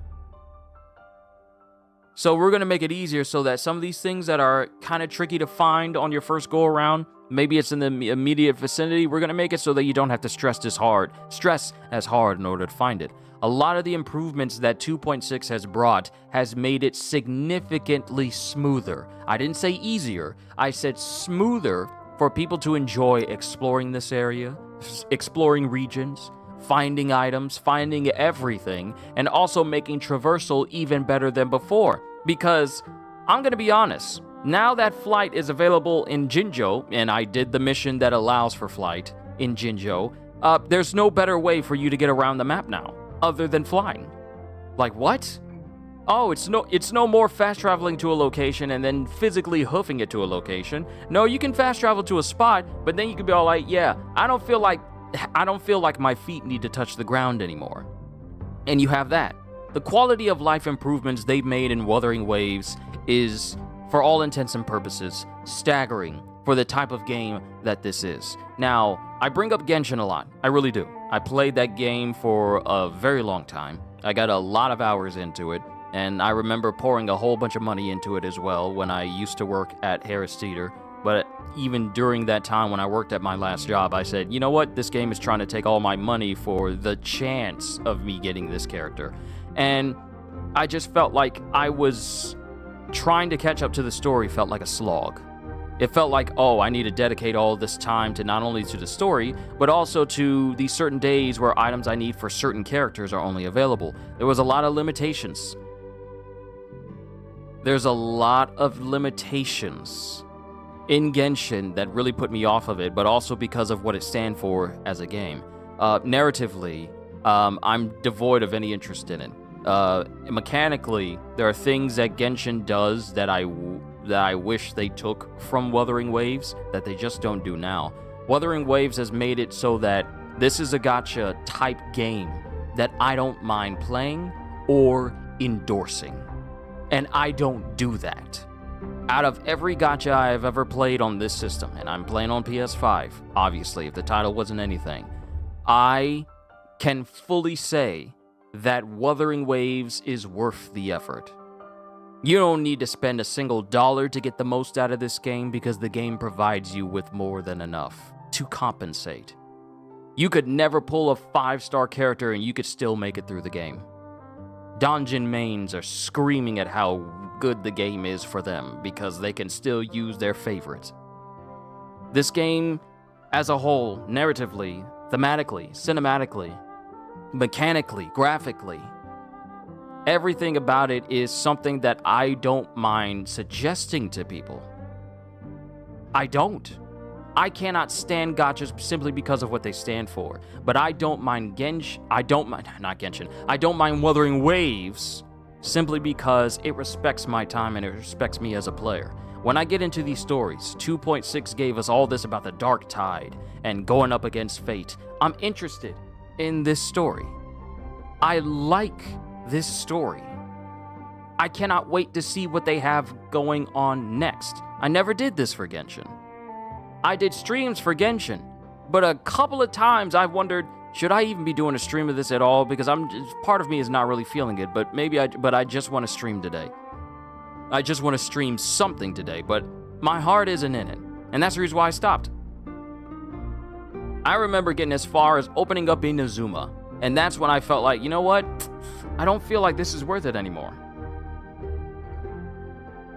But Wuthering Waves is the only gacha that I've played on this system, because I've played Zenless Zone Zero, I've played Honkai Star Rail, I've played Genshin Impact, I've played all sorts of gachas on this system, but Wuthering Waves is the only one where I can tell people, hey, it's good, it's very fun, and people who are getting into Wuthering Waves now, compared to many of us who played this at launch, they're getting by far the best current version of Genshin, and they keep improving stuff. So, going back to 2.6, because I don't want this to be just me just harping on Wuthering Waves, because we will bring this topic up again when we watch the 2.7 preview this upcoming Friday. We will have this discussion again. But I, as a person who has been playing Wuthering Waves ever since it launched back in January for PlayStation users, I'm enjoying myself completely. When new stuff happens for Wuthering Waves, I feel like, yeah, I'm gonna have some fun here. We get to have some such meaningful conversations when we're playing. There are so many good things about this game that I'm like, what more could you possibly add to this? Seriously, what more could you possibly add to this game to make it better? Because there's not that many limitations in this game, and if there are some, they're not enough to warrant people to have a derisive opinion of it. Yes, it does have its limitations, because at the end of the day, it's still a pull for the character you want type gacha. However, the basis of the game is far more user-friendly than other gachas that I have seen. And I am just madly excited to see what 2.7 is going to bring. Are we moving away from Septimont? Is another story of Septimont's, another chapter of Septimont's story about to unfold? Or are we going to be teased about a brand new possible region for Wuthering Waves? Are we going to see more mention of that new traversal method that they brought up? Because I don't think I overlooked that. I remember that. They said, like, we could be looking at some new traversal methods later on in the future. Are they going to be talking about that again? Are we going to have a preview of that one chick with the dual pistols that looks like she's straight out of Devil May Cry? Or your dude who's a Ronin, Chuyon? Are we going to see any of them? What is the future for Wuthering Waves? And I say this, Wuthering Waves is already one of my favorite live service games to play. They said new traversal methods in the future areas. Yep. Wuthering Waves is already my favorite type of gacha to play that I don't feel I need to actually participate in the gacha. However, there are other games, since not every location will have flight. Yeah, I'm looking forward to the different ways they're going to allow us to have faster traversal methods that isn't flight. Are we just going to get the Speed Force and be able to turn into the Flash and run everywhere that we want? Will we move so fast we can run across the water? It'd be crazy. I'm just throwing the ideas out there. But Wuthering Waves is a definitive gacha game that I would endorse simply because with its free-to-play nature and for free-to-play players, it is, you get your time's worth. You get your time's worth. And I'm just hopeful for what this game has going on with it in the future. And it has to be doing good. It has to be doing good monetary-wise and revenue-wise, because everything they do for this game, from the literal previews and presentations they do, they put money into it. That it takes a lot of money and time for them to do everything that they're doing, and they keep doing stuff better every time. So, not only is Wuthering Waves on my list, it puts Genshin underwater. No, it puts Genshin 6 feet under. And we be honest, you don't see the devs on their team saying like, yeah, we don't like to make money. Meanwhile, they talking about how many yachts they own, or the most expensive yachts that they own. No, they put their money where their mouth is, and they work to give you something worth your time. See, I won't get into a rant about Genshin, because I'm just disappointed that it is the way where it is right now. And mind you, I haven't caught up with the story for Genshin. I don't know what's going on with Genshin. So for all I know, they could be doing some better things, but I just don't keep up with it because I no longer care. I no longer care. I only know the Genshin that I've heard of and just seen memes of and know of people's general disposition towards it, and that's all I frankly know. I don't follow them on Twitter. I used to, but I don't anymore. I don't know what they got going on for their narrative. I'm pretty sure the Traveler still hasn't found his sister after 5 years. I no longer care what Genshin has going on, but I do know that it does not hold a candle to Wuthering Waves at all. But I'm also keeping an eye out for a game called Duet Night Abyss, and that upcoming open world GTA style game called Ananta, because both are apparently adopting the model of, we're not going to do gacha pulls in our game. Our monetization will be strictly cosmetic. So when like I said before earlier, like I want to say a couple of hours ago, I want those two games to massively succeed, because then it'll show Genshin and any other gacha that goes out of its way to try and nickel and dime players every single time. Every single time you boot it up, you get an ad for, oh, here's a character pass. Oh, this is a new character right here. Oh, here's a pack that would be phenomenal for you before you even get to play any game. I want them to put it to shame. I want those two games to last. I want them to be massively successful, and I want them to show that you don't gotta go the whole monetization gacha pull route in order for the game to be successful. So those two games are easily on my radar to keep an eye out for. I'm following their posts, I'm following their pages, and I'm keeping an eye out for anything new for them. The last trailer for Ananta looked really, really, really, really good, and I hope it plays exactly like that, and it's not just like a situational, we did it for the trailer type deal that they're doing. I hope that's not the case, but those are two games I'm keeping an eye out for. So, but going back to this, 2.6, a nice addition. It had us talking a whole bunch of great things. It had us talking about a whole bunch of bad things. The community is still divided on whether or not they should still like Rover after his encounter with Frolova. This moment with Iuno and Augusta and the Dark Tide were some very good story writing. I'm really looking forward to the next story beat we have for Wuthering Waves going through this year. That's my opinion. 2.6 is setting up many great things for the future of Wuthering Waves, and I will be here to cover it. I will be here to cover it. This game is good. Rover is a way better MC in terms of combat and design, and for him being free, it's honestly a gift. Yeah, he's literally our default character, but he gets more done than any other gacha main character I've ever seen. I bet if he had a sister, he'd find her already. He literally goes out of his way to save everyone, except for one person in particular. But this dude is so strong, he will literally rewrite time and space itself to bring someone back from the dead. Literally rewriting history to save one person. Insurmountably strong to the point where even the big gods of each region are all like, "Sir, my lord, They call him my lord. We're literally playing a god-type character, heavily nerfed, just so that the story isn't over quickly.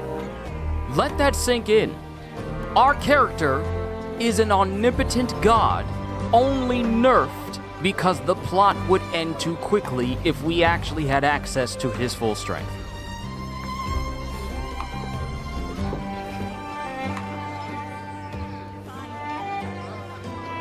So, I'm looking forward to seeing how they continue to develop Rover's character.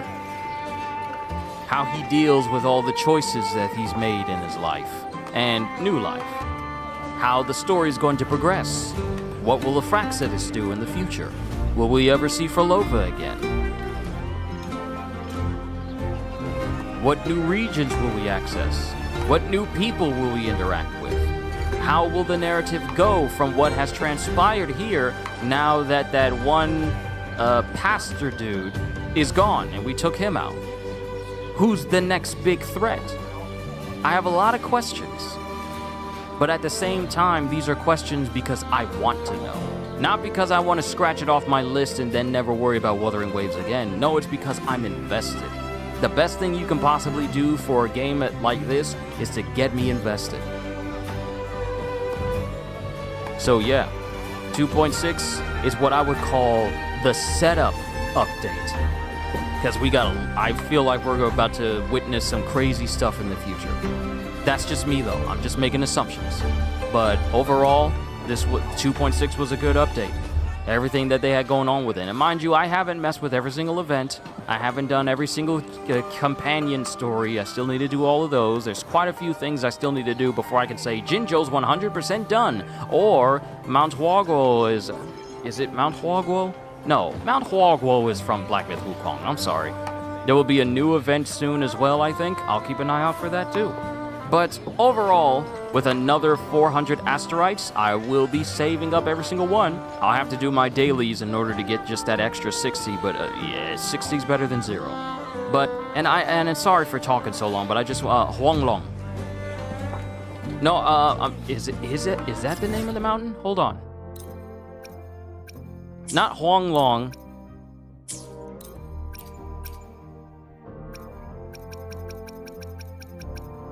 Ah, Mount Firmament. Yeah, Mount Firmament.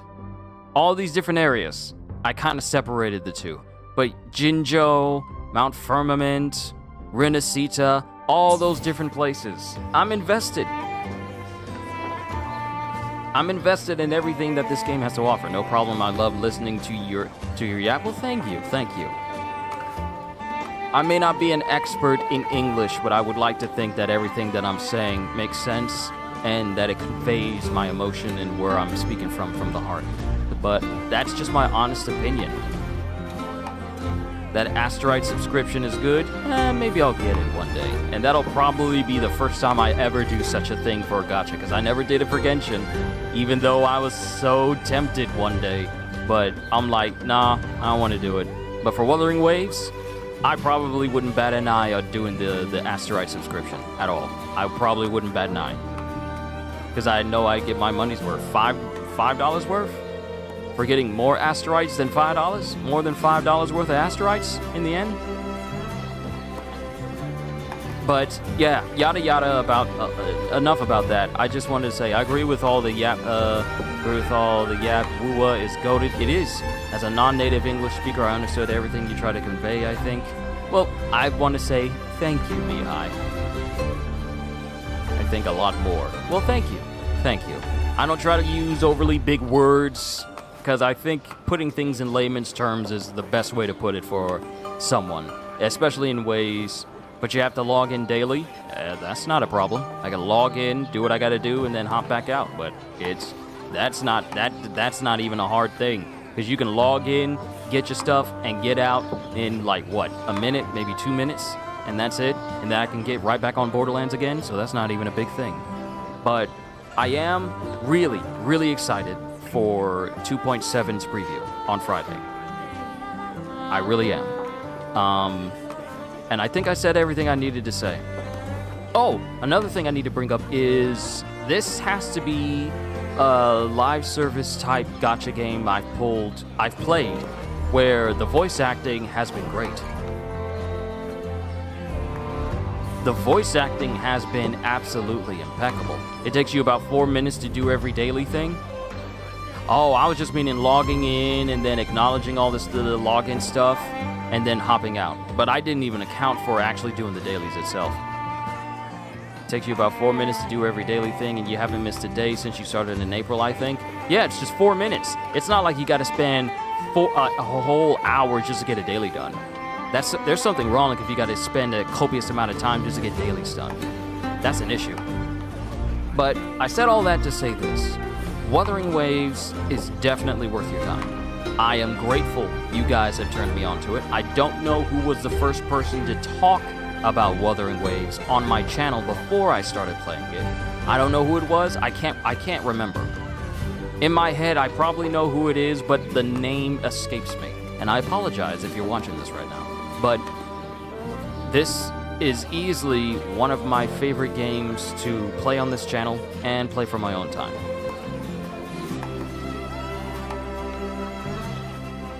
This is easily one of my favorite games to play. Because I don't mind popping in here, looking for stuff.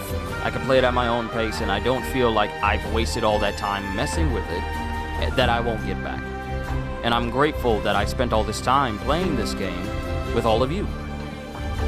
And mind you, most of you guys get to take in the content sooner than I do because I tend to stick to my schedules for certain things. But I'm grateful that I get to enjoy all these thematic elements, the story, the pacing they got going on, the music, the beautiful music, just everything they have going on for this game. I'm glad we get to share those moments together. And I'm looking forward to the next time when we get to cover what is happening more with Wuthering Waves. But that's all I wanted to say for you guys. I don't think I have any extra mail coming through. No. Let me go to convenes. I have 718 and only 11 radiant tides. And I don't have enough to pull for weapons because I no longer care about pulling from title chorus, no characters, because I don't want to run the risk of pulling the fraud. So I just pull for weapons now. But Iuno and Shiakona, they do not interest me. I'll run their trials in order to get those extra asteroids. Oh. We could finish our dailies right now. Hold on. Let's see. I just need to defeat one Calamity class enemy or spend 180 wave plates. And I really should be focusing on improving Rover because his as we head toward our shared skill future, tree, leaving the past behind. Oh wait. Hold on. This is Rover. This is Trial Rover.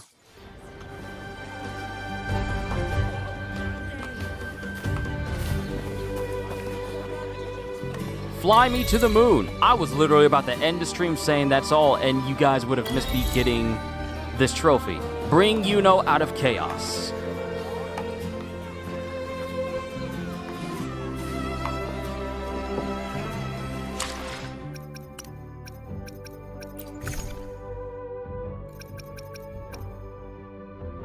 About to hit 70 pity on the standard weapon banner and still don't have static mist.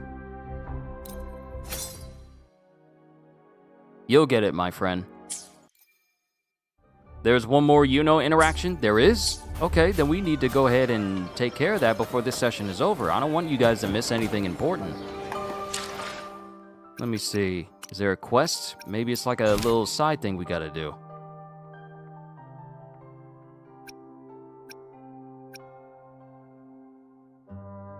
Look at the event?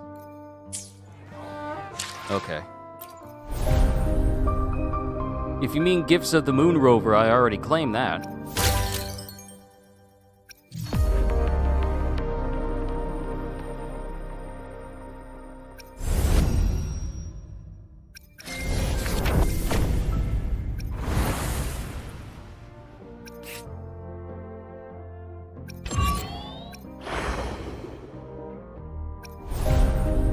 Yeah, I already claimed these. Or is it something else entirely? Hunts of Ash and Gods.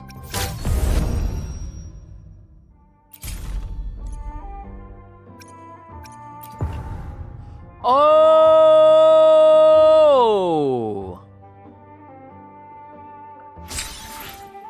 I need to be claiming all this stuff then. All this stuff has been sitting here the whole time since 2.6 and I never looked at it!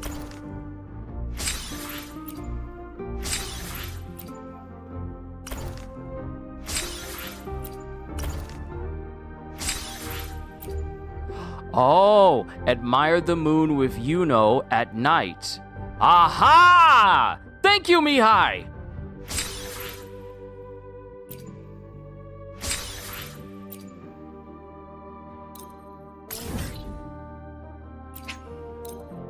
We'll go to the closest beacon, and then we'll switch the time and do this interaction with Yuno. Yeah, we're gonna need to go up there.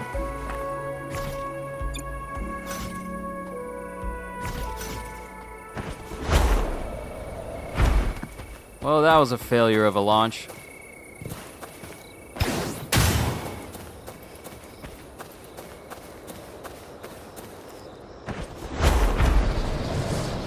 Like, look at this. Ain't no gliding going on here. Just straight up flight.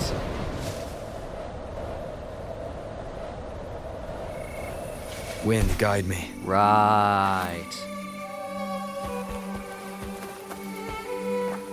Because this is the tree where we tried to get her back from. Okay. All right, say less. Let's go ahead and switch up the times.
Oh, so sorry.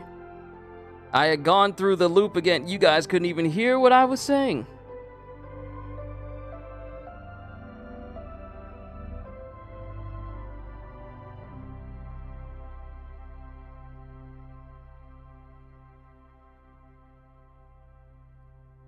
Wow. So when I was talking through that whole thing, for iuno, you guys couldn't hear me at all? Oh, I think I know what it was. I think I hit mute when the cutscene happened, but since it wasn't like a talking cutscene, I forgot to unmute when I was speaking everybody's lines. That's on me. Sorry about that. But you guys got the gist. You guys got the gist anyway. It's fine. It's all good. I was under the impression that I would have to look at the moon or something, but no, it was just simply be there with iuno. I thought you were just reading in silence. Oh no, no, that's my fault. It happens so much when I'm playing this game. I sometimes forget to unmute my mic. So that's on me. But you guys got the gist of what happened, so it's fine.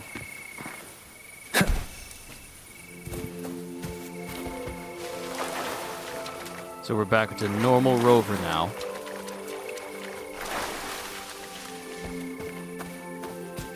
It's a nice view. I will admit it's a nice view. We got State of Play at 5. Why so late in the afternoon? They did this the last time. We had a State of Play. They did it at 5 p.m. Now, tomorrow is Wednesday and usually my rest days. So I don't know if I'm going to be able to do a reaction to the State of Play happening tomorrow, because I may also have band practice, which is something I need to double check on. So there's that. However, I will definitely watch the State of Play.